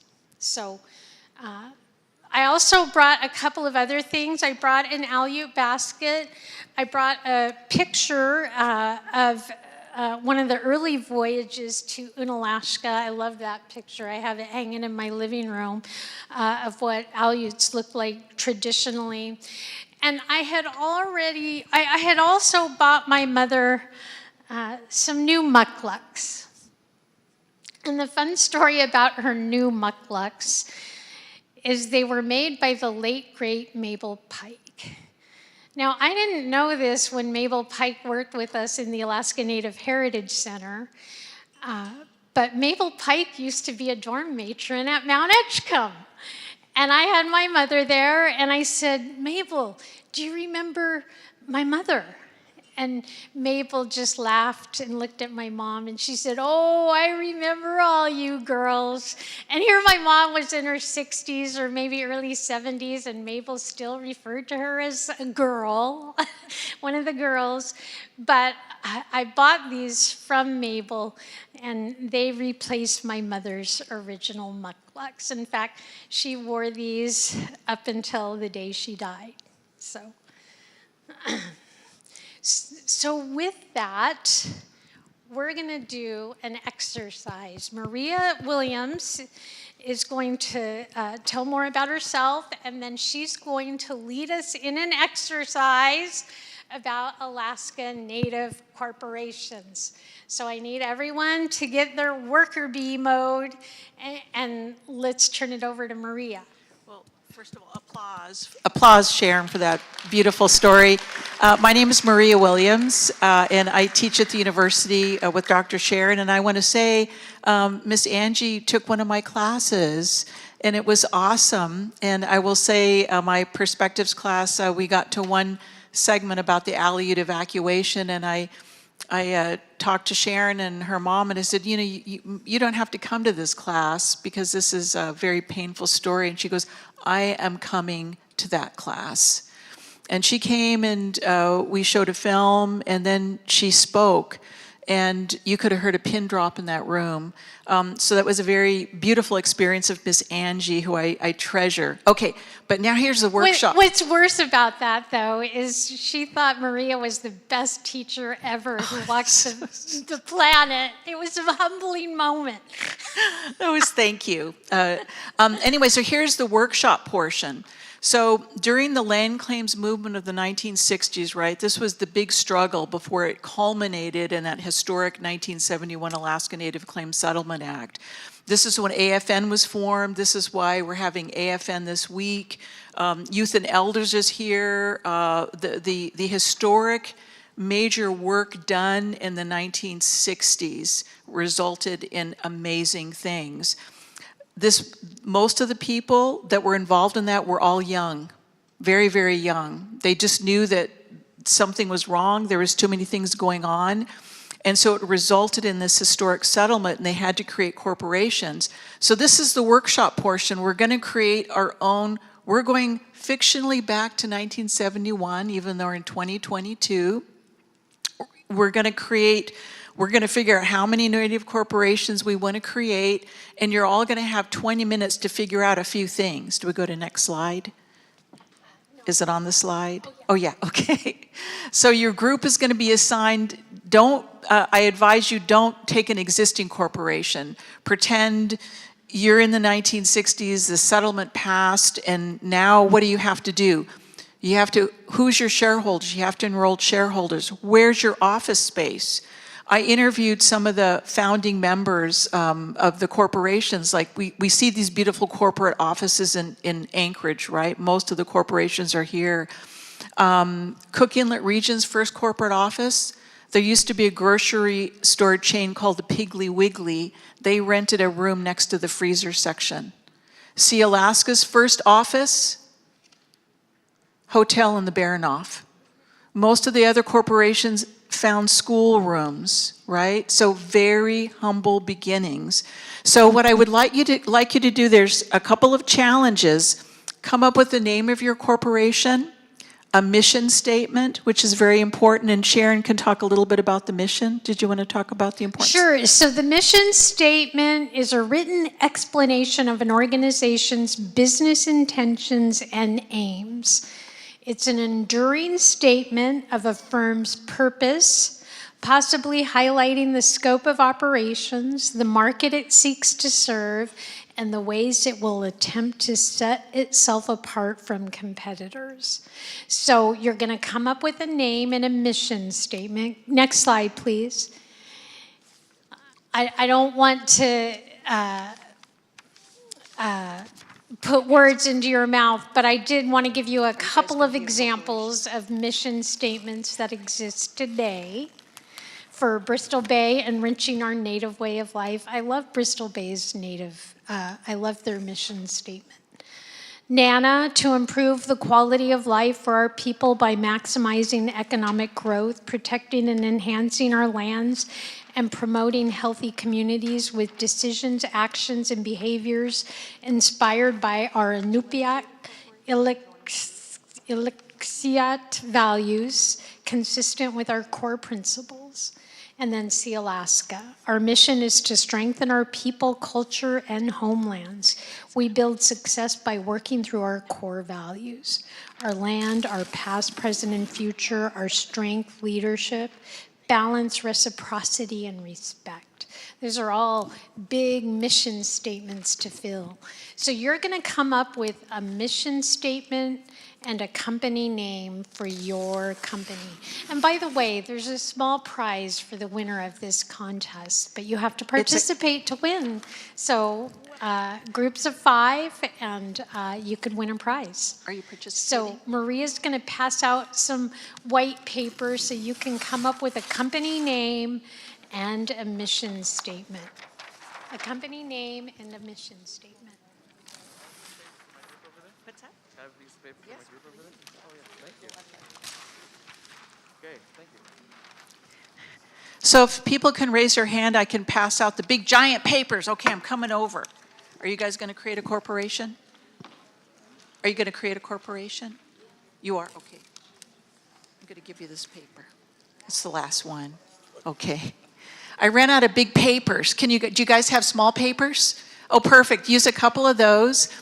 So I know, does everyone have markers? How many corporations do we have? Just raise your hand. Is every table in here a corporation? Let's see. 1, 2, 3, 4, 5, 6, looks like maybe 7 corporation. So if you want to create a corporation, I ran out of the big giant sticky papers, but I think there's papers at the table, and I can find more if needed. So some of you are artistic, so you think of the name of your corporation. Maybe some of you want to draw a logo. You want to think of a mission statement, which can be quite simple. All the corporations have mission statements. You also want to think of part of that mission statement being, what are your values? Are you supporting things like education, sustainability? What kind of economic development do you want to do in your region? In the past, when I've taught this class, I've had students come up with really creative ideas for how they would create economic benefits to their community. Maybe you'd want to partner with Netflix and make films and do streaming videos. Maybe some of you have ideas of inventing things. Maybe marketing some of the traditional foods, right? Some of our superfoods like blueberries. So we have about, how many minutes, Sharon? It's 4:30, so we should give them 10 minutes, 15 minutes? Okay, and then in 15 minutes, I'm going to walk around with the microphone, and every group gets to report out, and then Sharon's going to win award a prize. Okay, but if you guys have questions, raise your hand, and I'm happy to come over.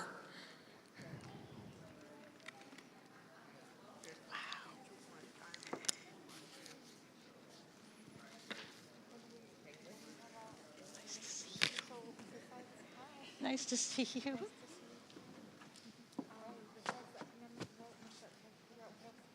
Oh, a mission statement?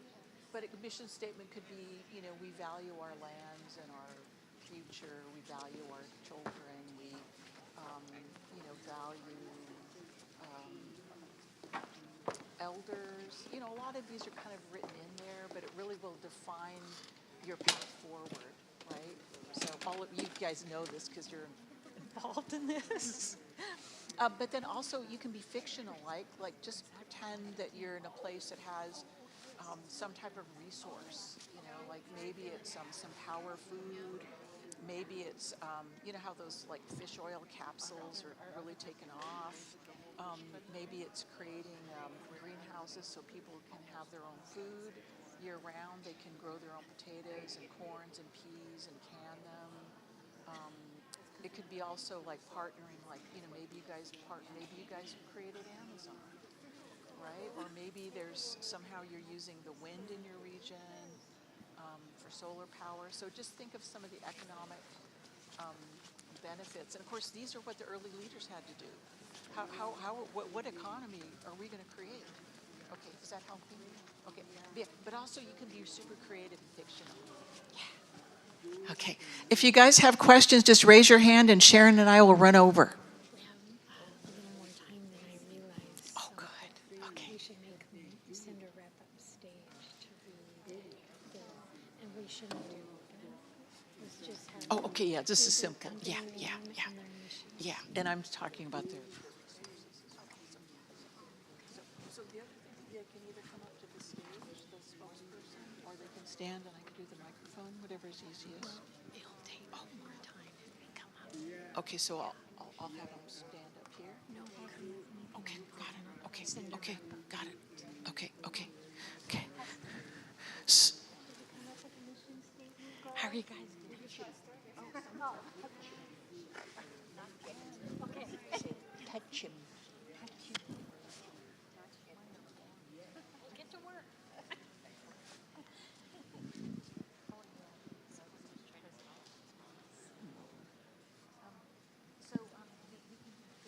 Another short one is Unanga Makalan. That's the things the Aleuts do. So.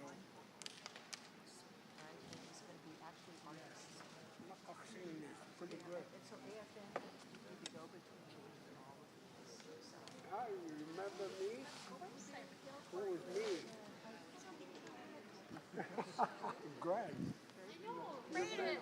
Yes, the one that's always questioning the corporation. I like that you question. Yes. You like that there? Yeah. You could say it. try it.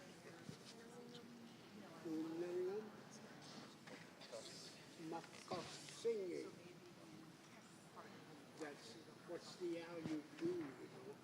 The things they want to do, you could incorporate. It could be non-profit. You know, you talk about Alaskans. I was part of all that with my West Side. Yes. I did the Aleut League, its first tournament, and then when we incorporated our church, it took me away from home. My family quit, you know. Yeah. Oh my gosh, when you brought representatives from East Arizona, that was just crazy. See, the average person is like my mother. She didn't understand what was happening. Me either. She didn't get it. Yeah. What are you doing? Yeah. You were sitting around? Okay. I was the chairman of the board, and we brought people from all over. Oh my gosh, that was sick. We used Pen Air. Oh, we had one from every village. Huh? We had one from every village. No, I had 6 health, education. Each one of them had their speeches to make, and I did all of them. When we got to King Samuel, went to that and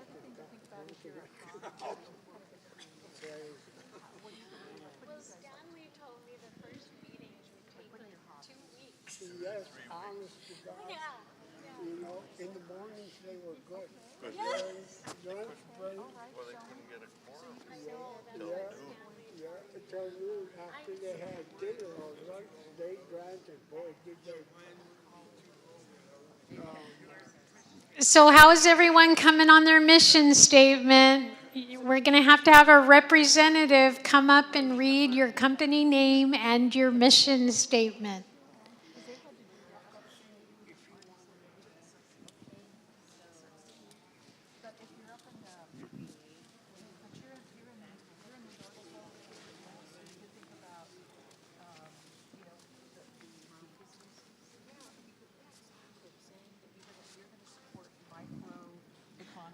All of the 8 villages in the North Slope. Sewing. Yeah. So What like about Joanne Fabrics or... Yeah, say you guys invented it. And motorcycles, we got to put that in there. Hey, what if you like activities? Wait, support what? support microeconomies in your villages? And that's Does anyone have the time? Oh, I do. 36. Yeah. We got about 10 more minutes. We have about 10 more minutes. How do we tie in motorcycles? What do you like about motorcycles? The speed or just being outside? Okay, going fast or just exploring? Bit of both. Okay, so let's see that. Let's say that you guys build like some world-class motorcycle racing thing that people come from all over the world, right? Don't they have those things? Yeah. So think big. Be creative. Saying we are sponsoring the largest. You know, what do you call those things? So you're coming up with I don't do motorcycles. Yeah, motorcycle race. Okay. And it draws in, 10,000 people, right? And so that brings a lot of visitors. It helps your local economy. Then you have to build hotels. And then you have eco-tourist people. Yeah, they take people on ecotourism. What about you? What do you like? In order to win the prize, you have to come Motorcycles? Okay. Golly, how cute. Okay, these guys are daredevils. Here's some paper But you're right young. here.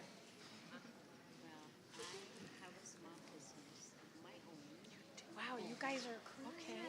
And is it? Okay. See? I'm joining your corporation. Yeah. See, you're already doing it.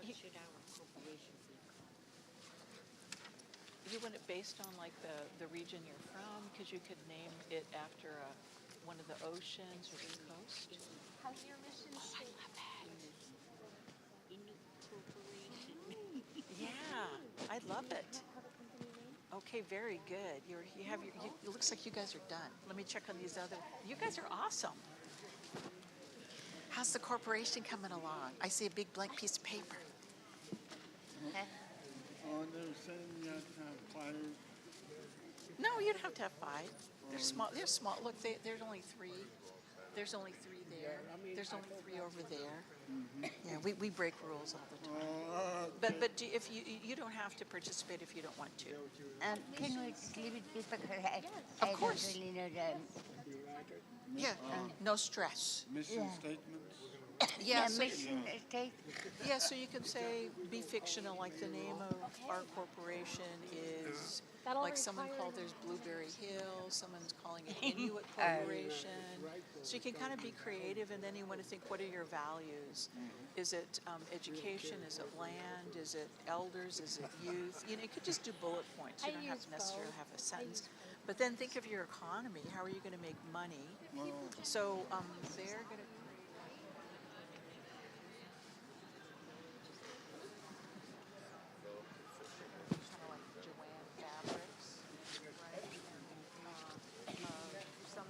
Some other people are going to be selling their blueberries to pharmaceutical companies. So you can kind of be creative. Okay.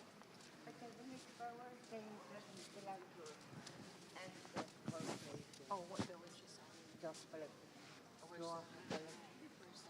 It's 10 miles away from Anya. Oh, okay. All right. But this kind of fictionalizing, so it doesn't have to be based on anything real. But you could base it on that region in Antioch. It's blueberries. Yeah, or you could say it's the Kuskokwim Corporation right Oh, here. Are you yeah, on the Kuskokwim? Antioch's on the Kuskokwim, right? You could call it, the Kuskokwim River Corporation.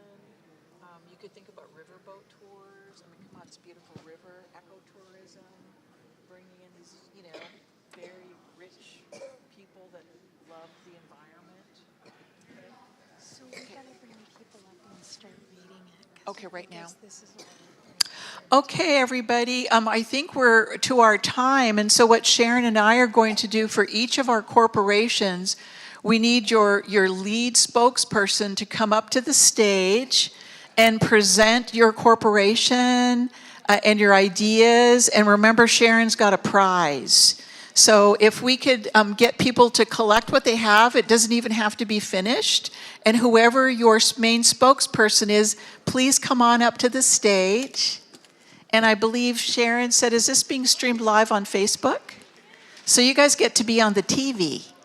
So don't be shy. Who wants to go first? Okay. All right, come on. Come All right, on. come on up. Come on You look up. all ready to go. You can- look ready to go. And if your whole team wants to come up on stage, come on, but we just need one spokesman for each corporation. Okay. Come on. Do I just do it? Did you guys? Okay. Fine. Okay. Hello. Okay, so our company name we chose was SEAN, Southeast Alaska Native Corporation. Spells out as Sean. And our mission statement is to uplift and promote and spread the native culture of Southeast Alaska. And yeah. Woo! Yeah, Sean. Yep. Okay. Yep. So Sean, and to promote and spread the native cultures of Southeast Alaska. Oh, okay. So Sean, Southeast Alaska Native Corporation, to promote and spread native cultures of Southeast Alaska. Okay. Yes. Our first entry. Yeah. Oh my goodness. Okay. Next. Who's next? Here you go. You got this. Our corporation's name is Blueberry Hill and Beyond.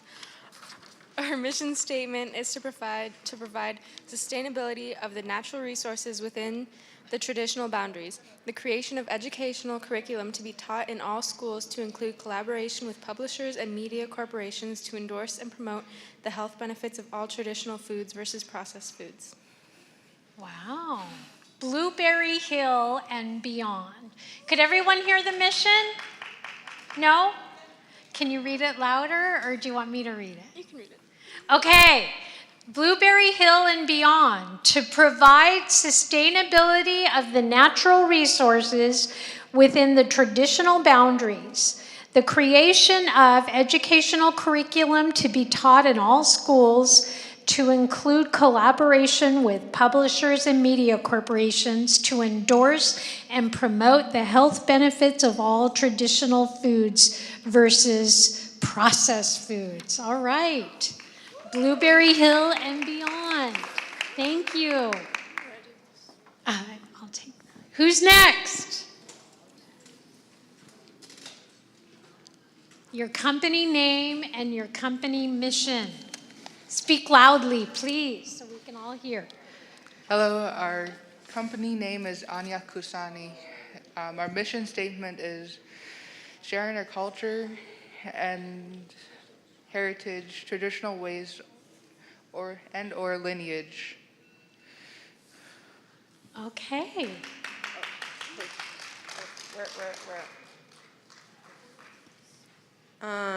We carry our people to the future by modernization.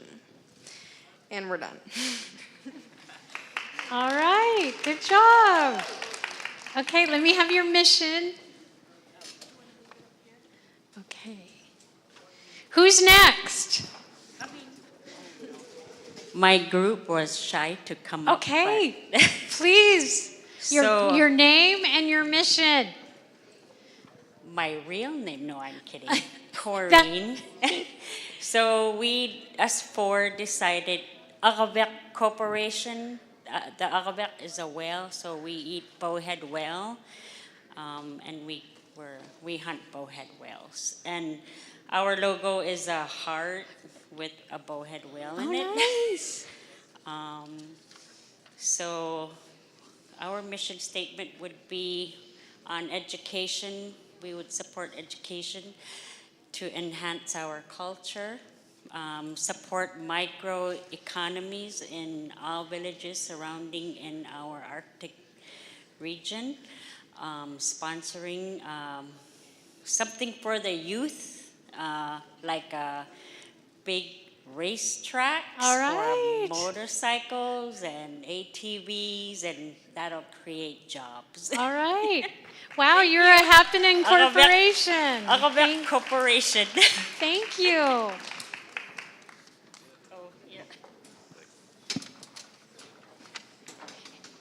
Oh, yeah.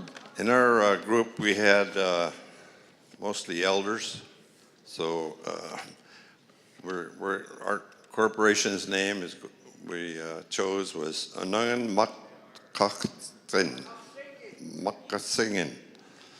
And that means for the Aleut people, what we do, and for our people.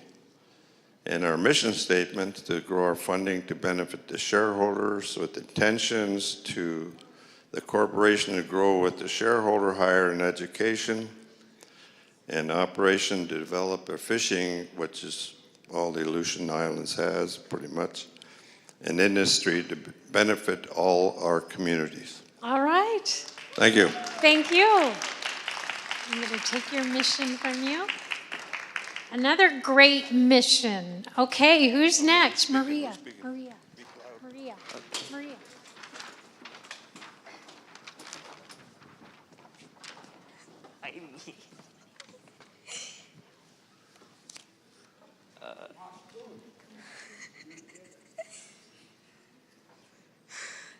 You can do this. You can. You're doing great. Okay. Hello. Company's name is Wolf Corporation. Our mission is to provide natural foods to the wolves and to sustain their habitat.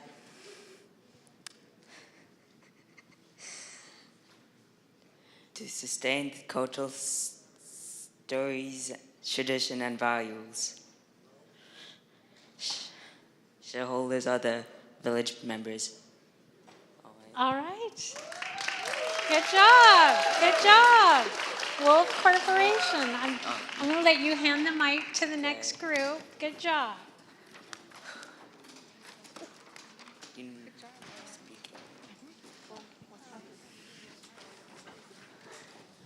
All right, the next group. Go hold it together.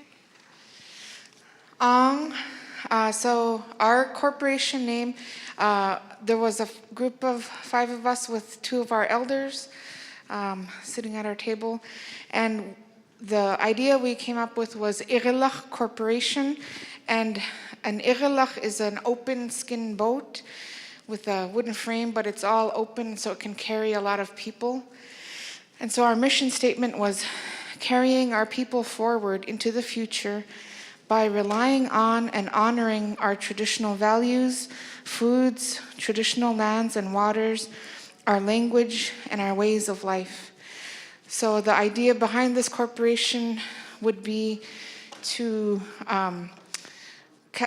market our traditional tidal foods and other traditional foods, and to have a corporation that is based on ecotourism in our region, in the Aleutian Islands, and to take a yacht or some type of a vessel that would take people through the Aleutian Islands to show the beauty of the environment, and all of our foods would be used on the journey for meals for the people. Traditional foods like our tidal foods from the ocean, our reindeer from Atka Island, some of our dried plants could be used for seasoning. And so those were the ideas from our elders, and sharing the beauty of our environment in the Aleutians. All right. So another great mission. Thank you.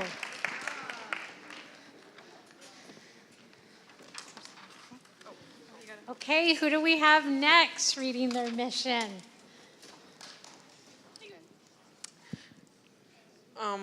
We don't have a big paper because there's none left. But our organization is NAO, Native Art Organization, which creates Native Art Unity. Together we are one. So our mission is to create a positive environment for artists, and this was set back in 1920. So back then there were still signs saying like, no natives allowed and like no dogs allowed. That's super duper not good. So I think NAO would be really, really great for the for natives, because art is a big aspect in our culture. All right. Very cool. All right, good job. Great job.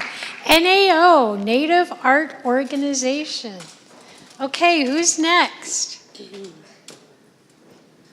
All right. Our elders want to sustain the most important staple in our life, Sailor Boy crackers. We are the Sailor Boy Corporation. My husband just had that for lunch today. We are the Sailor Boy Corporation, and our mission is to enhance the quality of life and well-being of tribal families and communities by providing affordable pilot bread with free shipping. Hey! Through collaboration and consistency. Hey, that is a great mission. Okay. Okay. We're going to work on, who else? Who else has a mission statement? Did you guys go already? I think we have one more group. One more. Woo! Let's give them a big round of applause.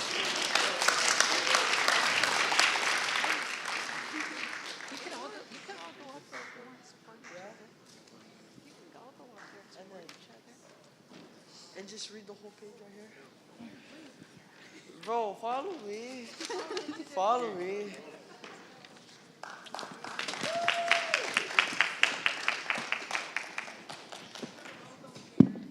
Oh, wow. Where's the logo? You designed a logo. Oh, wow. Jeez. These guys came up with a logo. How do I start it off? North Slope Village Corporation. Okay. What is your mission?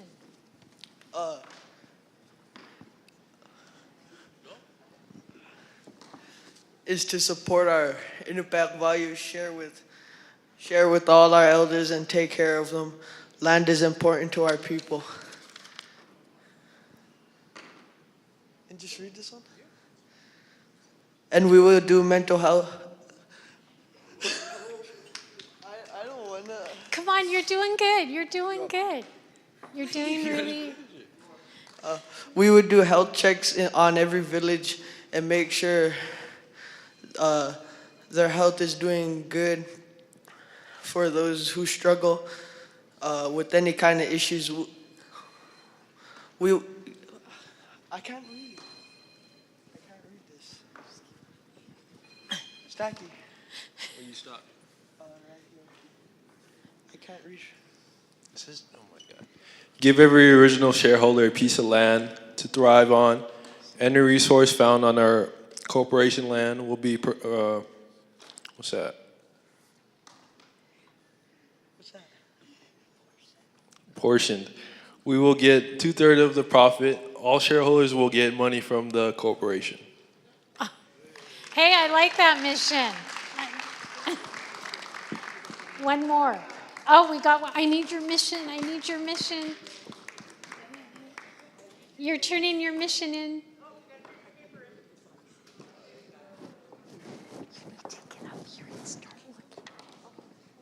Okay, who do we have last? Last but not least.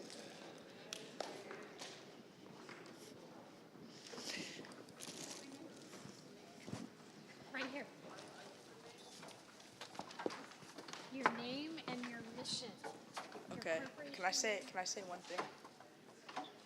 Rocco, since you're a wuss and you come up here, you don't get any credit for this. Apparently Rocco's in trouble. Go ahead. So in Metlakatla, our fishing community thing is like really big, and a lot of people rely on it for money and food.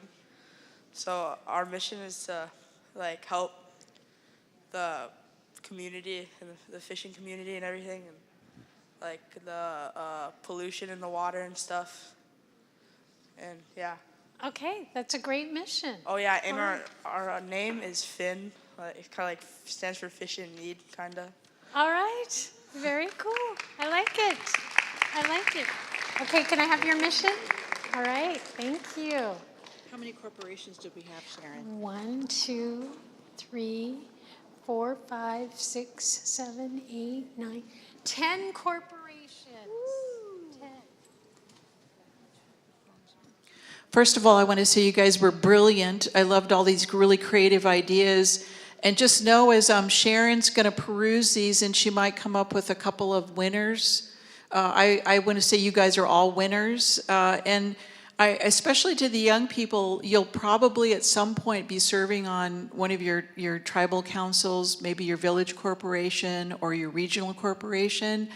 And you'll be doing things like this. You'll be sitting at a boardroom like Sharon has, making decisions that will have a positive impact on your community. So I loved the energy. Thank you. Gunals Chish.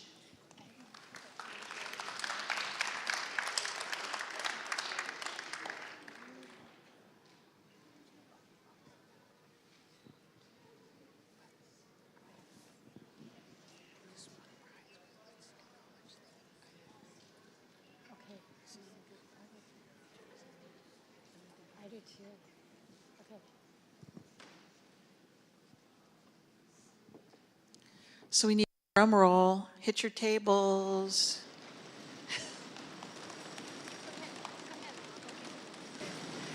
Okay, so I believe that the first prize is going to Blueberry Hill and beyond. Yay! Stand up, Blueberry Hill gang. There we go. And then we're going to give a special commendation to the North Slope Village Corporation. Okay, so Sharon's going to go to your tables and hand out your little gift cards. Gunals Chish, everyone. No, we just want to thank you for your time today and your attention. I had so much fun. Thank you. Have a great evening.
Wonderful. I'm glad you guys did the interactivity.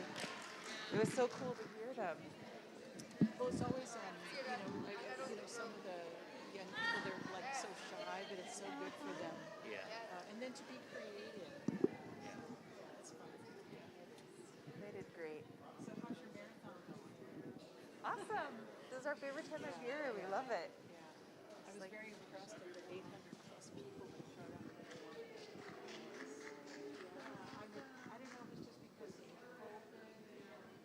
Thank you, Sharon. You were awesome. You did that was wonderful. And now it's recorded. Oh no. Continue to be a resource to people. Great. How are you? You're like, hey, that's gonna win these. Oh my God. How are you? That was so good. Oh, thank you. Well, Maria added the exercise. Because you were great partners. Yeah, You were great partners. Thank you. You guys did great together. that was fun. Thank you. I'm going to collect my mission statement. Of course. Yeah. Yeah, they got into it. I was, usually interactive stuff, once you can open.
Thank you.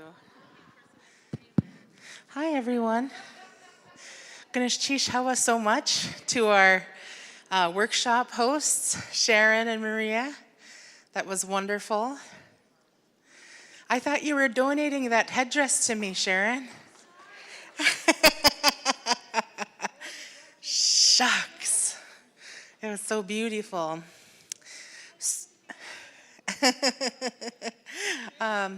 Oh, you did? It's beautiful. I'm just teasing her because it's so gorgeous. For those of you who are here in the room with us, just a quick announcement. We have someone who is coming up to share a song with us, maybe a story, before we close out our time today. So if you just hang tight, he'll be here shortly.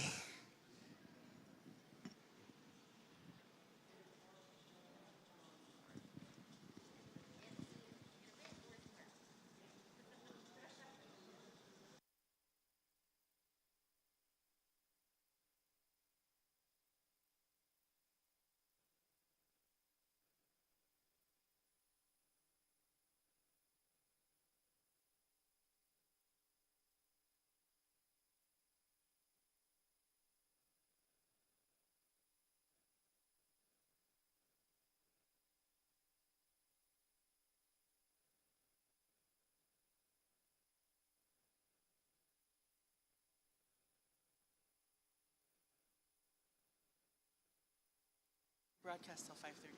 Okay.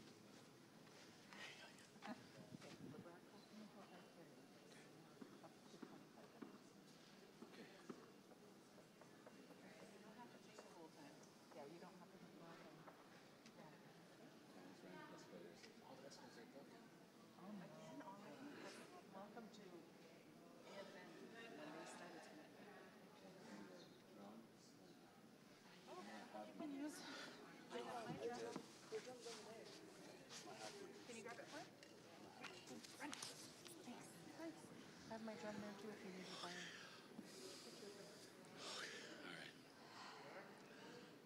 So it's quiet in here, but there's lots of people still watching online.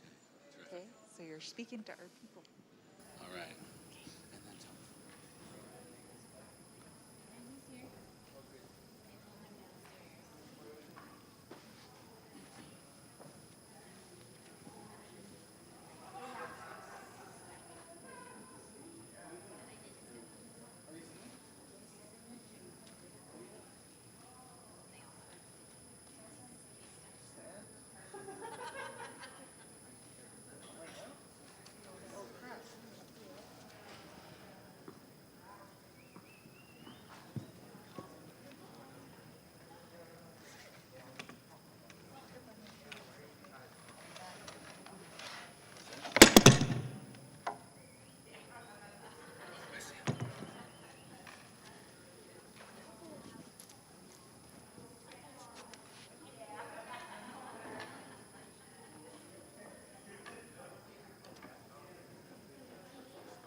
Our ancestors before us. Our future. Everything we have ever been, everything we are right now, and everything we are going to become.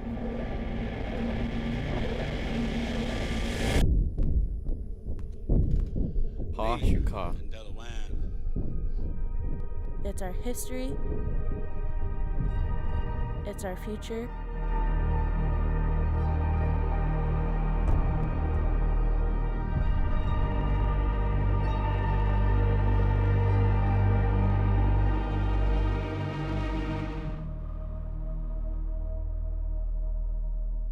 I will vote for our future. Will you?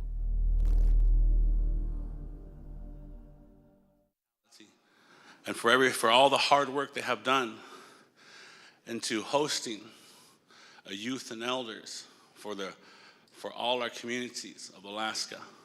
It is such a beautiful thing for us to be able to connect and to connect with our relatives. And as you can see, I have all the young people from my village here in Metlakatla. We are all from Metlakatla, Alaska. And in our Tsimshian culture, there's a tradition called shadowing.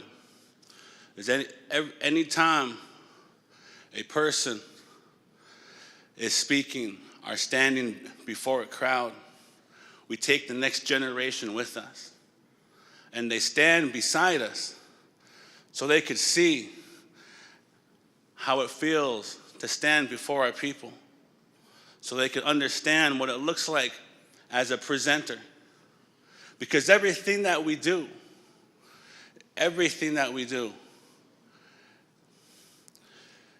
our young people are watching and learning.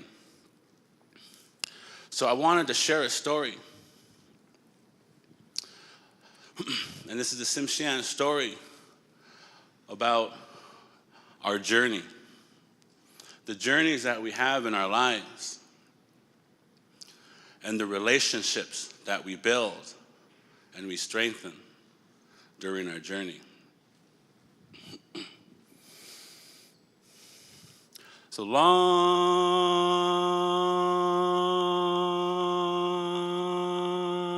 ago, this group of Tsimshian, 8 Tsimshian,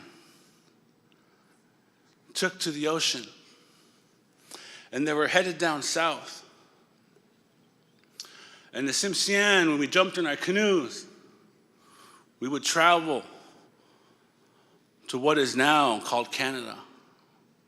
We would travel past Canada and to pass in what is now called the Washington State. We would travel down to what is now called Oregon. Their stories of the Tsimshian would be in their canoe that would paddle as far down as South America. And during our canoe journeys, there comes a time in every Tsimshian when it's the first day, the first time you step in a canoe. And when you first sit in that canoe, you're sitting with people who have been on many canoe journeys. You are sitting with people who are also being in the canoe for the first time as well. So you're learning from people before you experience. And you're learning together with your relatives. And one of the best ways, one of our most important teachings is when we're on this journey. The Tsimshian canoe is a very, very important and powerful way of teaching. Because the canoe cannot move together, cannot move forward with just one person paddling. The canoe can only move forward when everybody is paddling together. And I want to ask everybody here on stage, everybody to put their hands up like they're paddling. Up. And then down. And when we paddle our canoe, up. And then down. When we pull together, in my Tsimshian language, pull together. On how to say that in our Semitic language is lawaida. And when we're pulling together, we could travel great distances.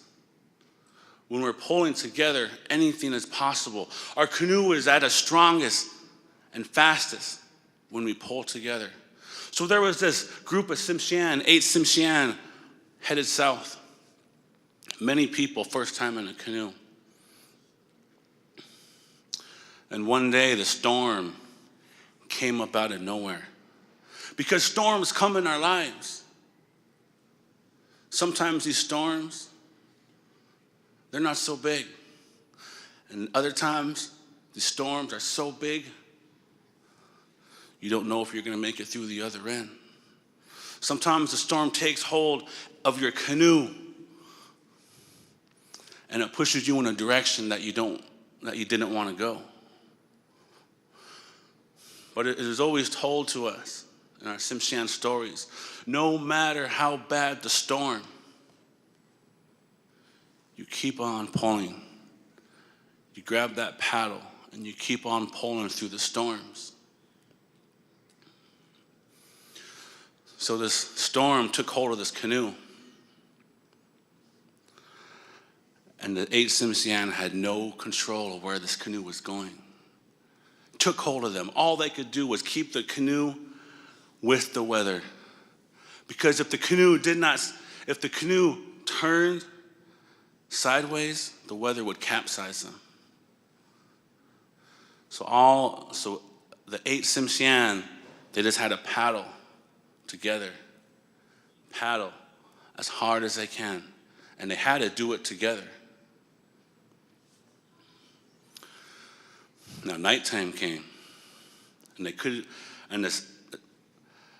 the clouds got so dark that the Tsimshian weren't even able to see the hand in front of their face. But they knew that the people next to them were still paddling. And the storm was so bad that fear started to overcome the Tsimshian. And we all react differently when we're scared. We all react differently when we're in these storms.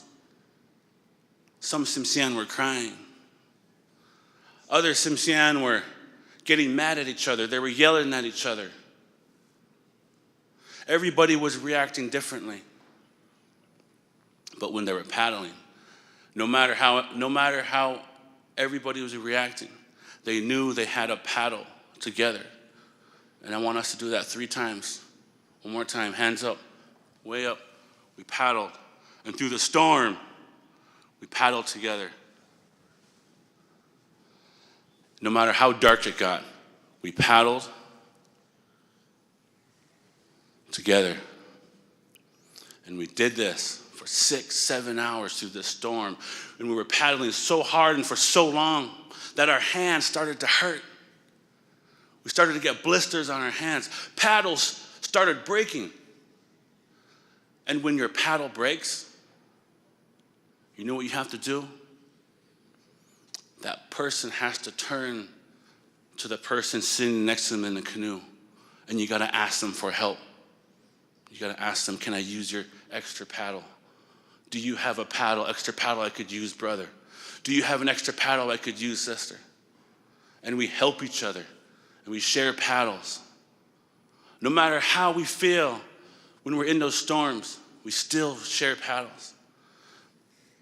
So we kept on paddling. And these Tsimshian were paddling all night. They weren't even, it was so dark they weren't able to see their hand in front of their face all night, but they kept on paddling. Because that is our way. And that is beautiful, the similarities that we have here on this land, no matter where you're from. We never stopped paddling. And then daytime came. And the storm started to calm. It became light again. The clouds started to part. And the water became calm again. And everybody was tired. All the Tsimshian, they were very, very tired. But they knew that the storm that they went through brought them closer together. And when they felt that they were alone, when they couldn't see at nighttime, deep down they knew they were not alone. Deep down they knew that their brother was sitting next to them in the canoe. Deep down they knew that their sister was sitting in front of them and behind them in the canoe. Because sometimes those storms make us think that we're alone at times. But we're not. And that's something that I know that we all have heard from our ancestors, from our elders. And I've heard that for the last 2 days here at this conference. And it's beautiful for us to be amongst our elders. Beautiful to be amongst our youth. To have this message portrayed. To have these words heard, spoken, and taught. So when this canoe, when these Tsimshian got through the storm, they were able to take control of the direction that they were headed again. And now when they paddle together, they were more unified. And their relationship with each other was so strong that when they paddled and their hands went up, hands up, one more paddle, one big paddle. They paddled together. And they moved in a direction where they took control of their canoe. Because they did one thing. And one thing that they will always remember. One thing that our young people will also teach. Because these young people that you see up here, these young people that you've seen on TV and in person and online at this Elders and Youth Conference, these young people are our future. They're going to be our elders. And that's beautiful. For them to be able to be up here, learning what it takes to paddle together. Lawaida, paddle together. It has always been this way, and it always will be this way. And these young people, all throughout this conference, gives all of us so much hope, brings joy and comfort to our hearts. So on our journeys, every single one of us are going to be on a journey in our lives. Some of us have yet to hit the storm. Some of us are still in that storm. Some of us have already gotten through that storm. But just never forget, no matter where you are, you never stop paddling. You never stop pulling. And when it feels like you're alone and you can't see your hand in front of your face, you can't see anything, never forget that your brothers and sisters are here with you. So when your paddle breaks, ask for help. When your paddle breaks, say, brother or sister, can I use your paddle? Mine has broken. Because the help is there and it always will be there. That is our way and it always will be our way. So again, I thank from the bottom of our hearts First Alaskans for bringing back the elders and youth, and we thank you all so much for the hard work that you all have done to making this happen. It is events like this, gatherings like this, that changes lives. It is gatherings like the elders and youth that bring strength to ourselves, to bring back to our communities. And I know all of us, everything that we have learned here and all the knowledge we have shared will never be forgotten. So thank you. Hawa, goodness chish. Thank you all for all that you have done.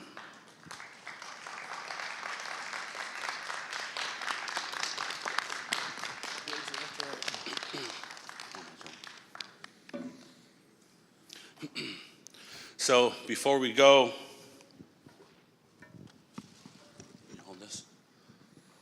We want to share a song, and it's a song that is sung in my village and in our schools, at our events. And the song was written by a good friend of mine named Gavin Hudson. It is called "We Speak for Ourselves." We are putting our traditional language into the air. Because when we use our language, it changes the way we see the world. When we use our language, it strengthens our spirit. We speak for ourselves.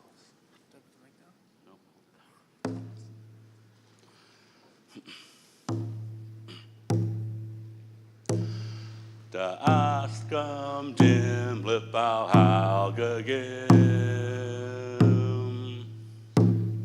Da askam dim lipau halgagim. Oh, oh, oh. Want to hear voices? Dim willa nachnu nagin. Dana lip algagim. Oh, oh, oh, oh, oh, oh, oh.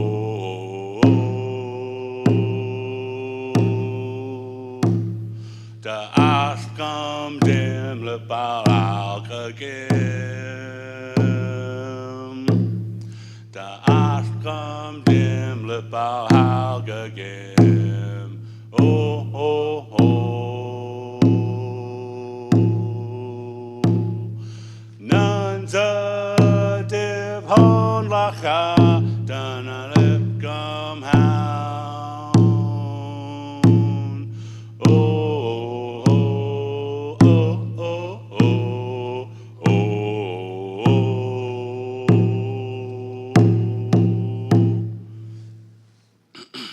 And toyexism, hawa, goodness chish.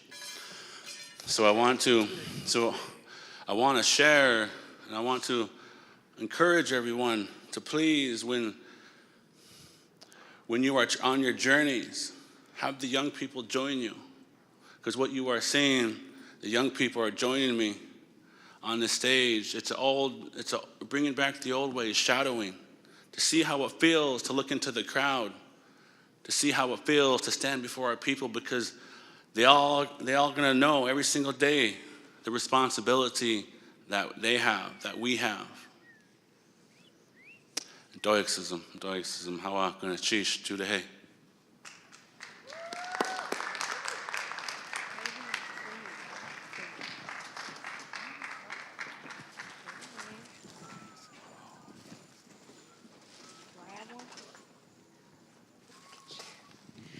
Klianakbak, Doikshishin. Awesome. Thank you, Johan. Thank you for all the amazing Metlakatla youth joining you. Thanks for bringing an awesome group with you and for sharing such a great story to close out our time together. We send you off with lots of love. We hope you feel all of the love that we have for all of you. We hope you get good rest, drink lots of water, because tomorrow's our final day together. Okay, We love you. Have a good night.